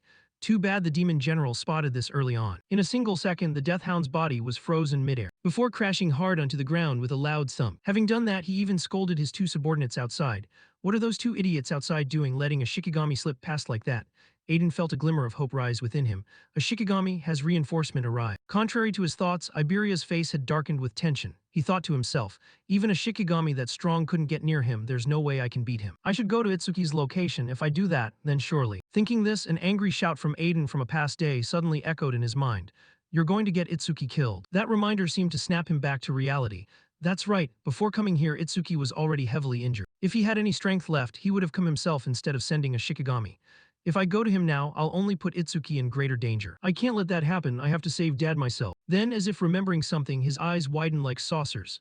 Right, the dragon armor and that thing. I'll have a chance at winning, it must be under Dad's bed. Hang in there, Dad, I'm coming to save you. Returning to the demon general's perspective, his senses naturally picked up Iberia's presence. Yet he merely sneaked in contempt. Looks like someone was hiding, but he ran away instead of helping. What a coward. Over here, the old blacksmith heard this and felt somewhat relieved. Iberia, well done, that's an opponent neither Itsuki nor Yasuke could defeat. No matter what, don't come back. Ignoring the old man's thoughts, the demon general had achieved his goal and prepared to leave. Now I'll take you away. We'll leave the cleanup to those two. Back to the battle between Itsuki and the fire demon. The latter used the Crimson Flame Bullet skill once again. Meanwhile, Itsuki also activated Black Ice Wall to block the attack. I'll use Black Ice Wall to encase my burned leg. That should help me move a bit. With that thought, the moment the giant fireball hurtled toward him, he activated Thunder Flash Wave to gracefully dodge to the side. However, the fire demon coldly remarked, "You can still dodge with a crippled body, what a stubborn bastard, but your speed has dropped significantly. Let's see how long you can keep dodging." With that, he unleashed a barrage of Crimson Flame bullets, firing an uncountable number of fireballs forward. The protagonist was slightly startled by his use of both hands to cast the skill simultaneously. The fire demon kept firing his skill like a machine gun without pausing for even a second. A rain of his skills made Itsuki's face pale. All the fireballs were aimed squarely at him, making it extremely difficult for Itsuki to dodge them. He muttered inwardly, "There are too many projectiles to track. Normally I could dodge them all, but in this condition." Just as the thought crossed his mind, a fireball struck Itsuki square in the chest, knocking him off balance. Seizing the opportunity, all the other fireballs began to close in, battering the protagonist's body until he looked no different than a torn sack. Finally, his body was charred completely to cinders. Amidst his hazy consciousness, Itsuki seemed to recall the image of his mother burning up just like that. Opposite him, the fire demon wore a smile. He gathered another fireball with greater power and blasted it straight ahead, letting out a loud laugh. Die, penetrating Crimson Flame Bullet. However, as if Itsuki's time was not up yet, right at the most dangerous moment, the analysis progress reached 100% and his body abruptly emitted a blue glow. The Crimson Flame Bullet pierced right through this light and exploded behind him. This sudden mutation caused the fire demon's expression to shift slightly as he muttered, "What is that?" Meanwhile, having completed the analysis, Itsuki himself received several enhancements. Analysis complete, Crimson Flame Bullet, acquired Black Ice Wall Level 3. Black Ice Wall Level 3. Active effect, when activated, continuously generates ice on the surface of the body by consuming mana, capable of blocking fire attribute skills of A rank and below. Passive effect, defense increased by 15%. When blocking fire attribute skills of A rank and below, currently increased by 50%. All stats increased by 50%. Removes all negative effects and heals all wounds. Looking at these notification screens, Itsuki felt somewhat more reassured. Just as I thought, I didn't acquire a new skill, I simply upgraded Black Ice Wall. My stats collectively increased by 50%, which is equivalent to 4 levels higher than a normal awakener. No way, I don't have to fear his Crimson Flame Bullet anymore. Once I close the distance, I win. Back to the fire demon. Seeing his skill suddenly lose its effect, he gritted his teeth and questioned, "The Crimson Flame Bullet didn't even scratch you. What kind of defensive skill is this? Anyway, you can't possibly maintain it for long in that condition." Right after that, the lotus-shaped light enveloping Itsuki slowly opened up. The fire demon chuckled coldly at the sight. "I knew it, playing around ends here, it's over." No sooner had the words left his mouth than his expression flipped 180 degrees, sweat pouring down incessantly. Because at that moment, Itsuki's body had fully recovered without a single scratch, leaving the fire demon utterly in disbelief. "What is this? Your body was completely mangled just a moment ago and now it's fully healed." In response, Itsuki spoke in an icy tone. "I was going to ignore you and go save Aiden. But your flames brought back some unpleasant memories, so I've changed my mind. I'm going to crush you first." As he said those words, Itsuki's expression filled with murderous intent. Shifting the scene to the swordsman Yasuke's battle, his body was just sent flying by the white demon. "He's too strong. If I hadn't blocked that blow with an artifact, I'd have been done for long ago." Thinking this, he forcefully planted his sword into the ground to keep himself from sliding far back. After regaining his footing, he thought to himself, "How far did I get blown away? None of these guys are normal. I need to get back quickly." Just as he thought that, a powerful figure suddenly landed right in front of him. Yasuke narrowed his eyes and observed ahead. "The guy who chased me all the way here, good. This will make it easier for Itsuki to handle things. Itsuki can escape on his own, but the real problem is Master and Iberia. I'll stay and sort this out as fast as possible before heading back to support them." "Please hold on until then," he prayed inwardly. Shifting over to Iberia's location, the young man was still searching for the dragon armor. "I think it's somewhere around here." He reached under the bed to search. Very quickly, Iberia's hand brushed against a box. His eyes burst open with joy. Opening it, sure enough, inside the box was a set of armor. "Here it is, dragon armor, with this I can fight." Right before his eyes, Iberia quickly grasped the armor's stats. Attack plus 100, speed plus 100, epic effect. For every 1 minute equipped, speed and attack increase by an additional 20%, capped at 15 minutes. With no time to overthink, Iberia immediately put on the gear and swore to himself, "Itsuki, just focus on the opponent in front of you. This time I won't be a burden. Dad warned me that wearing it for over 15 minutes brings a disastrous side effect. I can save Dad within those 15 minutes, no matter what happens. With that, he bolted out of the room like a race car. Meanwhile, with the demon general, he was carrying Aiden away while the old man tried to converse with him to gather information. Is strolling like this really wise? They'll catch up to you soon. In response, the demon general was supremely confident in his strength. Among humans, only a special grade savior can pose a threat to me. But right now he's busy with the Demon King. His words made the old man realize something. If even the Demon King was dispatched, they must have another objective. Should I trick him into talking? Acting on the thought, the old man spoke up. You went through all this trouble just to capture me. His question nearly made the demon general laugh out loud. Don't flatter yourself, you aren't the only target, we have plenty of other objectives. Thanks to this, Aiden confirmed his suspicion was correct, so he continued to probe. Then you guys are out. Before he could finish his question, the demon general abruptly spun around upon sensing something, muttering, how annoying, these pests. By now, he had begun spotting Iberia's figure darting rapidly through the bushes. Naturally, old man Aiden couldn't know that yet, only speculating inwardly. Is it Yasuke or Itsuki? If it's just me, there's practically no chance of winning. The moment that thought crossed his mind, Iberia's figure lunged out to attack, shouting loudly, Give my dad back. A cold flash appeared in the demon general's eyes. After a brief pause, he muttered, Another brat, what the hell are they doing? Returning to Itsuki's battle. The fire demon was still in utter shock watching the protagonist recover as if nothing had happened, despite his entire body having been charred black. How on earth did you recover to this extent? Fine, no matter how many times you recover, the result will be the same. Rapid crimson flame bullets. Roaring, he unleashed a rain of skills straight at Itsuki. Our protagonist also activated Black Ice Wall to block the attack. Just like that, a storm of skills slammed into the ground. Seeing his attack hit home, the fire demon sneered, daring to take it head-on without dodging. How foolish. I'll turn you into charcoal right here. Unfortunately for him, after the flames cleared, Itsuki reappeared without a single scratch. Flames of this level won't work on me anymore. You're the fish on the chopping block now. As he spoke, he activated Thunder Flash Wave, darting forward like lightning to close in on the fire demon within a single second, making the monster tremble violently. Yet he tried to reassure himself. His speed increased, but I still have my fire shield. Opposite him, Itsuki wore a demonic smile. First, I'm going to peel your scales off, every single one of them. Finishing his sentence, he thrust both hands forcefully forward. But naturally, the fire demon managed to use his fire shield to block the skill just in time. This guy, did he forget I have a shield? The monster wondered. However, the shield could no longer withstand Itsuki's attack, as his hands pierced straight through it, and shattered it into countless pieces. He laughed as if losing his mind. It's cooking time, Itsuki roared again. Realizing he couldn't beat Itsuki anymore, the fire demon thought about making a run for it.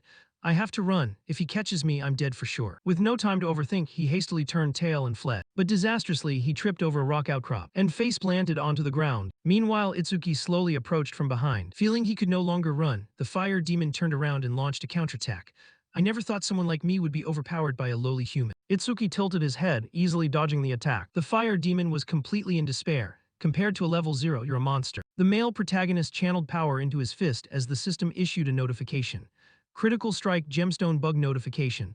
The next attack has a 100% chance to trigger a critical strike. The fire demon himself sensed the danger from this attack and was scared out of his wits. Following that, without needing to think twice, Itsuki let out a shout, You demon. Then he delivered a lightning punch. The blow instantly shattered the monster's face. The fire demon's body collided with the ground, creating a sizable explosion. In the end, his head was completely smashed to pieces. Itsuki looked at the body and said with a cold voice, Why did a critical hit have to trigger right now? I wanted to torture him longer. Now I've entered the state of Muga again. It activated right after that critical hit just like last time. Could it be that landing a critical hit automatically triggers the state of Muga? He glanced briefly at the system interface, realizing his status was overclocked to 120% and thought, Between my weapon and passive skills, my total stats have already exceeded 2,000. Thinking this, he suddenly saw a green light rising from the fire demon's body. Is this the orb formed from the karma of the dead spirit beast? Before Itsuki could even react, the green light split into two and flew off in opposite directions. The protagonist quickly made his guess. It flew toward the forest. Is that karma heading for Yasuke? He cast his gaze toward the remaining direction. Is that building the forge? Because the Death Hound and Aiden are both there, shouldn't the orb have split in half instead of remaining whole? As long as I don't cancel the summon, it's immortal as a Shikigami. Don't tell me Aiden has. Shifting to Iberia's battle. Right then, he threw a punch forward, but it was blocked by the demon general's ice barrier. This caused Iberia's body to stall for a beat as he asked himself, not even a full power strike enhanced by the dragon armor can pierce his defense. If one strike isn't enough, I'll keep hitting until it shatters. Opposite him, the demon general's mocking voice rang out. Such a foolish son, you still can't bridge the power gap between us. Nearby, old man Aiden quickly recognized the identity of the person wearing the armor. Iberia, you idiot. I don't need your help. Take off that dragon armor right now. I told you wearing it comes with a heavy price. If you don't take it off, I'll disown you. In response, Iberia lunged forward to attack once more and shouted, even if you disown me, I'll still save you. With that, he reminded himself, if Itsuki were here, he definitely would have done the same. The old blacksmith, who wanted to lecture his son a bit more, instantly had his mouth frozen shut by the demon general, who said in a chilling tone, is this what you call love? Mortals are both sentimental and disgusting. I don't have time to play with you anymore. With that, he effortlessly raised a hand in the air and easily froze Iberia mid-charge. Then he turned to leave, dropping a final warning, know your place, brat. Aiden turned his head back, trying to catch a last glimpse of his son with bloodshot eyes. At that moment, Iberia's dragon armor-equipped time had reached 3 minutes. Elsewhere, thanks to Itsuki eliminating the fire demon, the Death Hound also benefited. It leveled up from 19 to 20 and instantly broke free from the ice trapping it. At the same time, Itsuki had just rushed over to the building. It leveled up again. It seems the Death Hound absorbed all that karma. Thinking this, he turned his head and asked, what happened to Aiden and that spirit beast? The Death Hound merely turned its head backward, signaling Itsuki to check the situation himself. And with just a single glance, his eyes flew wide open. What the hell happened here? This terrifying wave of magical energy. I can't wait for Yasuke anymore. With no time to hesitate, he immediately dashed toward the magical energy source at top speed. Meanwhile, the swordsman Yasuke had just successfully severed the white demon's hand, but it didn't seem to feel any pain and swung back immediately, forcing Yasuke to raise his sword to block. Even so, his body was pushed backward. Seizing the opportunity, the white demon's severed hand regenerated in mere seconds. Yasuke narrowed his eyes and carefully assessed the situation. The wound I just inflicted healed already. A spirit beast with insane regeneration speed, truly the worst matchup for me. Thinking this, he sensed a green aura spreading in all directions. Is that karma? Did Itsuki eliminate the other one? Then I'll have to handle this myself. It can regenerate, but it keeps using its hands to protect its head and the back of its neck. That must be its weakness. Now I can take care of it. As Yasuke thought this, he swung his sword continuously. First, I'll cut off both of its arms. It takes at least a second for it to regenerate, which means during that second, its weakness is exposed. The moment he severed both of the monster's arms, Yasuke's eyes turned bloodshot. In a flash, he swung his sword with all his might straight at its body, sending the monster's head flying off its neck as blood spurted out in torrents. Finally, its massive body collapsed to the ground, and Yasuke muttered a self-reproach. I can't believe a brainless spirit beast wasted this much of my effort. I need to regroup with Itsuki as fast as possible. That ice-controlling spirit beast is the real trouble. With that thought in mind, the swordsman sprinted toward the forge. Shifting to the demon general's position, realizing Aiden wanted to say something, he stopped in his tracks. Looks like you've wanted to say something for a while now. Fine, speak. He waved a hand to thaw the ice on Aiden's mouth. The old man lowered his voice and bargained, I'll accept any demand, so please spare my son. In response, the demon general calmly replied, from this distance, I can no longer control the ice trap anyway. Besides, sooner or later you'll have to obey us. Anyway, I knew from the moment I saw it. The armor that Brad is wearing, you forged it from the dragon tribe, didn't you? The dragon tribe possesses immensely tenacious vitality. Even in death, a fragment of consciousness lingers within their flesh, blood, and scales. That residual will persist in any equipment crafted from them. If worn for too long, the wearer's consciousness will gradually be devoured, until their entire body is hijacked and they become a true dragon. As if to prove the demon general's words, right at that moment, the shape of Iberia's armor completely changed as he was entirely consumed by the dragon armor. Scene cut back in time to the day of prophecy. While Itsuki was heading elsewhere, Iberia looked up at the sky, silently praying for Itsuki's safety. Beside him, Yasuke quietly observed the reaction and noticed Iberia's intense admiration for Itsuki. Iberia didn't deny it, admitting that he desperately wanted to become someone like Itsuki. Surprised, Yasuke immediately questioned him. He pointed out that Iberia had met plenty of exceptional people. Aiden, Taiwan, Nento, Izumi. Yasuke himself possessed far greater renown and combat experience than Itsuki. So why was Iberia so dead set on becoming like Itsuki? Caught off guard, Iberia was completely taken aback and didn't know how to respond. Seeing his awkward expression, Yasuke placed a hand on Iberia's shoulder, smiled lightly, and said it was just a random question. No need to take it seriously. Afterwards, Iberia fell silent, sinking back into deep contemplation. He suddenly realized he had never truly thought deeply about why he admired Itsuki so much. The more he thought about it, the less clear his own motivation became. The scene shifted further back into the past by another 10 years. At this time, Iberia was overjoyed with his newly received wooden sword. His mother walked over, smiling and asking if he liked his birthday gift. Iberia nodded eagerly, his eyes shining brightly. He held the sword, admiring it for a moment before solemnly giving it a majestic name, the undefeated sword of justice and heroism. His mother paused for a second but still nodded and praised the name. Filled with intense excitement, Iberia raised the sword up, imagining himself as an awakened warrior preparing to face the calamity monsters. He cheered excitedly and ran outside, eager to show off the sword to everyone. His mother reminded him to be careful before he disappeared. Inside the house, Iberia's father appeared beside his mother, asking in a low voice, does he have friends? Out in the yard, a group of kids had already surrounded Iberia. their eyes glued to the sword with a look of longing and eagerness. One boy said enviously, "Let me borrow the sword for a little bit." Iberia immediately gripped the hilt tightly. He felt anxious under the gaze of the crowd. The kids reminded him that his father was a famous blacksmith who could make as many swords as he wanted, and that they would just borrow it for a moment and return it. Iberia hesitated intensely in his heart. He knew full well the sword was his and really wanted to refuse, but he didn't dare say a definitive no. When one child pressed further, "Are you not going to lend it to us?" Iberia hesitated for a moment, then forced a smile and nodded. Even though he was extremely reluctant, he still handed the sword over to them. As soon as he got the sword, one kid took off running, pretending to be an awakened warrior while shouting majestically. The rest laughed and chased after him. Iberia stood frozen in place, biting his lip tightly as he watched his beloved sword being taken away. He softly pleaded, "Give my sword back," but his voice was too faint and no one heard him. A long while later, he returned home empty-handed. His mother greeted him with a warm smile, asking if he had fun today. Iberia forced a clumsy smile, pretending everything was fine. Quickly noticing he wasn't carrying the sword, his mother asked about the wooden sword. His father immediately figured it out, sighing as he said, "Did those kids take it away again?" Hearing this, his mother intended to go get it back. But his father stopped her, saying that even if they got it back today, it would just get taken away again tomorrow. Then he turned to scold Iberia for not knowing how to protect what was precious to him, for lacking the courage to say no, and for not daring to ask adults for help. Iberia slunk into a dark room, curling up on the floor. Tears fell silently as he cried and asked himself, "Why do I admire Itsuki so much? Why do I want to become someone like him?" The scene skipped forward a few months. In the hospital, Iberia's father angrily grabbed a doctor by the collar upon hearing there were no treatment options left. The doctor apologized, saying they had done their best, but Iberia's mother's body had always been very weak to begin with. His father nearly went crazy, shouting that they were just supposed to sit and wait for his wife to die. The doctor advised him to stay by her side for the remaining time. In the hospital room, Iberia's mother called out to her son. Iberia ran over, tightly holding his mother's hand. Even though she was in agonizing pain, his mother still smiled gently.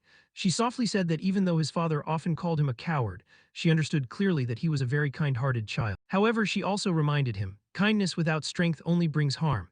It prevents you from protecting the ones you love, and in the end, you yourself will suffer. She asked him to promise to become strong and to use that strength with courage. She believed that one day, Iberia would become an awakened warrior who was kind, courageous, and strong. Then she placed her hand on her son's head, instructing him, "Take care of your father." And her hand slipped away, her strength slowly fading to nothing. Iberia wept to the point of choking, swearing in his heart that he would become the strongest, bravest, and kindest awakened warrior. The memories faded away, and Iberia returned to his previous train of thought. He continued to ask himself why he wanted to be like Itsuki. He recalled their first meeting when he only felt terrified before Itsuki's horrifying strength. At first, he thought this alliance was only temporary, but the longer he stayed by his side, the more he changed. Itsuki wasn't just strong, he also possessed absolute courage. Whether facing a crowd of awakened warriors or dangerous calamity monsters, no matter how perilous, he never hesitated. Beneath that stern appearance lay a heart that silently cared for his comrades. Emerging from the flood of memories, Iberia finally found his answer. He stated, "Itsuki is the ultimate embodiment of the awakened warrior he had always dreamed of becoming since childhood, strong, courageous, and kind." Hearing this, Yasuke nodded in understanding, gently saying that if Itsuki heard these words, he would definitely be deeply moved. Iberia smiled sadly, admitting that he probably could never become someone like Itsuki because he still harbored much fear and lacked talent. But just being able to stand by his side and fight alongside him was already enough. The scene returned to the present, out in the forest. Iberia's body had completely transformed into a gigantic monster under the influence of dragon gear. His original appearance vanished entirely, leaving only the terrifying aura of the beast. Itsuki appeared, calling out his name loudly. The monster Iberia slowly turned his head, staring intently at Itsuki for a moment. Right after that, it threw its head back and let out a horrifying roar filled with murderous intent directed straight at Itsuki. The scene shifted to the second day of prophecy, 3:31 a.m. Iberia was still roaring wildly in front of Itsuki, the signs of losing control becoming increasingly obvious. Itsuki called out to him with a puzzled tone, asking why he put on the dragon gear again even though its use had been forbidden. Observing closer, he began to notice unusual changes in Iberia's behavior and appearance. His reactions looked unnatural, and his physique was also slightly different from last time. Under the influence of dragon gear, Iberia continued to emit strange sounds, struggling to speak but unable to express himself clearly. Itsuki tried to understand what he wanted to say, asking about Aiden's whereabouts. Instead of answering, Iberia let out a heavy roar and unleashed a shockwave straight toward Itsuki. Next, his body flashed and vanished. Iberia instantly lunged from behind, attempting a sneak attack without warning. At the very last moment, Itsuki blocked the strike and tightly grabbed Iberia's arm to stop him. He angrily shouted, demanding that Iberia regain control of himself immediately. Iberia quickly jerked away, landing some distance off. He continued to roar incessantly, his distorted sound resembling the cries of a beast. Clenching his claws tightly, he prepared to launch the next strike. He activated his wind elemental ability and unleashed a sharp wind blade toward Itsuki. Realizing the danger, Itsuki immediately activated his perception ability to analyze the attack. He identified this as a wind element skill and reacted in time. At the final moment, he dodged behind nearby tree trunks. The wind blade cleanly sliced through the row of trees ahead. Realizing he could no longer hesitate, Itsuki began gathering energy around his body. He pondered the cause of Iberia's condition. It could be a side effect of the dragon gear, or he might be controlled by someone from the outside. Deciding to act quickly, he activated lightning destruction and dashed straight toward Iberia with the intention of subduing him. Upon closing in, he grabbed Iberia tightly again to halt his next strike. Iberia continued to growl angrily, struggling violently. While holding him tightly, Itsuki sensed that the mana radiating from Iberia belonged entirely to him.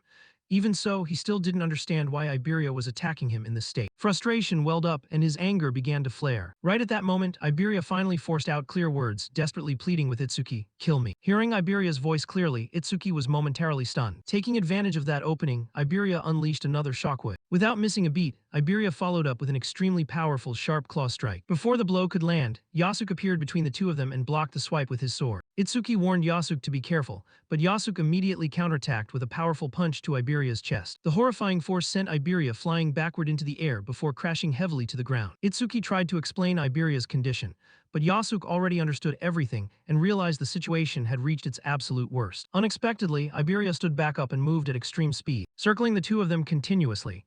His speed was so fast that both Itsuki and Yasuke struggled to keep up with his movements. Itsuki realized Iberia had completely fallen into a berserk state.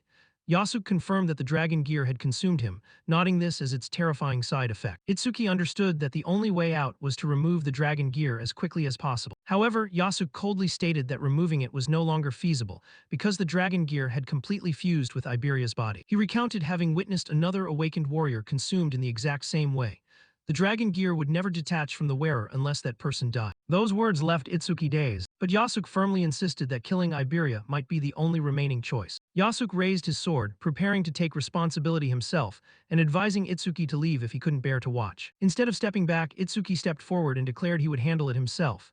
Yasuke was surprised, initially refusing to let Itsuki shoulder this burden. Itsuki then reminded him that Aiden had been captured by an ice elemental calamity monster, suggesting they use the wolf to track Aiden's location so Yasuke could go rescue him.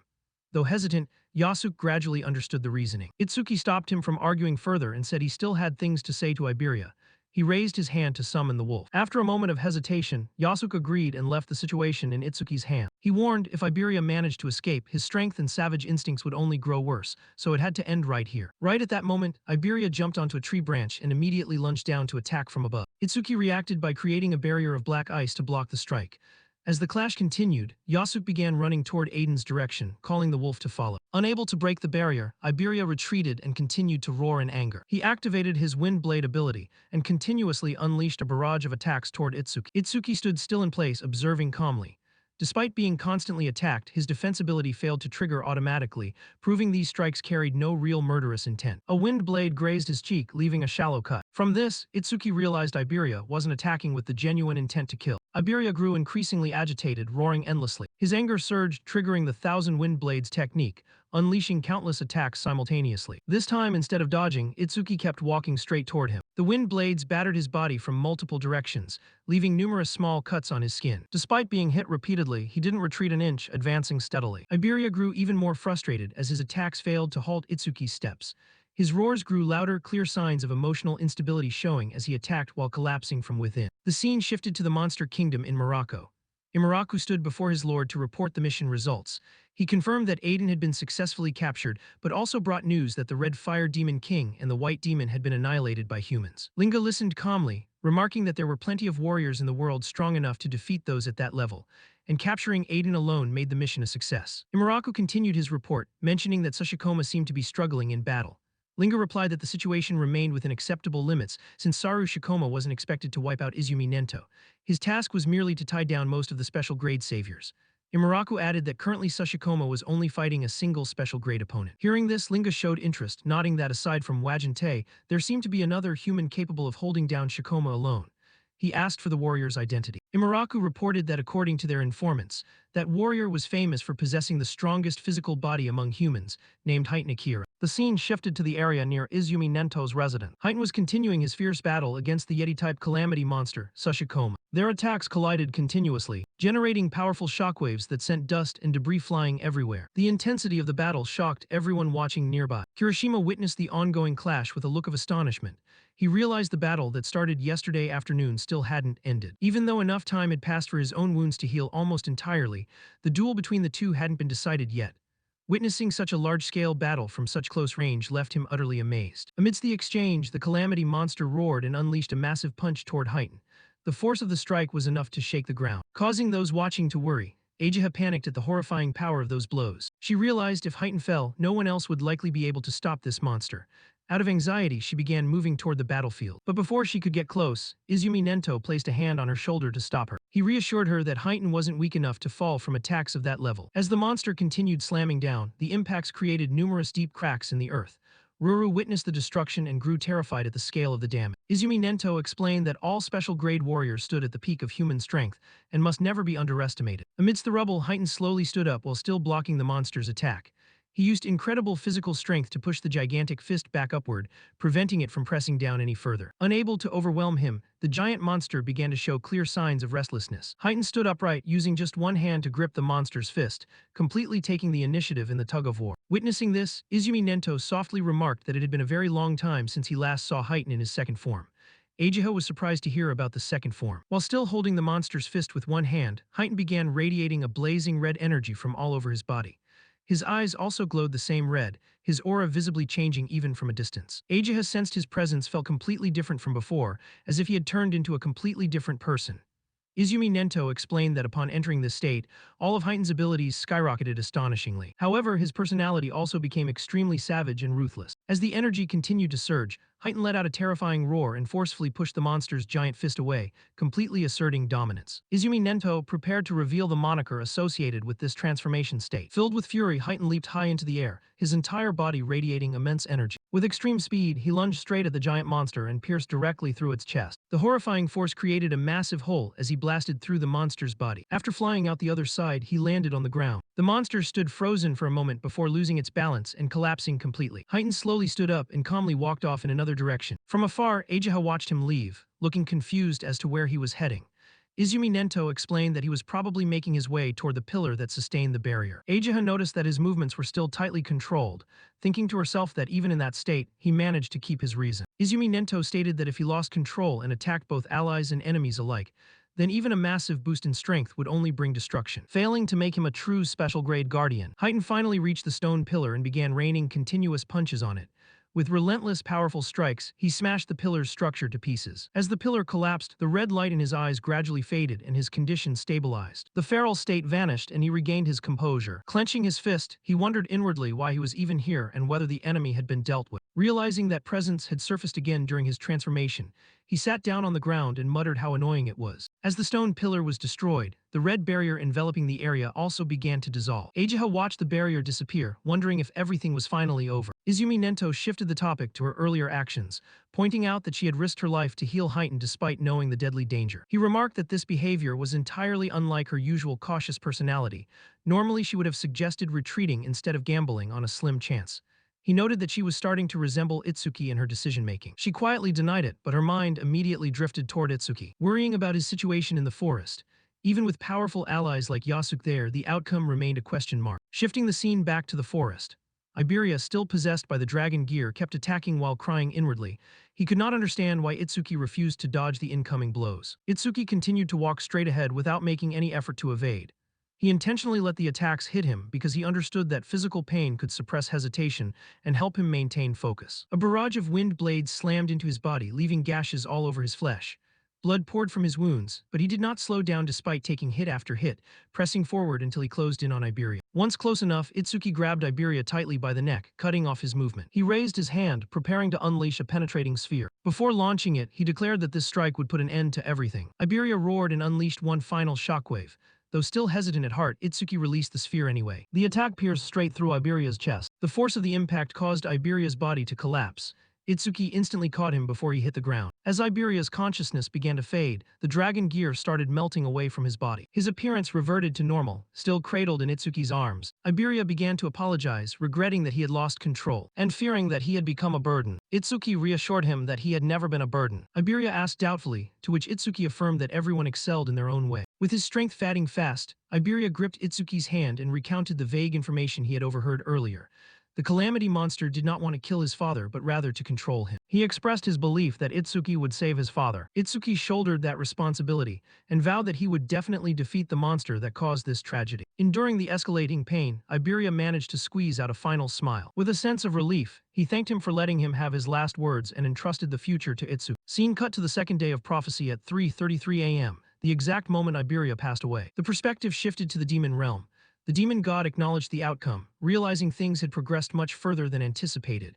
However, he stated this was merely the beginning of a grander plan. With a twisted sense of satisfaction, he declared he would strip away everything precious to Itsuki piece by piece, promising even more suffering to come. Scene shifted to a group of warriors stealthily making their way through the dark forest at night. One of them grumbled that after such a brutal battle, they still had to escort Izumi Nento across the mountain range. He explained that Heighten was so utterly exhausted he could barely stand after the clash. Right at that moment, Ajiha and the group suddenly sensed a powerful and strange emotional wave radiating from ahead. She pointed into the darkness and said the source of that energy was right in front of them. The blue-haired warrior instantly drew his sword, shouting loudly to demand who was lurking in the dark. But Ajiha recognized the seated figure from behind and gasped in shock. She called out, "Is that Tenma?" revealing the young man clutching the body of his fallen friend.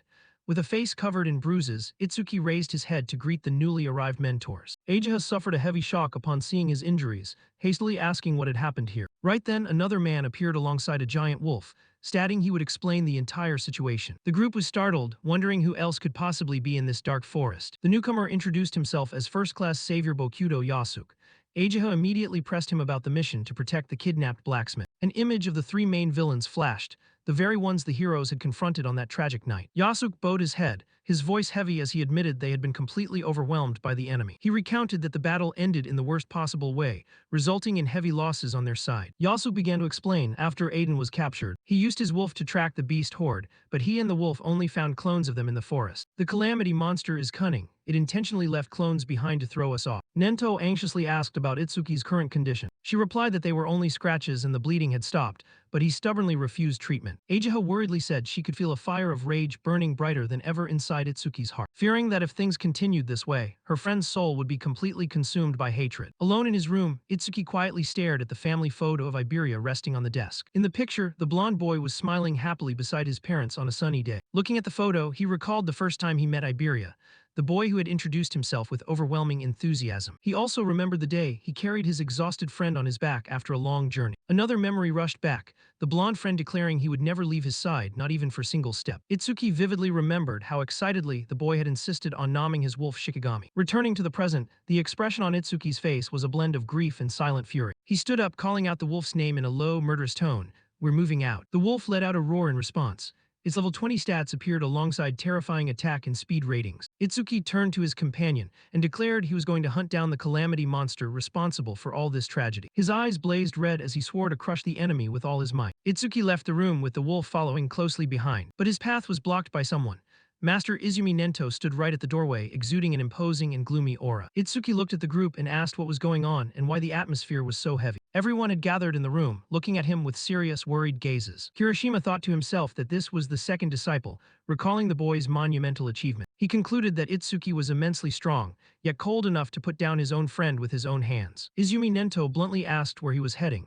Itsuki replied that he was going to rescue the kidnapped blacksmith. The master stated simply, "No." Itsuki flared up, demanding to know the reason for the obstruction. Master Nento explained that the Alliance had classified this incident as a special danger level. Participating in a rescue mission required being a second-class savior or higher. Ultimately, he stated that Itsuki was still unqualified at the moment. The boy's eyes burned red with indignation. Itsuki exploded, shouting that he had promised to save Aiden and intended to keep that promise no matter what. Everyone was shocked. Ajiha pleaded with her father not to be too harsh on him right now. Izumi Nento asked straight out, "Can you accept someone else dying because of you?" Itsuki froze, left utterly speechless. The master continued, saying he understood the boy's feelings and blamed himself for failing to protect Aiden properly. He also pointed out that the enemy would not easily kill the blacksmith, and chasing after them blindly right now was a foolish move. Itsuki remained intensely tense and furious, clenching his fists until his knuckles turned white. But his master consoled him, saying Itsuki's potential was limitless, and he was fully capable of surpassing the special grade. He promised that once the boy grew strong enough, he would push the Alliance to assign the rescue mission to him. With a resolute gaze, Itsuki asked what he needed to do to surpass the special grade. At that moment, Master Nento revealed, the best way was to participate in the Apex camp. Itsuki repeated the name in confusion, having no idea what it was. The master explained that the top 10 participants from the national tournament qualifiers would receive invitation. Those who survived the training camp would become the backbone of humanity, and the next Apex camp would begin in 3 days. Continuing the scene, Izumi Nento spoke in a steady tone. If you get through the trials there, you won't just rank high in the tournament. You can also become a special grade savior much faster. That is the shortcut. Hearing this, Itsuki immediately nodded with determination. Fine, I'll join the Apex camp. Master Nento nodded, adding that his battered body needed to be healed first. Ageha immediately used her blue butterfly magic to heal all of Itsuki's wounds. While being healed, he asked if she knew anything about this training camp. Ageha confirmed she knew it well, and Itsuki mentioned that his master called it the ultimate place to forge true strength. Ageha nodded, confirming that only the most exceptional geniuses earn the chance to set foot there. But she continued in a grave tone, that's precisely why it's extremely dangerous. I've witnessed countless people considered geniuses walk in there filled with confidence, only to realize once they arrived that they were just ordinary people, and then they completely broke down mentally. She defined the Apex camp as both the training ground of geniuses and the graveyard of geniuses. The training there was so brutal that tragic incidents occurred among participants every single year. Itsuki smiled upon hearing this. A place like that is exactly what I need right now. Ageha suffered a heavy shock, freezing at an answer completely outside her expectation. With his wounds healed, Itsuki stood up, saying he had been worried he would not find truly worthy opponents to fight. With a steadfast gaze, he declared, I can only grow by clashing with truly formidable enemies. Ageha stood frozen, her cheeks slightly flushed from being swept up in the power and confidence radiating from Itsuki's words. Noticing her flushed face, Itsuki anxiously asked if she had used up too much energy healing him. Ageha hastily shook her head, stammering an explanation that her body just heated up whenever she used her abilities for too long. Deep down, Ageha's heart was pounding wildly. It was the first time she had ever heard her own heartbeat so clearly. With a burning face and a spinning head, she wondered what on earth she was thinking. After putting his clothes back on, Itsuki earnestly thanked her for the help. Ageha asked where he planned to go next. With a melancholic look, Itsuki replied that he needed to say goodbye to someone important. Scene cut to the forest. Itsuki and Yasuke stood before a grave. The tombstone clearly bore the name Iberia, with his sword placed alongside a few memorial flowers. Yasuke apologized for dragging him through this, but Itsuki shook his head, saying it was his own choice. Yasuke asked if he intended to leave right away. Itsuki nodded, confirming he was heading to the training camp to forge the strength for revenge. Itsuki turned back to ask Yasuke what he planned to do, to which Yasuke shared his own story. If he hadn't met his master, he probably would have been slain by monsters long ago and never become an awaken. This armor, this sword, and even his very life had been bestowed upon him by his master. So no matter what happened, he would find his master. He spoke with a voice full of resolve. Itsuki reached out to make a promise to his master, his eyes filled with determination. He stepped back a pace, pointed at Yasuke, and warned, "Don't you dare die before we meet again." Clenching his fists, he swore, I will become a savior and save Aiden alongside my master. Yasuke stood still, secretly impressed by the young man's attitude, thinking to himself that he couldn't possibly pull off anything cooler than that. By Iberia's grave, Yasuke smiled and replied, I'll be waiting for your return. The two men fist bumped, using a comrade's gesture to seal their promise and trust. From afar, Izumi Nento and his daughter Ageha quietly watched the entire scene with admiring eyes. Ageha remarked that just hours ago his heart was shattered, yet Itsuki had managed to stand back up so quickly. Izumi Nento revealed at that moment that Itsuki had temporarily locked all his negative emotions deep down inside. He stated that the attack had too many suspicious elements, and he would summon a meeting with the commander. In the meantime, he entrusted Itsuki to his daughter's care to handle everything. Ageha smiled with confidence, accepting the task. Don't worry, Dad, I'll handle it all. Seeing Ageha grinning brightly, Itsuki asked why she had looked so solemn just a moment ago. He called her sensei and asked where they were going next. Ageha replied that the information was classified. She explained she would be his guardian for this trip. Disliking being treated like a child, Itsuki impatiently asked what she was going to do. Ageha pointed straight ahead, stretched out her hand, and said, We are heading straight to the central continent where the Apex camp is held. Scene cut abruptly with a massive explosion, flashing back to the recent past of an event. In the memory, Itsuki appeared with a dark aura, his eyes filled with murderous intent and rage. A bespectacled man was screaming in agony as he took a horrific blow to the face. Beaten black and blue and utterly exhausted, the young man collapsed onto his knees, completely defeated. Itsuki stared coldly down at the fallen enemy, his aura terrifying enough to make anyone tremble. Clenching his fist, he delivered the final finishing blow, ending the match once and for all. Returning to the present, Ryuji lay on a hospital bed, wrapped in bandages from head to toe, crying out in pain. He tossed and turned in a horrifying nightmare about what had happened. His mother rushed over, hugging her son and reassuring him, "Don't be afraid, Mom is here to protect you." She gently asked if he was dreaming again about the person who hurt him. Ryuji gritted his teeth, vowing that he would return the pain he suffered 100-fold. He would make the enemy taste a whole world of agony. His mother comforted him, promising that his older brother had returned and would take revenge for him. Just then, a gigantic figure appeared at the doorway, slowly stepping inside. His older brother spoke up, "You must be in a lot of pain." Ryuji begged his brother to take revenge for him, to defeat the one who caused it all. That figure asked back, "Is the name of the person who did this to you Tenma Itsuki?" Ryuji nodded in confirmation, saying that he was just an orphan with no father or mother, yet he took first place in the qualifiers. Hearing this, the older brother realized that if he took first place, he would definitely be at Apex Camp. With a malicious smile on his face, he swore, "When I find him, I'll crush Tenma Itsuki." Shifting the scene to the protagonist, at this moment he and Ageha had also arrived at the training camp. Big Sis Ageha looked up at the sky, sighed in relief, and announced, "We've arrived." Appearing before their eyes was a gigantic glass dome architecture looking extremely sci-fi. Itsuki stood dazed, dropping his jaw in exclamation, "How impressive! It's completely different from what I imagined." The two of them blended into the crowd, striding toward the main entrance of the building. Itsuki muttered in acknowledgement. And true to what Ageha said, all around him were giants wearing glittering golden armor, carrying oversized shields, or punks strolling around with skeletal monsters. Itsuki mentally assessed, "Everyone here looks so proud of themselves." As they walked, Ageha suddenly stopped, pushing up her glasses and giving a serious warning, "I can't go inside, so you'll have to take care of yourself from here on out." Itsuki nodded and replied concisely, "Got it." The girl took out a fairly modern-looking bracelet and handed it to him. "This is your registration bracelet that I kept for you. You'll need it for this training camp." The boy reached out to take it, letting out a lackluster expression of thanks. Looking at the bracelet resting in Itsuki's palm, Ageha couldn't help adding one earnest warning. "Listen, try not to do anything that attracts too much attention. You don't want to end up in anyone's crosshairs." Shrugging off the worried warning, the stubborn young man turned his back and strode straight into the portal of light, leaving behind a blunt dismissal. "I know." Watching her reckless younger brother's back, cold sweat began to bead on Ageha's forehead. The girl sighed softly, murmuring to herself, "Knowing Itsuki's personality, I can't help but worry." Entering the reception area, Itsuki walked up to the registration counter and spoke very politely. I'd like to register as a participant." Sitting behind the counter was a haggard employee with unkempt stubble, biting a toothpick like he hadn't slept in days. Without even looking at him, he indifferently stretched out a hand and ordered, "Hand over the bracelet." Itsuki obediently placed the registration bracelet into the rude receptionist's hand. The indifferent employee placed the bracelet onto a machine. Instantly, the device emitted a floating blue light that scanned the bracelet to extract data. Itsuki's green eyes narrowed slightly, mentally evaluating the lazy receptionist in front of him. Even the receptionist is level 40 or above. Apex Camp is truly on a completely different level. At this moment, the system screen displayed a line of info.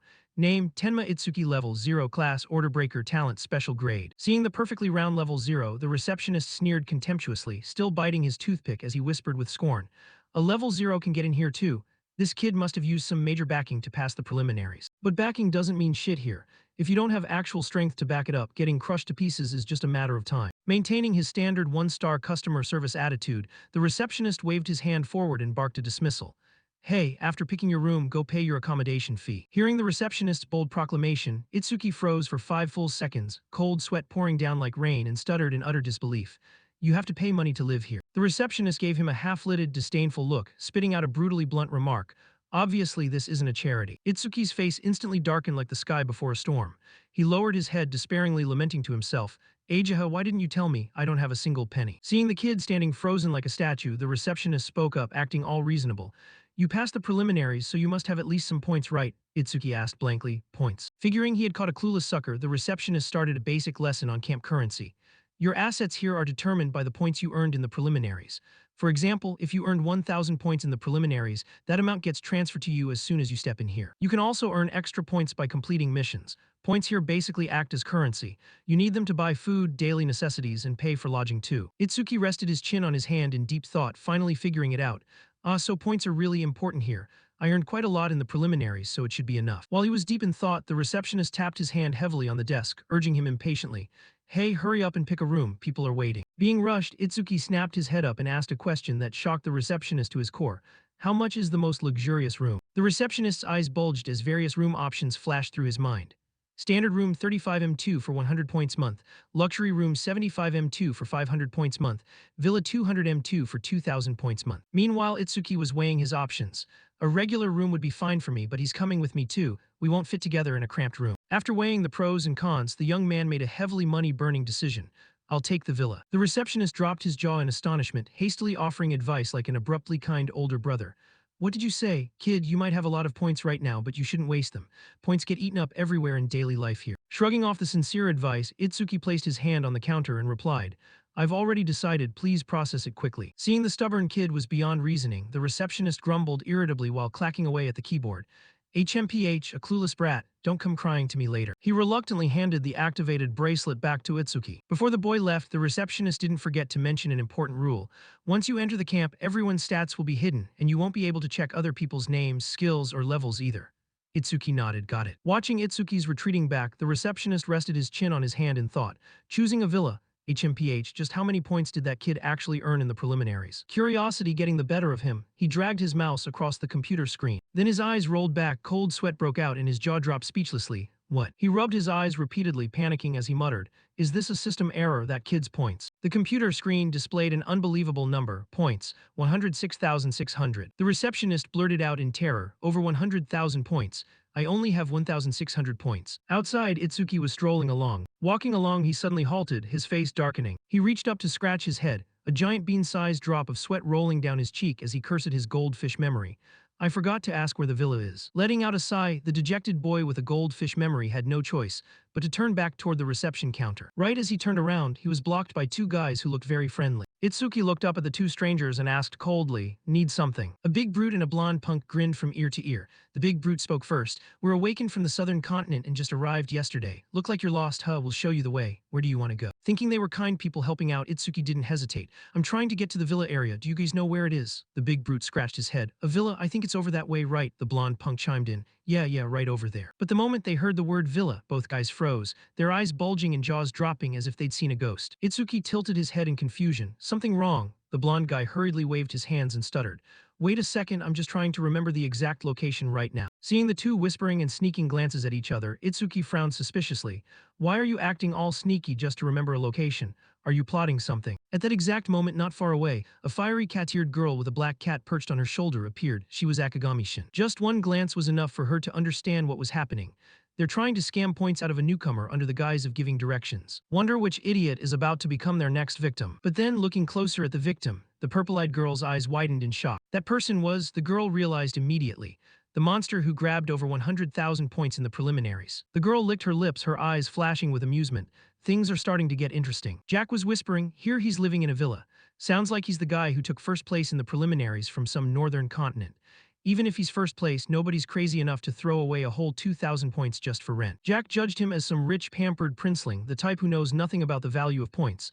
His buddy asked what he meant. Jack stated that pampered princelings wrapped in cotton wool since childhood are always the most cowardly and spineless. He's the perfect prey. We're gonna strip away every last point he has. Itsuki called out from behind, can't remember, then I'll go look for it myself. The two of them smiled brightly and said, we remember now, let us walk you over there. The training camp currently had a massive turnout. Someone in the distance recognized them. Aren't those the castaways from the southern continent, Jace and Jack? Looks like the kid in the middle fell right into their trap. He already looked weak enough and now he's getting shaken down for all his points. Poor bastard. At that moment, Itsuki brushed past someone who recognized him. Isn't that the kid who asked those weird questions before the preliminary selection? Out of all people, why did he have to get mixed up with those two? Whatever, none of my business. I only have one goal, and that's to surpass the top placer of the northern continent's qualifiers, that guy Itsuki. The two of them led him to a spot. This really was a huge villa area. Right behind Itsuki, both of them wore calculating grins. Jack clenched his fist. All right, time to pay the tour guide fee. He replied, right, you guys guided me the whole way. I should at least give a little tip. The two of them were stunned. Huh, he agreed that easily. Itsuki asked them, how much do you want? Jace blurted out eagerly, at least 500. Jack raised the price. Idiot, 1,000, give us 1,000 points. Itsuki responded, 1,000 points, a bit steep but all right. He asked in disbelief, you sure? He asked blankly, how do you transfer points to someone else? Jack whispered into his partner's ear. He's actually willing to pay 1,000 points just for directions. He's not just a coward and a softie, he's a total idiot. In this case, don't blame us, no hard personal feelings. Jack started acting up, sorry but this took longer than expected. You're gonna need to pay a surcharge. Jace hiked the price. That's right, 5,000 points total. Jack demanded, if you don't have enough, just hand over everything you've got. Itsuki had figured out their scheme. The aura radiating from him terrified them. What the hell is up with this guy? Feels like his entire personality just shifted. The two puffed out their chests and argued, "So what? If you want to get mad, blame yourself for letting your guard down. Hand over the points now, otherwise you're gonna get hurt." He reminded them, "I'm pissed off right now, so whatever happens, don't go crying about it." Jack activated his power. "Let me spell it out for you. I ranked 6th in the Southern Continent's preliminaries. I'm in no way losing to trash like you." He threw a punch. "Idiot, I'll turn you to dust with my Thunder Fist." B-rank skill Thunder Fist. When the fist touched Itsuki's chest, a notification popped up. Absorbed B-rank Thunder attribute skill via Thunder Suppression 3. Agility plus 10%. Remaining absorption count 25. Agility 475 increased by Thunder Suppression 3, 25%. Jack was stunned. He didn't even flinch. He slapped the guy, sending him flying far backward. Jace was heavily shocked. "He's too fast. I'm staring right at him, but my eyes completely fail to track his movement." He threw a strike to deal with a speed-type opponent. He needed to finish him off in a single hit. A rank skill, Physical Enhancement. Right hand clenched into a fist, muscles bulging toward Itsuki. Seeing him block it, he was surprised. A skill that alters his own body. Is this guy like me? He's an order breaker. Jace raised his other hand. "I'm enhancing both arms, let's see if you can take this." Fists rained down like a storm. Itsuki blocked every single one. He thought to himself, too slow. The sound of a boxing match echoed as the two exchanged blows continuously. Jace's fingers were beaten completely out of shape. He blurted out, "No way, after enhancement both my attack and defense stats are close to 300. What kind of freak are you?" Itsuki teleported right in front of him. "Even with enhancements, your stats are still way too far below mine." Jace retreated in panic. You're no amateur. Who the hell are you? Which continent are you from?" He raised his fist and lunged forward. "Itsuki is from the Northern Continent." A powerful punch came down. A notification displayed. "Notice from Broken Critical Crystal. Your next attack has a 100% chance to become a critical hit." The punch stopped right in front of the guy's face. Jace was dazed. It stopped. He pulled back his fist, thinking, if a critical punch hit him straight on, it would definitely blow his head off. I almost caused something irreversible. Itsuki glared sideways at them. "Get lost." The two bolted in terror. "Run, he's a monster." Shin observed the scene in admiration. Thought he'd struggle a bit since his opponents were ranked 5th and 6th in the Southern Continent's preliminaries, but didn't expect it to end in a landslide victory for him. He's genuinely terrifying. An announcement echoed from the loudspeakers. All contestants are requested to gather at Apex Square immediately. The Apex camp selection test will begin in a few minutes. Shin called out to her spirit beast, "Let's go, Min, time to get to work." The announcement repeated, "The Apex camp selection test will begin in a few minutes." He remembered what Aja has said about the selection test cutting 50% of the contestants right from the stage. "I'll have to go all out." Arriving at the plaza, it was packed with people. Itsuki marveled, "So these are the elites gathered from all continents. Looks like an ultimate lineup." A hand patted Itsuki's shoulder from behind. He swung his hand out by instinct. Itsuki's hand stopped just in time when he saw her. He greeted his old friend in surprise, Seiya. She teased, "What's with that? Such a surprising greeting."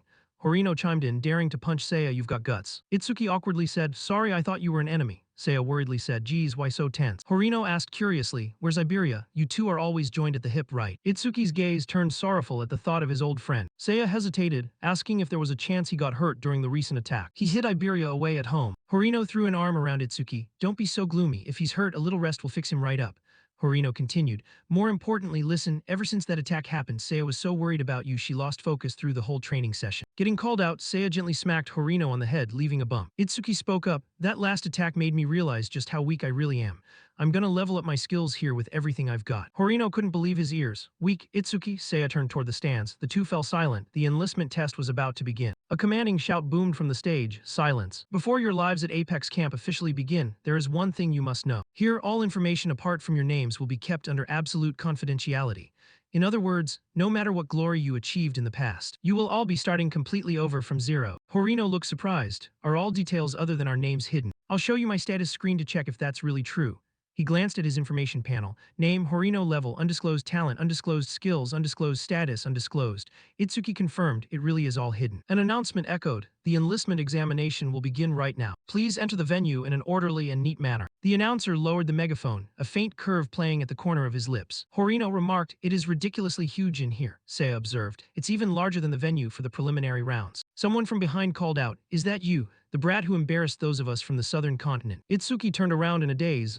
It turned out those two guys had returned to snitch to the top-ranking preliminary contestant of the Southern Continent, Kajin Imamichi. The pair accused, "Lord Kajin, it's him. When we tried to demand our fee for guiding him to his lodging, he suddenly punched us out of nowhere. On top of that, he mocked the awakeners of the Southern Continent, calling us a rabble." Kajin asked coldly, "Got anything to say for yourself?" Two of their friends stepped forward to clarify. "Itsuki isn't that kind of person. There's definitely some misunderstanding here. Those two probably tried to shake him down for points and got handed their own asses instead. Horino pointed at Kajin and said, "We just taught your lackeys a lesson. Instead of getting mad, you should be thanking us." The aura radiating from Kajin made Horino stagger. Kajin warned, "Don't touch me with those filthy hands or I'll tear you apart." Just as Horino was about to lose his temper, Itsuki patted his shoulder to calm him down. He stepped right up in front of his opponent. "I have no intention of explaining every single detail. More importantly, you dare lay a finger on my friend or I will kill you." The two of them locked eyes in a fierce clash of killing intent. Seiya advised, "Both of you stop it, the test is starting." Jack also chimed in, "Kajin, if you start a brawl here, you'll get penalized." Kajin opened his mouth to say, "I heard there's a training arena in Apex Camp where trainees can fight without getting penalized. How about we settle this there after the exam ends?" Itsuki agreed. "Whatever works for me." Suddenly, the surroundings plunged into utter darkness, leaving only the light emanating from the gate. Murmurs broke out, "That gate! There are no lights here, why is it so dark? What kind of test is this supposed to be if we can't see a thing?" Overhead lights beamed down, someone stepped out and spoke.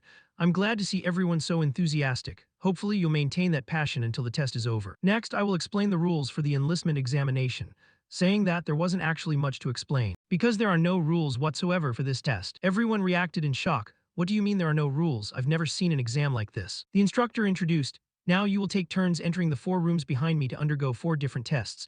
The order in which you enter the rooms is entirely up to you. There are no restrictions on equipment, items, or skills. The goal is very simple, push your stats as high as possible to pass the test. Scores will be evaluated based on your performance. Scoring 80 points or above qualifies you as an elite trainee and grants bonus points. Scoring between 60 and 80 places you on a watch list requiring supplementary training. Anything below 60 results in direct disqualification and mandatory departure." Everyone cheered, no restrictions on gear or items. Does such an easy gig actually exist in this world? This is going to be a piece of cake. Horino expressed his regret. "I should have asked the old man for some high-end gear beforehand. Going in empty-handed puts us at a huge disadvantage." Seiya reassured him, "We've worked hard training for this exam, so we'll definitely be fine." She asked Itsuki, "Which stat test do you think we should tackle first?" Itsuki replied, "Doesn't matter, we have to take all of them anyway. Let's just head into the nearest room for now." Horino was speechless. "You're awfully confident, huh? Just going to pick the closest room like that." He admired the room before him. "Talk about perfect, it's the defense test." Horino said confidently, "I'm a metal attribute mage, so I've got pretty high confidence in my defensive abilities." The proctor was already waiting inside. Horino pointed at the opponent and asked, "Is that the proctor? He looks super grumpy." The proctor introduced himself. "Welcome, everyone. I am the proctor in charge of the defense test, a level 40 Earth attribute elementalist. I will now attack you with 5 different types of stones, with difficulty increasing step by step from 1 to 5. And you must defend against all of them." The trio braced themselves. The proctor called out, "Whichever trainee's name is called, step forward." First up, Horino of the North Mainland. He pointed at himself in surprise. "Huh, I'm going first." Seiya encouraged him, "Good luck." Horino replied, "Relax, what can a bunch of rocks possibly do to me?" The proctor announced, "The test is about to begin. You may use your skills beforehand." Horino buffed his body, "Then I'll go all out right from the start. C-rank skill, defensive metallization plus 50%. He declared, "Bring it on." At this moment, his defense reached 258. The proctor pulled out the first magic gemstone, difficulty level 1. He hurled it straight at Horino. Crossing his arms, Horino blocked it. "Is that it? Didn't even tickle." The proctor muttered, "How boring, let's jump straight to level 2. The proctor condensed a much larger orb. It rocketed forward so fast it actually startled Horino. He threw both arms up to block. Horino managed to hold his ground. Seiya asked anxiously, "Horino, you okay?" He gave a thumbs up, "No problem at all." Itsuki silently activated magic detection. Those weren't ordinary rocks. They were magic stones forged straight from the proctor's own mana. Their hardness was in an entirely different league compared to normal stone, and the impact damage was massive. Seeing Horino's hands trembling, he doubted whether Horino was truly doing okay. Horino felt that even with the metallization buff, his arms were going numb. The hit was way harder than he'd expected. The proctor asked, "Want to keep trying?" Horino agreed. "Of course, let's go with difficulty level 3 next." He wasn't entirely sure, just 1 level higher it should still be fine, right? The proctor condensed a stone even bigger than the last one. Horino braced himself. "Don't think just because you're a bit bigger that I'm scared." The incoming stone shattered upon impact against him. Horino's entire body reeled backward. Seiya covered her mouth in horror at the sight. Horino collapsed, his entire body covered in injuries. The two of them ran over frantically. "Horino, are you alright?" He answered, "I'm fine, man, that's pathetic. Didn't expect level 3 to hit that hard. It's at least 3 times stronger than level 2. The proctor praised, "Taking a level 3 hit head-on without passing out is impressive. You should get a decent score." He called out the next name, next, Itsuki of the North Mainland. Itsuki first helped his friend back up to his feet. Horino whispered a warning, "Listen, every time the difficulty goes up a level, the stones get exponentially stronger. Don't push your luck." Itsuki replied, "Got it." The proctor asked, "So what difficulty level would you like to start with?" Itsuki calculated internally. Even with metallization, Horino's defense was probably under 300, but thanks to his own black water wall, his was already at 627. Misinterpreting his silence, the proctor assumed, scared after seeing what just happened, can't really blame him. He said leniently, if you won't choose, we'll start from level 1. Itsuki cut him off. 5. The proctor startled. What did you just say? Itsuki held up 5 fingers. I want to try difficulty 5. Horino panicked and shouted, hey, I told you not to push it. Metallization and level 3 was already my limit. Level 5 is just insane. The others stared in disbelief, starting straight at level 5. What rank was that guy in the preliminaries? What a show-off. Isn't the top rank of the North Mainland also the national top rank? His name's supposedly Itsuki. Don't tell me that's him. No way a scrawny-looking guy like that is the national top rank. Angered, the proctor conjured a boulder larger than a human. Every year there are guys like you, reckless show-offs. It always ends in severe injury or unconsciousness, leaving you unable to take the other tests and ultimately forcing you out of the camp. He hoisted the colossal rock. Since you asked for it, have it your way. Everyone thought to themselves, is difficulty 5 really that huge? Getting hit by that thing spells instant death. Now I get why Apex Camp is considered so dangerous. The proctor permitted, you can use a skill first. Itsuki's voice remained eerily calm. I don't have any skills to use, so I'll just take it like this. Hearing that, the proctor grew even more infuriated. Is this punk looking down on us? He hurled the boulder toward the target. It hurtled straight toward Itsuki. A massive shockwave erupted violently. The aftershock made those waiting struggle to keep their footing. A thick cloud of dust billowed up, obscuring vision. Someone wondered aloud, that power is no different from a meteor. That guy is dead for sure. The proctor sighed, such a fool. He picked up his walkie-talkie. Emergency medical rescue team, we have a severely injured person. Someone pointed ahead. Look, a figure. The proctor shot a stunned glance over. Seeing him still standing upright, he was bewildered. That guy is still standing. A voice crackled through the radio. This is medical team Captain 1, report the casualty's location. When no one answered, the other end pressed, hello. Itsuki dusted off his shoulders. Was that difficulty 5 just now? The proctor was in deep shock. I've been a proctor for 3 years and tested hundreds of trainees, but a guy who can take a level 5 magic stone without skills and come out completely unscathed. This is a first. Itsuki of the North Mainland truly is an elite monster, even compared to every single trainee in the past. He spoke up, if you'll excuse me. As he walked away, everyone was dumbfounded. Maybe that guy really was the national top rank in the preliminaries. His aura is completely different. Everyone hastily stepped back just then.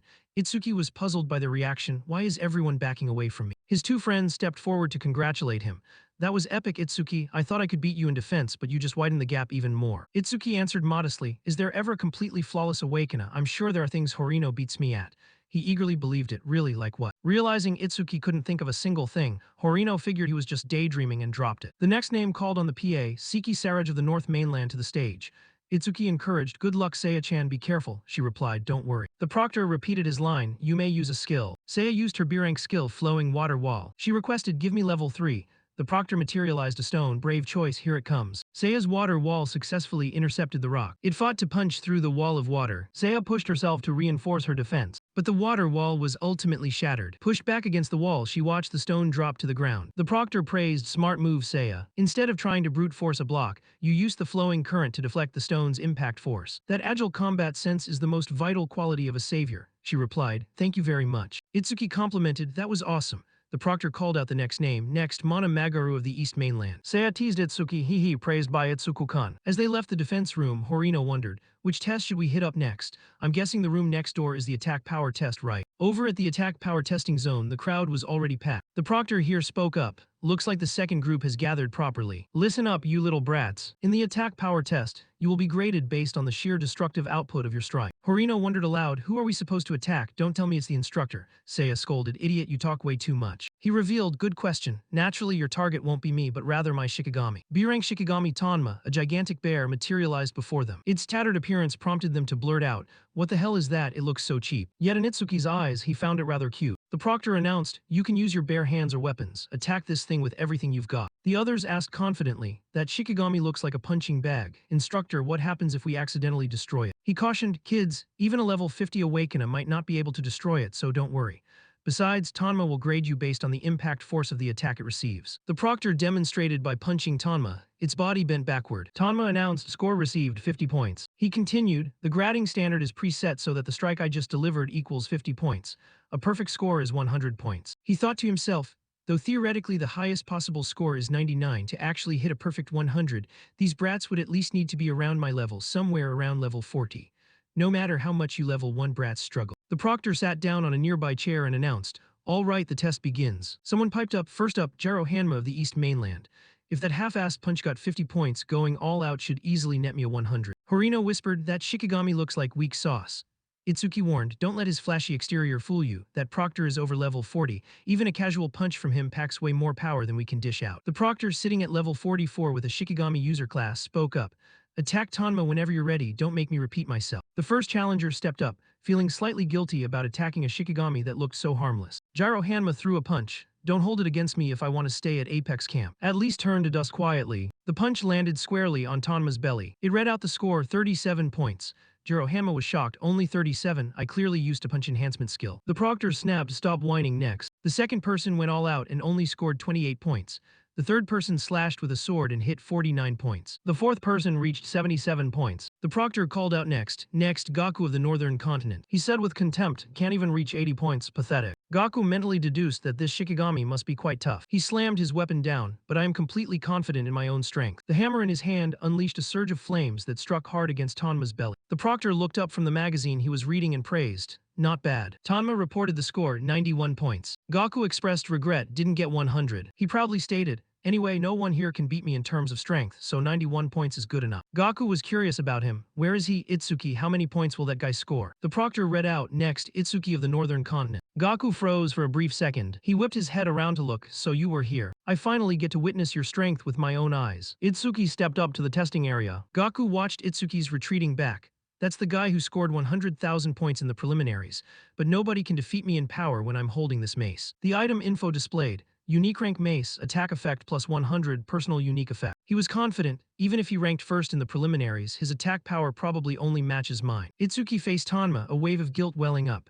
I'll feel bad landing a critical blow on such a cute creature. But the proctor was thinking, another loser scoring below 50 points, how boring. Itsuki raised his fist. His eyes flashed and blood vessels appeared across his face. A mighty punch was unleashed, surging energy blasting toward Tanma. Its head was instantly blown away. The proctor was still engrossed in his magazine. This chick's got a great figure. A shockwave coming from behind startled him. The proctor couldn't believe it and what? He tore Tanma apart with his bare hands. Is this guy really a trainee? Itsuki thought to himself. So that critical strike from earlier was carried over. He asked in surprise, you're still alive. Tanma's head wore a pitiful expression at that moment. Itsuki patted its head and asked, what's my score? It replied, 100 points. Everyone was shocked, a perfect score. Wasn't that Shikigami supposed to be indestructible even against level 50s?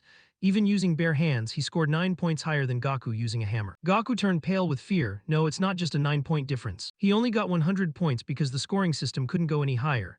That casual punch easily surpassed all of my strength. What do you mean I'm not inferior in strength? I was way too arrogant. The proctor walked over to inspect Tanma. I designed it so that only strength above level 50 could achieve 100 points. He turned back to look at the boy. Could this kid have? Itsuki panicked. Is the instructor angry because the Shikigami was destroyed? Best to bail while I still can. He said sorry, then he tucked tail and ran. He announced the test is temporarily suspended. Wait 10 minutes. Seiya came over to congratulate him. That was amazing. Not only your defense, but your strength is also astonishing. Itsuki humbly said, I just got lucky. I can't generate that kind of power all the time.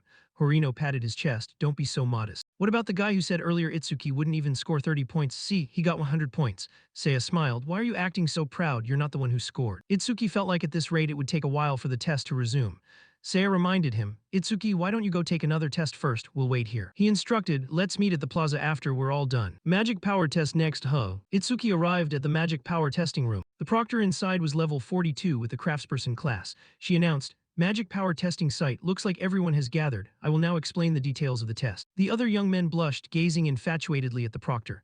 That instructor is drop-dead gorgeous. I so want to ask her out. Who knows, if I score high, maybe she'll invite me to dinner. Shin felt disgusted seeing their behavior. Guys are all the same. She frowned when she saw Itsuki. He came too. And he's staring right at the instructor. Men really are all alike. She misunderstood. Itsuki was looking at something else. So that thing covered by the red cloth is the testing device. The proctor revealed. The tool used to measure magic power was crafted by myself. The cloth was lifted, revealing a rare equipment, the magic storage crystal. The measurement method is very simple. Place your hand on the crystal orb and channel your magic power into it. The more magic power you have, the higher your score. Someone asked out of curiosity, if we channel all our magic power into it, what about the other tests? She reassured them, don't worry. This crystal orb can both completely absorb your magic power and return it to you. That pretty appearance made the young man blush. Yes, Proctor, please go ahead. She said, if there are no further questions, we will begin the test. There's no set order, so whoever wants to go first can step up. The young man raised his hand. Yes, I'll go first. She praised, proactive young men are very popular with girls. You can start whenever you're ready. He placed his hand on the orb, trying his absolute best. I can't mess up in front of such a beautiful woman.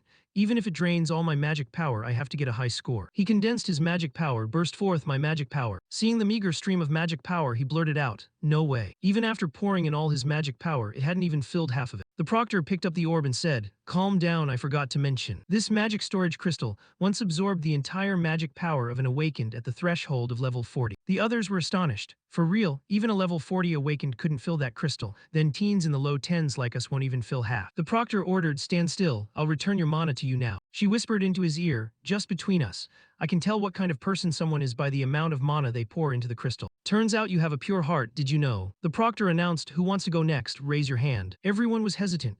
Maybe I should go retake the defense test instead. I'd rather get hit by rocks than get drained dry of mana. Another replied, "I just finished the agility test. My mana hasn't recovered yet, so I'll watch first." Itsuki was left speechless looking at them. They changed tunes fast. Just a minute ago they were hyped out of their minds. He stepped up. The proctor showed interest. "Oh, looks like we have challenger number 2, step on up." Itsuki looked blank. "I'm still raising my hand right now." Turns out it was an acquaintance. She was the runner-up of the Northern Continent's preliminary round, Kana. Everyone marveled, "I know her. That's Kana, the runner-up of the Northern Continent. Top-tier looks and runner-up in the preliminaries too. I'm in love." He realized no wonder she looked so familiar. Shin observed with interest. Having both the first and second place here should make things very interesting. The proctor spoke up, "You know the rules, right? Start whenever you're ready." Kana placed her hand on the orb. Green magic power poured into it. Seeing the magic power still not reaching the halfway mark of the orb, the others muttered in disappointment. "Is that it? She's only slightly better than the previous guy. Is the runner-up of the Northern Continent only capable of this?" Whispers reached her ears. "If I hadn't been greedy, I probably would have won first place myself. Haha, at this rate I should have entered the Northern Continent's preliminaries too. Move aside and let us from the Southern Continent show you how it's done." Kana's face darkened for a split second. The sword she wore began to vibrate out of its scabbard. Mana radiated from it. Kana was replenished with a surge of mana, and her eyes lit up brightly. The onlookers below exclaimed, "Huh, her mana just spiked. The mana fluctuations I feel are several times stronger than before." Itsuki figured it out, so that sword is her mana source. When she draws it, all the stored mana rushes straight into her body. Someone blurted out, "Look, the crystal is almost full." Kana coldly sheathed her sword back. The proctor rejoiced inwardly, about 80%. With a score like that, she'd easily take first place over the past year. Her mana was depleted. The proctor teased, "Filled to 80% capacity. I'm so glad to meet a girl who is both strong and cute." Kana dropped a bombshell, "I'm a boy." The men turned to stone, "Give me back my fluttering heart." But his face and features looked completely like a girl. Even Itsuki was shocked. "I honestly thought she was a girl the whole time. Her voice and face don't match at all." The proctor blurted out, "For real, the guys must be devastated." "Anyway, I'll return your mana now. Ready?" Kana replied, "Yes." The proctor let out a breath. "Phew, finally done. Returning that much mana all at once is more tiring than it looks." Regaining her spirit, she asked, "All right then, who's next? Raise your hand." Itsuki raised his hand. "Please let me go." The proctor sighed inwardly. "Oh my, and he's handsome too," she requested. "All right, start by introducing yourself." He introduced, "I am Itsuki from the Northern Continent." The others were astonished. "Another one from the Northern Continent. Is he the first-place finisher of the Northern Continent's preliminaries? He doesn't look any stronger than Kana." He coldly glanced at Itsuki, wanting to see what he's got. The others guessed he doesn't look like a magic type either. Maybe mana is his weak point. He doesn't even have a weapon. No way he beats Kana. The proctor spoke up, "If you're ready, you may begin." "I bet 50 silver coins his max mana tops out at 300. Itsuki thought to himself, "My base mana is only 380, so I won't even fill half the crystal. But I have a passive of mana sense on my side." A notification displayed, "Sense level 1 continuously consumes mana upon activation. Detects mana flows within a 1200 am radius.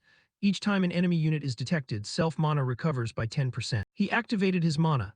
Every time he detects a mana user within a 1200 m radius, his own mana increases by 10%. In other words, counting the instructor, everyone awakened here is my mana source. As long as they are here, my mana is infinite." A flurry of notifications displayed. Enemy unit detected, self-mana increased by 10%. Self-mana increased by 10%. Enemy unit detected, self-mana increased by 10%. Self-mana increased by 10%. They were stunned. He still has mana left and he's doing this barehanded.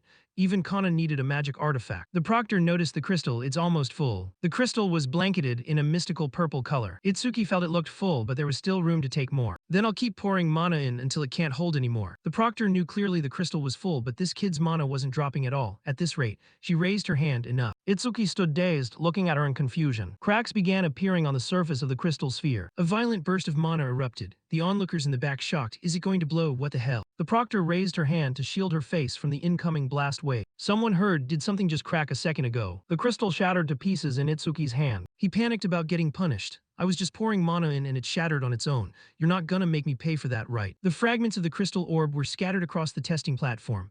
The crowd stared in astonishment. Some wondered if the crystal orb had truly exploded because it couldn't withstand the magical power. Others looked at him as if he were a monster. The red-haired proctor stood in silence, deep in thought. She wondered how many years it had been since something like this happened. Then she remembered the last person who had achieved a similar feat.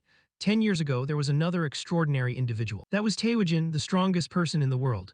Back then, he had also poured so much magical power into the crystal orb that it shattered completely. Realizing this, the proctor's eyes narrowed. 10 years later, another abnormal existence had appeared before her. Seeing Itsuki's tense expression, the proctor sighed and reassured him. She told him not to worry because she had already prepared a spare crystal orb. However, she quickly grew concerned about another issue.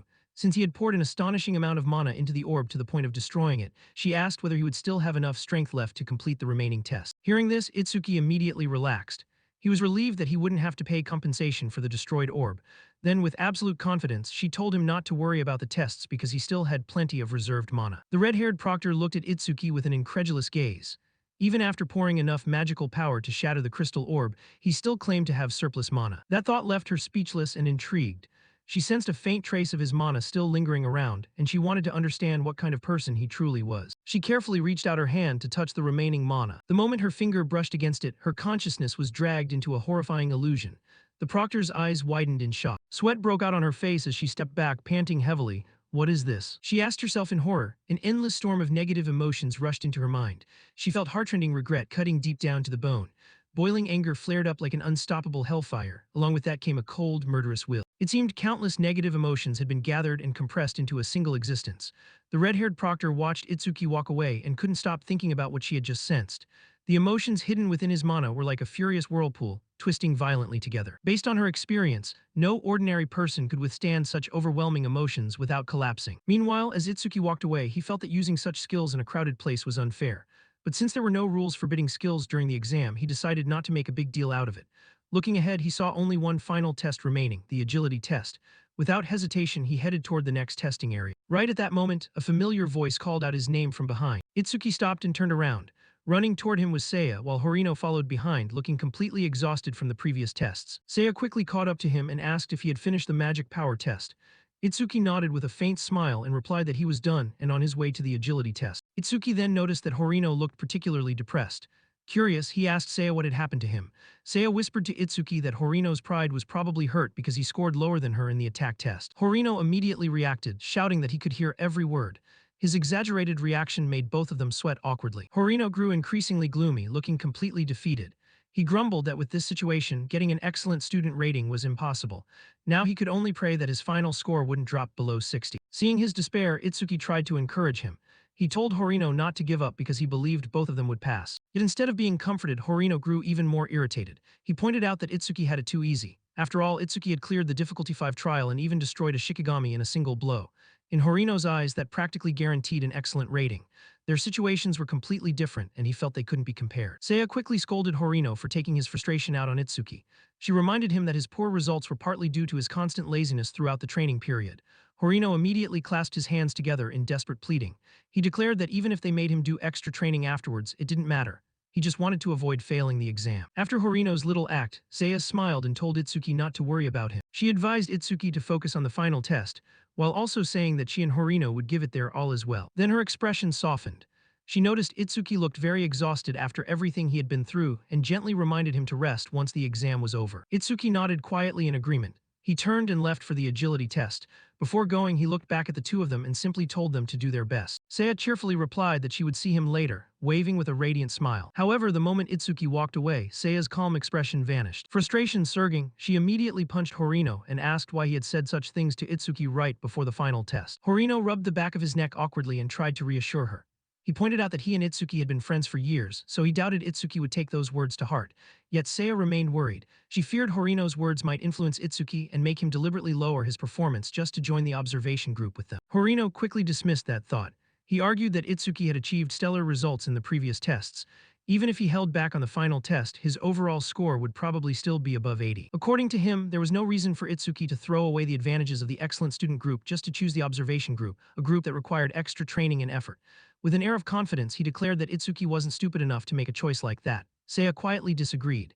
She understood Itsuki better than Horino and replied that she couldn't be so sure. Meanwhile, as Itsuki was on his way to the final testing area, he had already made up his mind. He decided to intentionally keep his final score below 80. He didn't care about the bonus points that came with the excellent rating. Looking at the over 100,000 points still sitting in his account, he concluded that those rewards were negligible compared to what he truly wanted. To Itsuki, the most important thing was staying with his friends. If he joined the observation group, he would continue working alongside Seiya and the others, plus he would get extra training opportunities. To him, that was far more precious than receiving an excellent rating. Recalling the previous tests, Itsuki realized he hadn't paid much attention to the scores. Since he had cleared every test effortlessly, they were probably all perfect scores. Therefore, he concluded that the agility test would have to be his weakest one. Ideally, he wanted the score to be as low as possible. 0 points would be perfect. Just as he arrived at the agility testing area, a familiar voice called out to him. Itsuki turned around and saw a familiar group approaching. It was the Southern Continent team. Leading them was the blonde man Itsuki had previously defeated, accompanied by the silver-haired swordsman Kajin and the giant armored warrior. The blonde man pointed at him and complained that they finally found him after searching everywhere.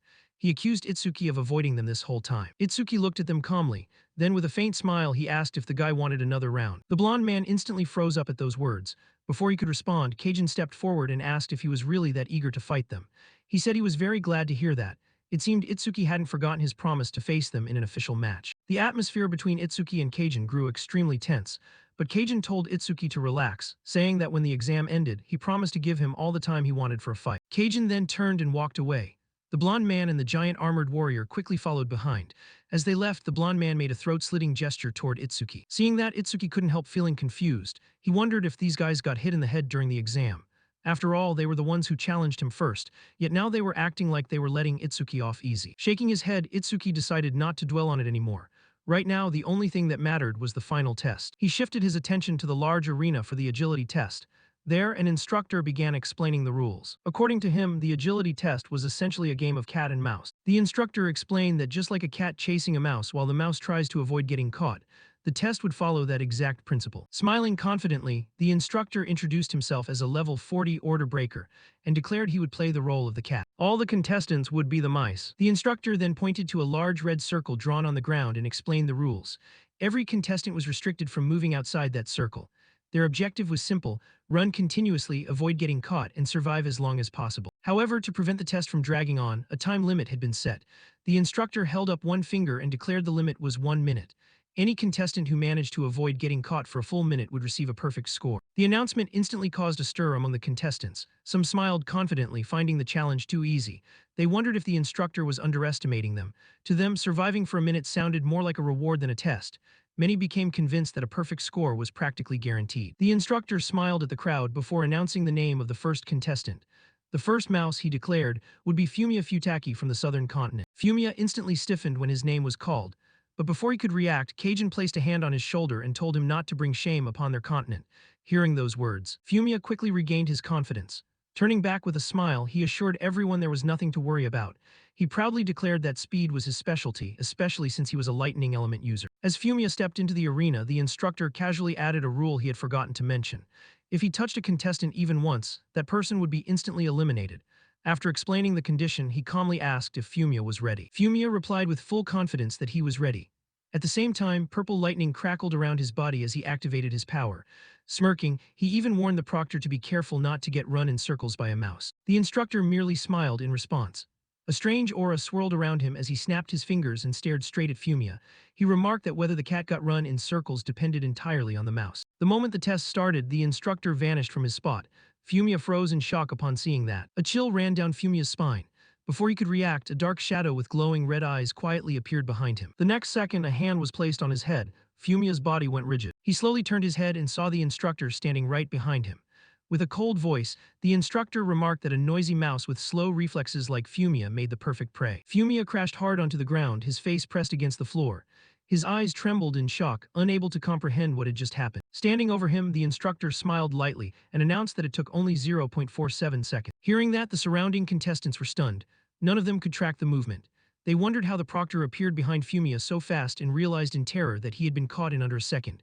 Some admitted they saw nothing at all because the whole process happened too fast. Among the observers, only Itsuki and Kajin realized that instead of relying solely on natural speed, the instructor had very likely used some kind of skill. While they acknowledged his overwhelming speed, they believed it wasn't to the point of being completely untrackable or undealable. Meanwhile, the instructor turned his back on the defeated Fumia, leisurely announcing that it was time to choose the second mouse.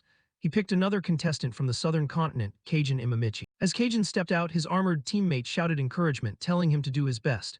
Yet Kajin remained calm, reassuring him not to worry. Passing by Itsuki, he declared he would achieve a perfect score and told Itsuki to watch closely. Looking at Kajin, the proctor recognized him as the number one of the southern continent and remarked that he truly lived up to the name of the prestigious Imamichi family. Hearing that, Kajin immediately corrected him, stating clearly that his family lineage had nothing to do with him being number one. With a composed expression, he told the proctor that the only reason he was number one was simple, because he was strong. The instructor acknowledged his words with a faint smile, saying he hoped that confidence wasn't just talk. With that, the instructor moved and vanished from his spot. Seeing that, Fumia yelled that it was that trick again. He pointed ahead and shouted for Kajin to watch his back. At that exact moment, the instructor lunged at Kajin with terrifying speed. However, instead of being caught off guard, Kajin had spotted the instructor's movement and reacted instantly. As the instructor lunged, his body moved automatically, dodging the strike with razor-thin precision. From afar, the armored guy enthusiastically praised Kajin, saying he had dodged instantly at a speed none of them could perceive, calling it an amazing move. Fumia proudly added that it was all thanks to his warning. Yet Itsuki disagreed, seeing that Kajin had reacted even before any warning was given. Now Itsuki was even more curious because he noticed Kajin didn't seem to rely on his eyes at all. Yet he could still sense the instructor's position with astonishing accuracy. Meanwhile, the instructor smiled faintly and remarked that it wasn't bad, clearly impressed by Kajin's display. Kajin himself maintained intense focus, sweat streaming down his face as he analyzed the situation. Though pressured, he reassured himself that the opponent was tough but not impossible to deal with. But before he could think further, the instructor abruptly closed the distance once again with terrifying speed, telling Kajin if this was any time to be thinking. Kajin dodged the instructor once more.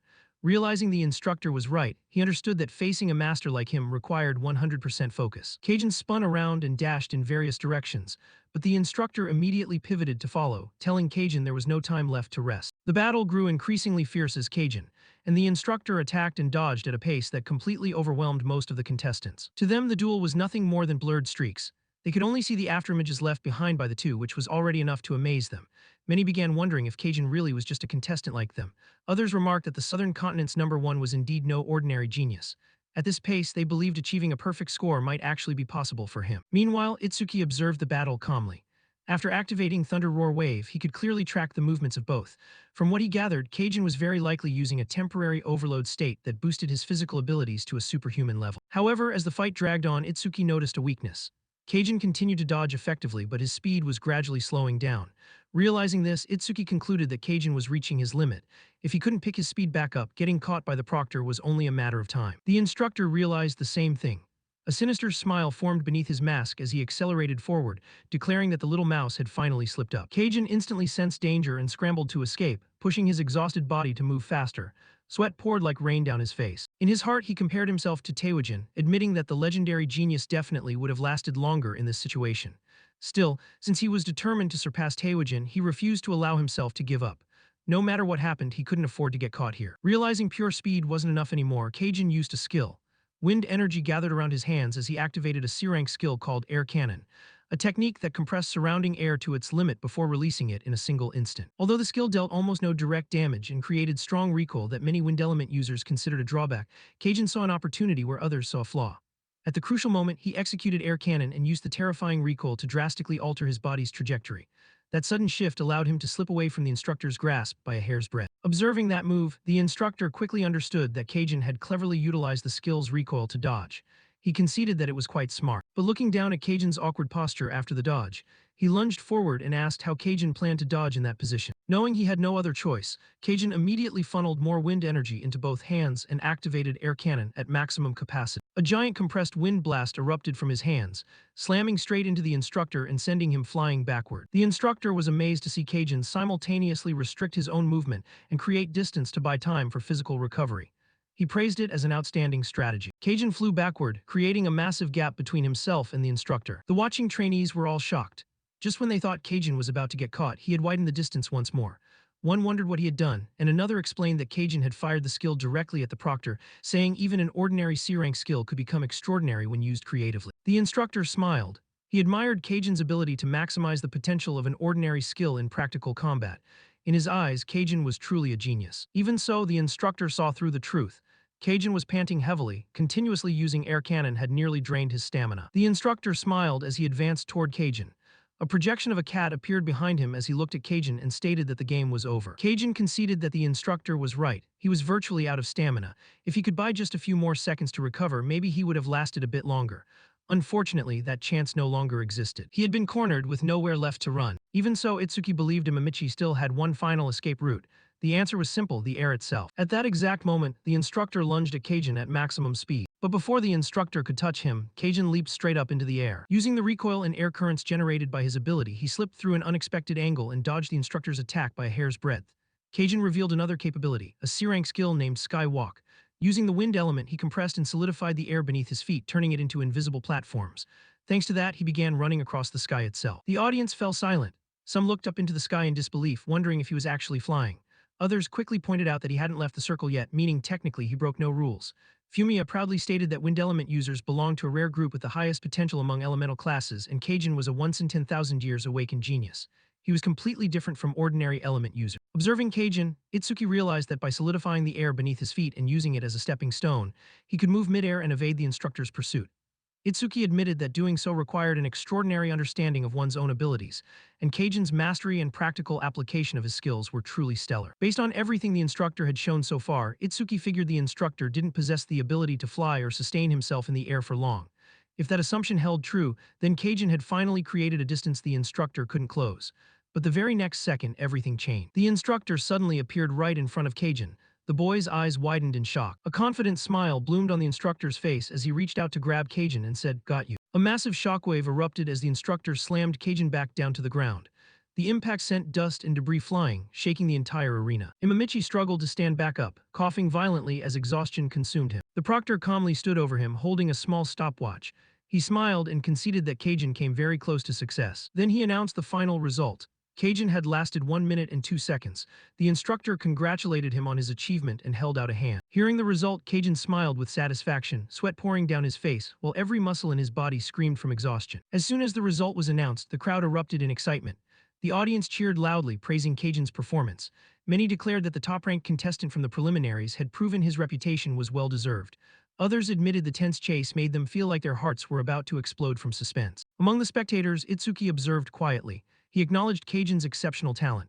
Kajin had expertly managed his stamina throughout the test and displayed an extraordinary ability to maximize the potential of every skill he possessed. Witnessing such mastery made Itsuki genuinely look forward to facing him in a match later on. Meanwhile, Kajin's teammates celebrated enthusiastically. The armored guy proudly proclaimed Kajin as the pride of the southern continent. The proctor then approached Kajin and extended a hand. Kajin, still panting heavily from exhaustion, accepted the gesture and slowly stood up. Smiling warmly, the instructor said that over the past 9 years he had met countless contestants. However, among all of them, Kajin stood out as one of the finest talents he had ever seen. He added that if Kajin continued to progress at this pace, becoming a special savior capable of carrying humanity's future would no longer be a distant dream. He encouraged him to keep up the good work. Kajin respectfully thanked him for the praise. Though exhausted, he still felt honored by the instructor's words. As he turned to leave, a light flush appeared on his face. Once Kajin's test concluded, the proctor announced that the next contestant would be Ikatora Sano from the southern continent. That was none other than the giant armored guy from Kajin's team. Inspired by Kajin's performance, Sano confidently declared that he had figured out most of the instructor's movement patterns. He believed watching Kajin had shown everyone the key to lasting longer against the proctor. Hearing that, Kajin simply wished him luck. Then Kajin approached Itsuki. Staring straight at him, Kajin said he would decide whether Itsuki was worth noticing after watching his performance in the upcoming test.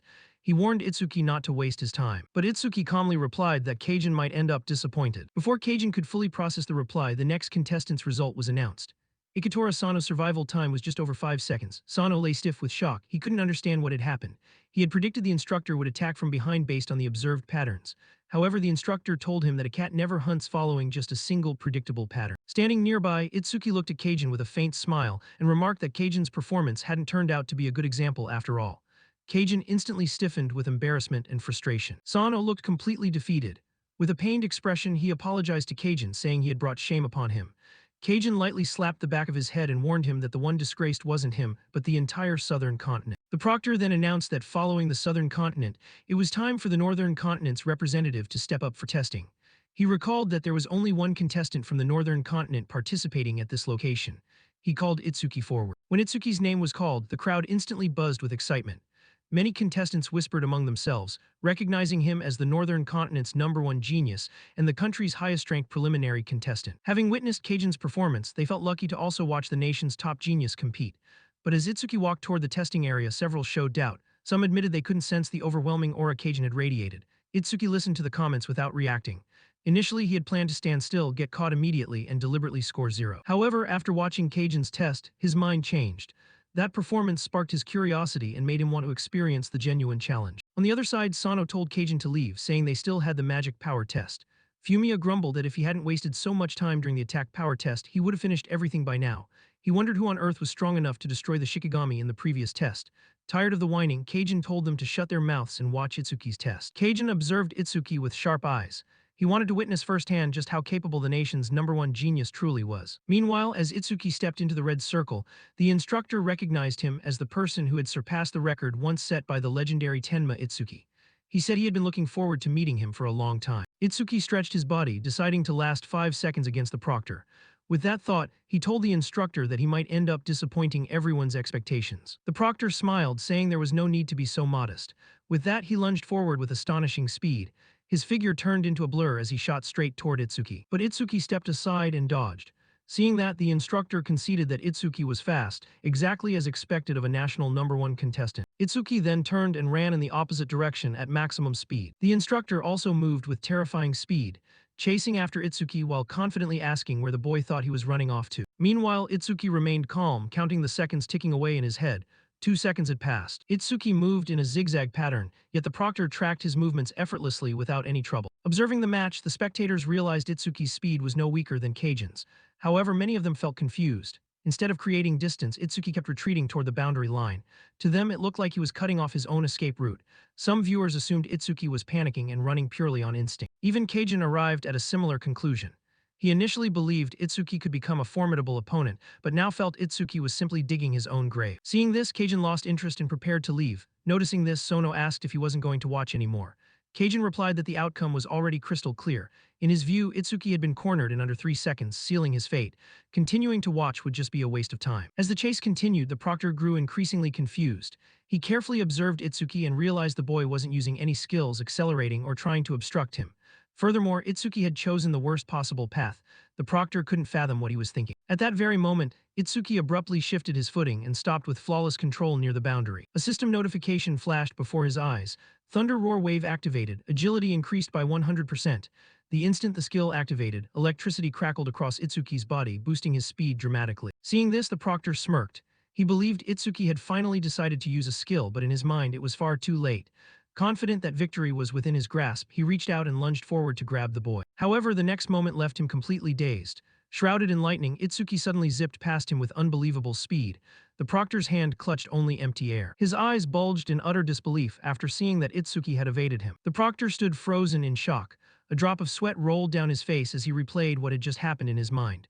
Itsuki had accelerated so suddenly that even he couldn't keep track of the boy's movement for a split second. What shocked him even more was that while dodging, Itsuki had lightly brushed against his shoulder as he passed by.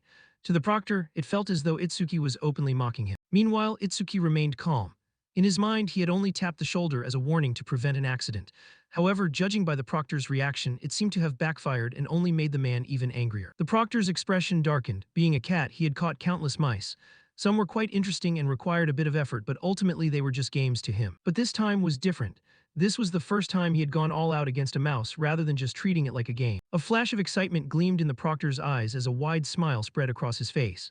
Staring straight at Itsuki, he remarked that for someone whose status was merely that of a mouse, Itsuki certainly had the nerve to mock him. The proctor's killing intent exploded, and he lunged toward Itsuki with lightning speed. His aura surged across the arena like a ferocious storm, as he vowed to make Itsuki regret provoking him. Moving at a terrifying velocity, he closed in on Itsuki, stating he would finish it before the visual data from Itsuki's optic nerves could even reach his brain. Just as his hand was about to reach Itsuki, Itsuki abruptly turned back to look at him while counting in his head that 4 seconds had passed. The proctor's eyes widened in shock. He could hardly believe Itsuki had actually caught up with his movement. A split second later, a horrific impact shook the entire arena, sending energy and debris flying in all directions and leaving every spectator dumbfounded. The audience stared blankly at the battlefield in confusion.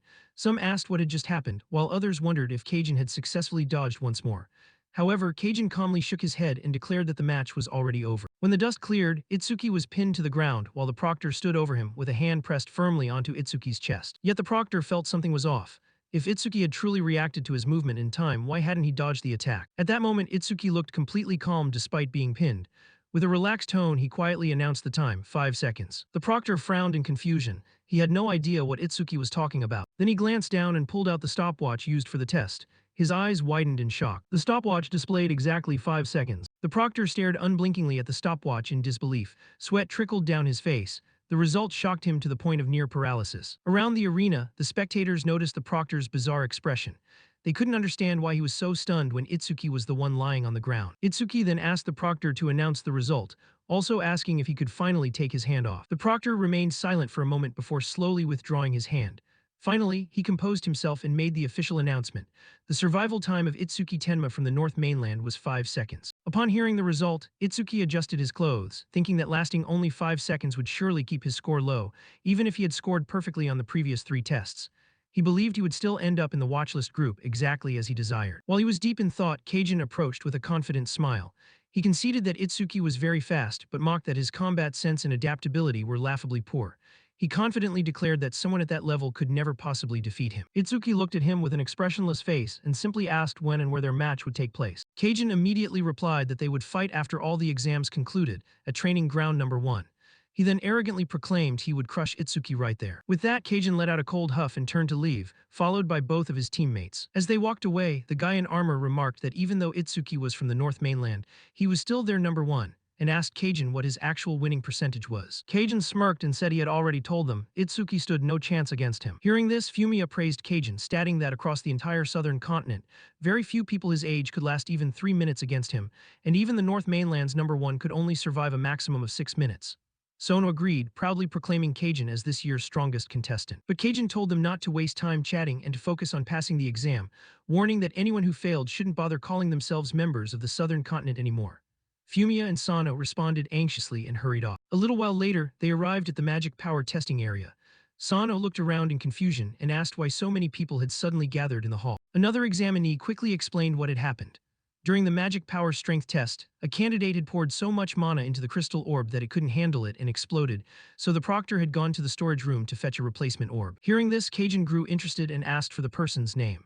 After thinking for a moment, the examinee replied that it was probably the North Mainland's top candidate, though he struggled to remember the exact name. Kajin asked if the name was Itsuki Tenma. The examinee immediately confirmed it was him, and curiously asked if Kajin knew Itsuki and whether he hailed from the North Mainland as well. Hearing that, Fumiya flared up and told the examinee not to be a fool, making it clear they were from the southern continent. Upon hearing this, the examinee burst into laughter and said he'd heard the southern continent's number 1 fighter was insanely strong, wondering who was actually stronger, the southern or the northern number 1. Fumiya and Sano confidently insisted that Kajin was naturally stronger, but Kajin gestured for them to quiet down. At that moment, the red-haired proctor returned with a new crystal orb and announced that anyone wanting to test should raise their hand. Kajin stepped forward, stating that strength couldn't be decided by mere words, as true power was proven through ability and results. With that, he raised his hand and confidently introduced himself, proclaiming to be Kajin Imamichi from the southern continent. As Kajin stepped up to test, the red-haired proctor couldn't help staring at him, quietly taking note of his silver hair and silver eyes with quiet amazement. The proctor started explaining the rules, but Kajin calmly cut her off, stating he already knew what to do, he just needed to pour his mana into the crystal orb. Meanwhile, the audience began buzzing over the rivalry everyone was curious about. Some wondered whose mana pool was larger, Kajin Imamichi's or Itsuki Tenma's, with one person arguing it had to be Itsuki since he'd made the previous orb explode.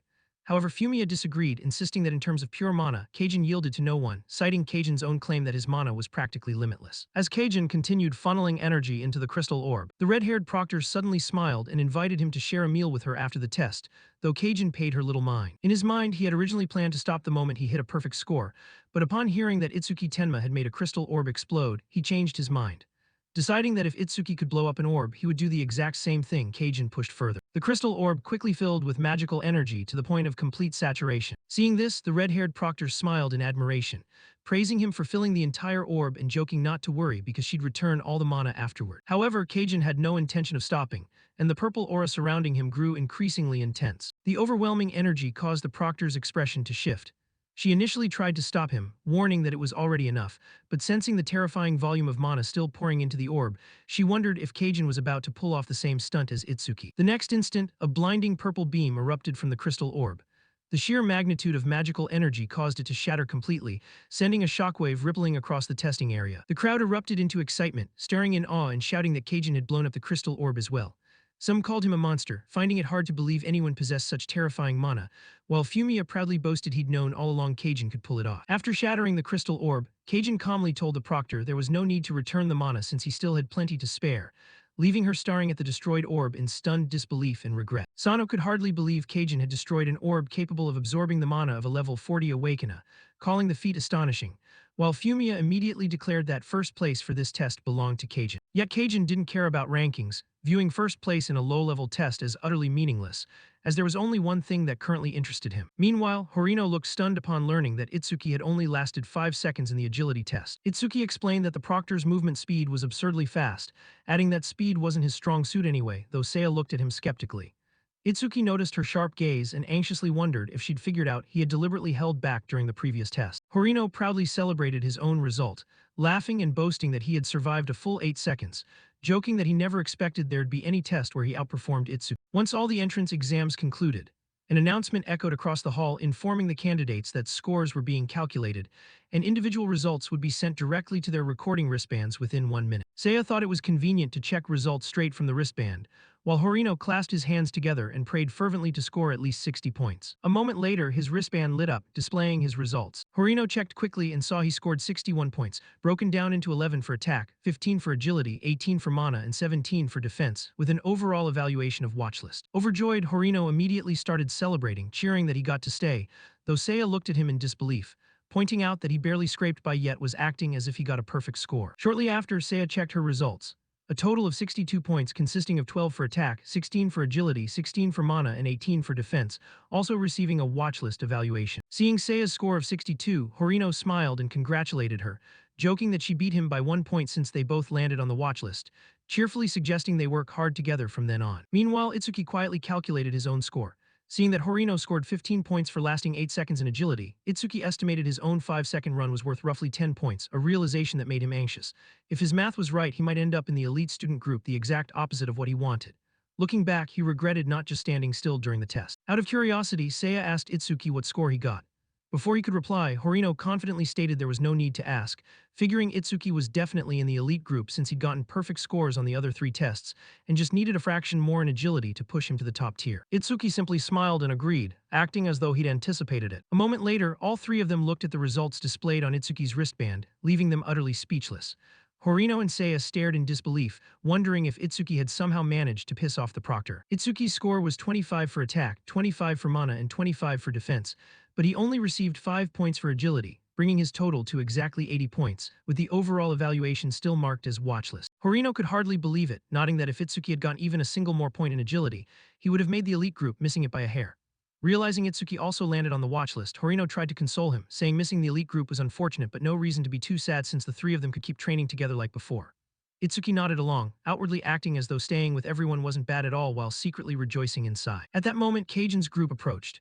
He looked down on the trio with disdain, mocking them for getting so excited over merely making the watchlist, and sneeringly wondered if people from the North Mainland completely lacked ambition. Horino immediately flared up, asking why Kajin was acting so high and mighty, demanding to know what score Kajin himself had gotten if he looked down on them so much. Promptly, Fumiya stepped forward proudly to announce the score, bragging that Kajin had achieved a perfect score across all 4 tests for a flawless total of 100 points.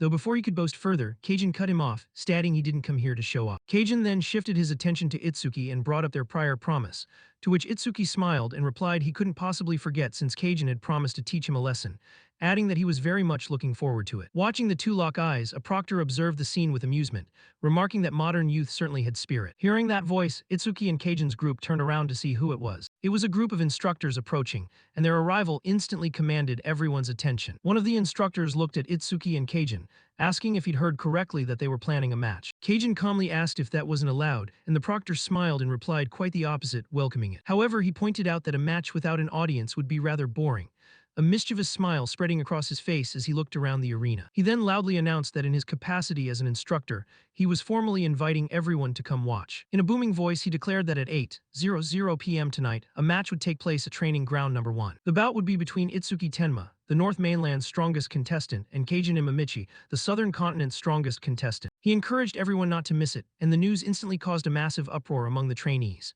Excitement spread everywhere as people buzzed about the upcoming clash, many finding it hard to believe that right after the entrance exams concluded, they'd get to witness a duel between the two continental top dogs.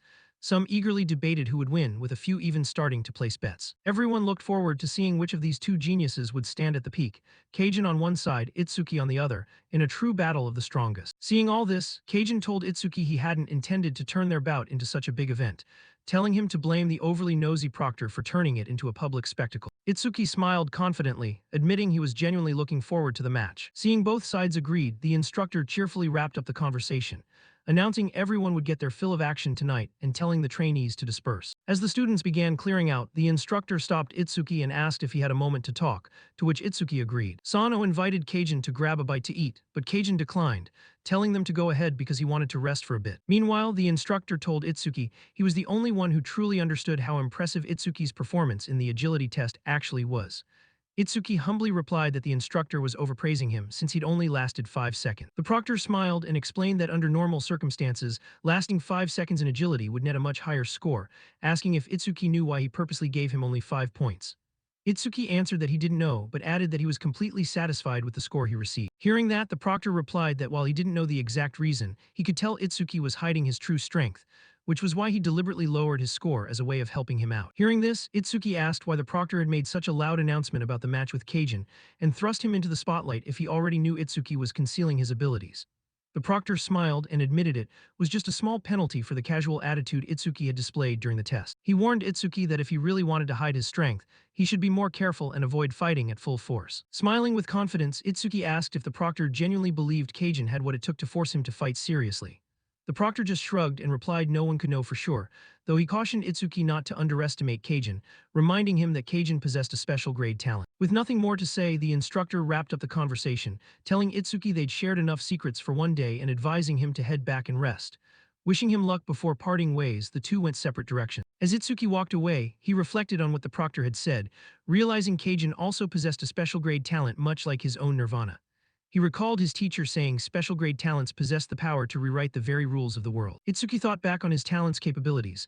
Nirvana always maintained a fixed baseline, and every time he learned a new skill, all his stats increased. All negative effects were nullified, and every injury healed completely. Thinking about the upcoming battle, he realized a clash between two special grade talent users would be far more dangerous than a standard fight, never expecting he'd encounter another special grade user so soon. Contemplating his Z-rank skill over Mimus, which could analyze enemy attacks and learn the perfect counterskill, he grew curious as it hadn't been triggered in a long time and wondered if fighting Keijin might help him grow stronger. Just then, Horino called out, asking why he was standing there spacing out. Seiya asked if he was alright and if the instructor had said anything to him. Itsuki smiled and replied nothing was serious, explaining the instructor had just given him some advice about the match since the long day had tired him out. Itsuki invited the group to rest at his place, prompting Horino to immediately ask if he'd managed to request a high-end room with a living room big enough for all three of them. With a faint smile, Itsuki replied his room wasn't quite that small, leaving Horino staring at him in complete shock, unable to believe what he'd just heard. Upon arriving at Itsuki's villa, Horino went completely speechless, staring at the luxurious building in front of him and shouting in astonishment, asking if Itsuki had actually rented an entire villa. As soon as they stepped inside, Horino grew even more excited, running around the villa and marveling at everything he saw, praising the comfortable sofa, high-end carpets, spotless walls, and transparent windows, eventually crying out in admiring awe that the place was unimaginably spacious and luxurious. Seiya looked around the massive villa and remarked that it was much bigger than she'd imagined. Itsuki smiled and said the villa would serve as their group space from now on, inviting them to drop by whenever they wanted. Once they settled in, the conversation drifted back to the upcoming match. Horino asked if he was really going to fight Keijin, warning that Keijin looked extremely dangerous and suggesting he cancel the match. Seiya agreed, saying the match was unnecessary and getting injured would only hinder Itsuki's subsequent training. But Itsuki shook his head, explaining that his talent and skills only grew stronger when fighting opponents who were powerful enough, believing Keijin might just be the opponent he needed, and adding that if he wanted to grow stronger, he had to embrace challenges. Hearing that, Horino sighed and joked that Itsuki was a true battle maniac. Itsuki just smiled and changed the subject, saying he was hungry and asking Horino to cook something for everyone, confidently adding that eating Horino's cooking right before a match guaranteed he'd win. Hearing that, Horino flexed his muscles with utter confidence and told Itsuki to leave the cooking entirely to him. As Horino walked away, Itsuki noticed the worried look on Seiya's face and told her to trust him, swearing he'd definitely win. Reminding him of those words, Seiya pointed out that he'd made the exact same promise back when the skeleton soldiers attacked their school. Hearing those words, Itsuki suddenly froze, his thoughts drifting back to that day. He remembered confidently telling her to trust him, though after defeating the skeletons, Seiya had vanished. With tears in her eyes, Seiya told Itsuki that he had broken his promise. She reminded him that he could easily have dodged the skeleton's attack, yet instead used his own body to block it. Itsuki tried to explain he did it because of his skill, but she cut him off before he could reveal anything, reminding him that order breakers were forbidden from telling others what their skills did, and even she wasn't allowed to know the details. Itsuki could only remain silent, knowing she was right, as she recalled how after getting injured, Itsuki summoned a giant blue lotus, healed his wounds, and defeated the skeleton. She believed he took the hit simply because he was certain he could heal himself. Even so, she angrily told him there were much safer ways to win, admitting she was furious because he deliberately put himself in danger. Itsuki apologized and asked her not to be mad anymore, to which she replied that when a girl was genuinely angry, she wouldn't just say she was angry. She called him an idiot for not understanding girls, prompting Itsuki to innocently ask if that meant she wasn't mad. Seiya scolded him again, saying he always pushed himself too hard since they were kids, reminding him he wasn't alone because he had her and Horino by his side. She told him he needed to value his own life more. Just then, Horino brought out the food, smiling and joking that it looked like Seiya was lecturing Itsuki again, though Seiya quickly denied it, insisting she wasn't lecturing him. After calming everyone down, Horino placed the food on the table and invited them to dig in, saying there was plenty for everyone and reminding them no one could fight well on an empty stomach. That evening at 7:55 p.m., everyone gathered at Apex Camp's training ground number 1 to watch the long-awaited match. The excited trainees started placing bets using their points.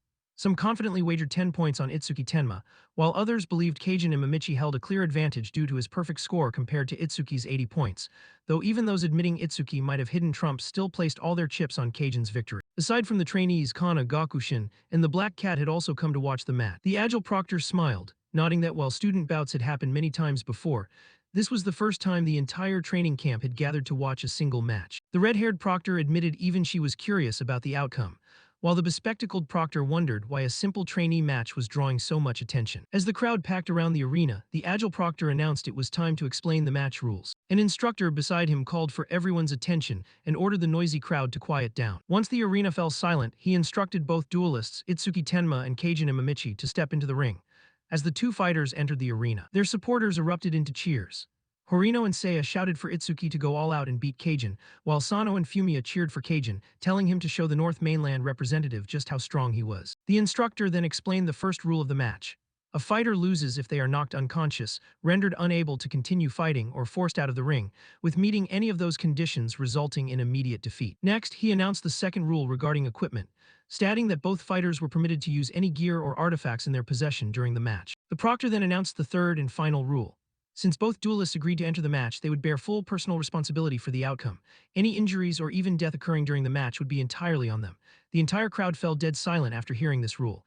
Many contestants couldn't believe a simple match could lead to death, wondering who would ever agree to such dangerous terms. The proctor, who had looked at Itsuki with a murderous gaze at the camp gates, then declared that if both contestants confirmed they had no objections, the match would begin immediately. Keijin sneered and asked if death scared Itsuki, to which Itsuki told him to stop running his mouth and mocked him, asking if everyone from the southern continent talked as much as he did. Without a trace of fear, Itsuki confidently stated he had no objections, and the proctor immediately declared the match underway. The moment the match started, Keijin decided to end the battle as quickly as possible. He activated a C-rank skill called Vacuum and rushed toward Itsuki at high speed, preparing to overwhelm him right from the opening attack. Keijin's skill sucked away the air within a specific area, creating a strong airflow that pulled everything nearby toward him. Even being dragged forward by the powerful suction, Itsuki remained completely calm. His expression didn't change at all as he watched Keijin prepare his next move. Not wanting to waste time, Keijin gathered all the compressed air into both hands and executed air cannon at maximum output. He blasted a massive stream of compressed air straight at Itsuki, the powerful attack exploding upon impact and shaking the entire arena. A gigantic cloud of dust and debris enveloped the battlefield, completely obscuring what had happened to Itsuki. Confident that his opening strike succeeded, Keijin looked toward the smoke and declared that if Itsuki couldn't even block a mere greeting attack, he should surrender right now before losing his life. However, as the dust cleared, Itsuki stood completely unharmed. He smiled calmly and warned Keijin not to get too confident just because his previous ambush succeeded. Seeing Itsuki standing there without a single scratch, Cajun's confident expression instantly vanished as he realized the battle between the two strongest contenders had only just begun. The force of Cajun's attack swept across the entire arena, tearing up the ground and sending giant chunks of rock flying everywhere, yet Itsuki remained completely unscathed. The audience watched in astonishment, wondering if Cajun and Itsuki were actually trainees in the same batch as them. Some questioned how a mere C-rank skill could generate such terrifying power, while others were even more shocked that Itsuki had taken Cajun's full-power air cannon head-on without a scratch. The flexible proctor explained that wind element skills naturally lose power when traveling over long distances. That was why Cajun used the vacuum skill to pull Itsuki closer before unleashing his strongest attack, closing the distance to prevent the attack from losing power while disrupting Itsuki's rhythm. The proctor, who held hostility toward Itsuki, added that an ordinary awakened would have been unable to keep fighting after taking such a direct impact from Cajun. But Itsuki was definitely no ordinary person. He was just as much of a monster as Cajun, making everyone watching realize that the real battle between the two strongest fighters had only just begun. He was just as much of a monster as Cajun, making everyone watching realize that the real battle between the two strongest fighters had only just begun. Cajun immediately followed up with another attack, using the momentum of the vacuum skill to dash straight toward Itsuki at blinding speed and close the gap in the blink of an eye. In a flash, Cajun appeared right in front of Itsuki and threw a powerful punch, which Itsuki met with a mighty punch of his own, their fists colliding with an impact that shattered the ground beneath them and sent spiderweb cracks sprawling across the arena. Both pushed against each other with all their might. Shortly after, the two quickly separated and landed several meters apart, glaring intently at each other. Giving each other no time to recover, both lunged forward once more and unleashed another ferocious strike. Itsuki and Cajun grabbed each other by the wrists, neither yielding even an inch. Shunning skills, the two duelists clashed head-on in a pure test of raw strength, each trying to overpower the other. The audience watched in confusion as Shin wondered what the two were doing, while Gakue explained that this was the most primitive form of combat, a pure contest of raw power. As the two continued to push against one another, shockwaves erupted from the collision and cracked the surrounding walls. Their competing force shook the entire arena. Observing the match, Shin conceded to the group that they looked evenly matched, but Gakue pointed out that Cajun was actually being pushed back and would likely lose if this kept up. Meanwhile, Cajun gritted his teeth so hard they nearly cracked, sweat streaming down his face as he poured everything into his push. Yet no matter how hard he shoved, Itsuki refused to budge. He felt as though he were trying to push an immovable mountain, completely unable to comprehend where such overwhelming strength came from. Itsuki looked at Cajun and asked if he hadn't eaten enough, mocking his feeble strength. Hearing those words, Cajun's eyes bulged in pure rage. Refusing to take the insult, he whipped a powerful kick toward Itsuki, and when Itsuki blocked the kick with a single hand, Cajun seized the opportunity to gather a massive amount of wind energy around his free hand and executed air cannon at point-blank range. A gigantic pillar of compressed wind blasted straight at Itsuki with horrifying force. Cajun believed the point-blank air cannon would hit Itsuki square in the head and end the match. However, as the attack cleared, Cajun stood frozen in disbelief because Itsuki was still standing right there without a single injury. Sweat dripped down Cajun's face as he wondered if Itsuki was the type of tank built with both monstrous attack power and defense. Itsuki calmly scratched the back of his neck and asked what that last attack was supposed to be, tauntingly asking if Cajun was just trying to give him a massage. Frustrated and unwilling to lose, Cajun abandoned the strength contest, declaring that if brute force wasn't enough, he would beat Itsuki with speed. The next instant, Cajun activated a movement skill and bolted toward Itsuki at breakneck speed, launching another lightning-fast strike. Cajun threw a powerful punch, moving so fast that his fist blurred into a streak. But right before the fist connected, Itsuki vanished from his spot. The next second, Itsuki appeared right behind Cajun and looked down at him, leaving Cajun's eyes wide with shock at the sheer speed. He instantly spun around to strike using his C-rank skill air cannon. But before Cajun could fully activate the skill, Itsuki abruptly closed the distance and slammed a devastating punch straight into Cajun's gut, knocking the wind completely out of his lungs. He screamed in agony as his body shot backward like a cannonball before crashing hard into the ground, creating a massive impact crater. Fumiya and Sana watched in horror as Cajun was sent flying, screaming his name in utter disbelief. Everyone else was completely confused, failing to understand how Cajun got blown away the moment he lunged at Itsuki. Some even questioned if Itsuki's punch had actually connected, while others were astounded that a single punch carried destructive power equivalent to Cajun's full-power air cannon, making it feel almost unfair. Cajun slowly crawled out of the rubble as Itsuki stepped closer and asked if he was still holding back, mockingly questioning if he was avoiding using his full power because he didn't want to kill him. Looking at him, Itsuki figured this was the first time an opponent accidentally handed him an advantage, realizing that at this pace the match would end before he could trigger over Mimus, and knowing he needed to provoke Cajun enough to awaken his genuine murderous intent. Deciding on his plan, Itsuki thought he would temporarily play the villain for a bit. With a faint smirk, Itsuki looked down at Cajun and tauntingly asked if this was truly all he could do after acting so arrogant earlier. Itsuki grabbed Cajun by the neck and hoisted him into the air with one hand, wearing a mocking smile as he asked if he wasn't ashamed of such a pathetic performance. Cajun struggled frantically, trying to break free from Itsuki's grip. But before Cajun could manage it, Itsuki slammed him violently back down to the ground with terrifying force, kicking up another explosion of dust and debris. Looking down at the beaten Cajun,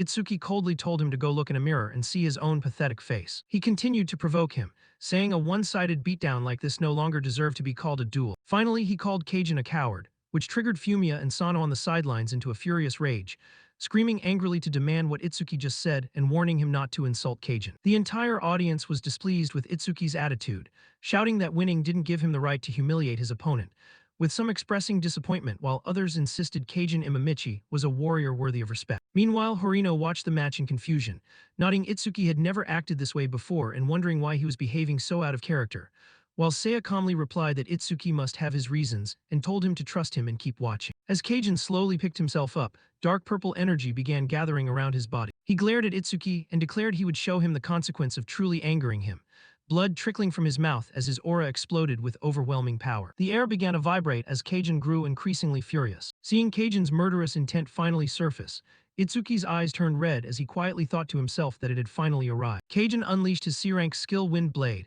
gathering purple wind energy around his arm before swinging forward, sending a sharp, compressed blade of wind straight at Itsuki. Itsuki observed the incoming attack calmly, his eyes flashing blue as the wind blade closed in. He instantly recognized the technique, remembering it was the exact same skill Abaria had used against him. Without budging from his spot, Itsuki faced the razor-sharp wind blade head-on. But the moment the wind blade struck Itsuki's chest, it slashed across his body and blood spewed from the wound, staining his clothes. Cajun recalled his childhood, remembering he was always the strongest among his peers within the clan. After becoming an awakened, he had fought countless individuals touted as geniuses. Yet the result was always the same.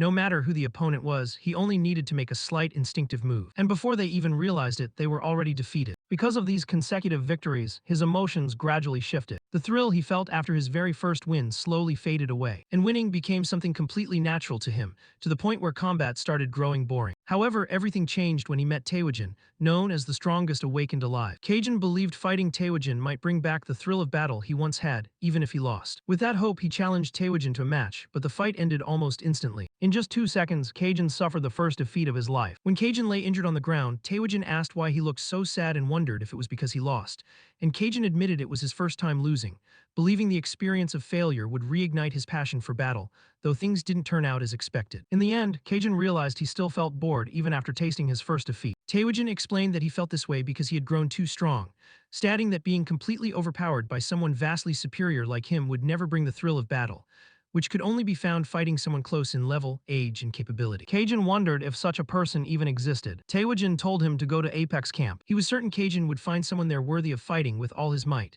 affirming that dueling such an opponent would let him experience the true joy of combat. Hearing those words, Cajun's eyes widened as he finally found a new goal right then and there. While attacking with Wind Blade, Cajun taunted Itsuki and asked where his initial confidence went, unleashing another barrage of sharp wind blades toward him. But Itsuki caught the wind blade with his bare hand and batted it away. Cajun's eyes widened in sheer astonishment. Seeing that, he smiled out of excitement, realizing Itsuki could actually see the invisible wind blades and guessing he possessed some kind of detection skill. Without hesitation, Cajun funneled even more wind energy into both hands, acknowledging that Itsuki could dodge an attack but smiling confidently. He prepared to unleash a massive tempest of wind blades, covering the entire arena with nowhere to hide. Cajun smiled, nodding he had never used this technique against another human before. He then executed his B-rank skill, Wind Blade Tornado, as countless swirling wind blades formed a giant tornado that ripped across the arena, destroying everything in its path as it barreled toward Itsuki. Confident in his attack, Cajun told Itsuki he had only 2 choices: leave the arena, admit defeat, and avoid the deadly wind blades, or stay put and let his body get shredded to pieces. Itsuki didn't step back, standing his ground as countless wind blades battered him from all directions. The wind blades sliced through his body, sending blood splattering across the arena. At that critical moment, Itsuki smiled because Over Mimus had finally activated. A system notification popped up,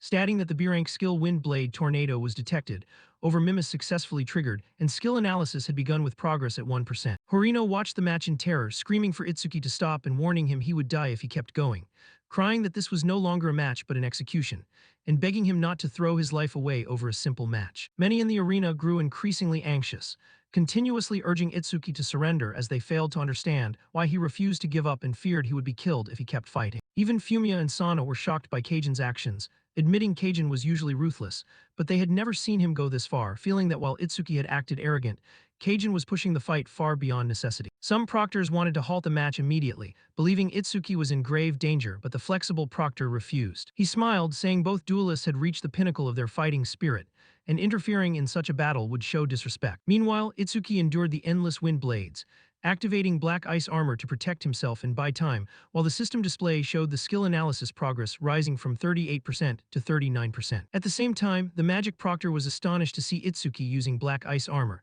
bewildered because she thought he was a lightning user, while the magic testing proctor admitted she had never heard of black ice before. Yet even after seeing the armor, she remained worried, questioning whether it could actually protect Itsuki if he took another direct hit from the powerful wind attack. Everyone feared Itsuki would still get torn to shreds as the skill analysis progress reached 50%. Kajin looked at Itsuki with a confident smirk, pointing out that black ice armor was designed to defend against fire element skills, taunting him that using it against a wind attack like Wind Blade was a terrible choice. As the razor-sharp wind blades continued to slash through the armor, cracks rapidly spread and blood gushed from his wound. Despite the unbearable pain, Itsuki remained resolute, believing that if he could hold out until the analysis finished, victory would be his. Itsuki's system continued analyzing Kajin's technique, while Kajin maintained pressure with his B-rank Wind Blade Tornado.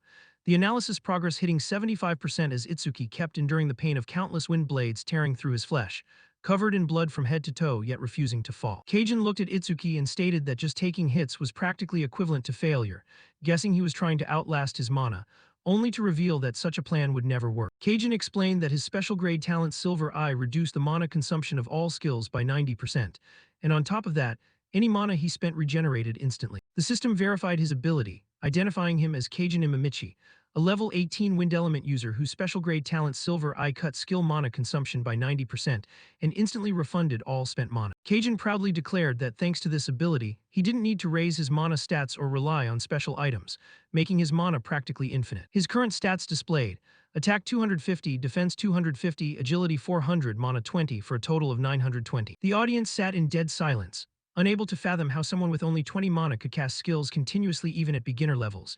Realizing his special grade talent completely broke normal mana rules, witnessing such an unbelievable ability, many concluded Itsuki's defeat was practically certain. Shin couldn't understand why Itsuki kept fighting knowing Kajin had nearly infinite mana, while Gakuoi deemed continuing pointless, assuming Itsuki was just dragging it out to protect his pride. Meanwhile, as the endless wind blades rained down on Itsuki, the system progress bar hit 95%. Kana watched closely and noticed something strange, realizing Itsuki hadn't run out of mana at all and had instead voluntarily dismissed his black ice armor, leaving Horino and Seiya to watch with growing dread, knowing he was completely undefended, while Shin and Gakuoi assumed only one outcome awaited him: death. The wind blades ruthlessly tore into Itsuki's unprotected body, sending blood spraying into the air as the analysis progress reached 98%, yet he kept enduring the assault. Then, at the final moment, a blazing green energy erupted from his body as the analysis progress hit 99%. Itsuki raised his head with a faint smile despite being drenched in blood, whispering quietly that it was finally time, right as the system chimed that analysis progress had reached 100%. Instantly, a powerful green aura burst around Itsuki's wounded body,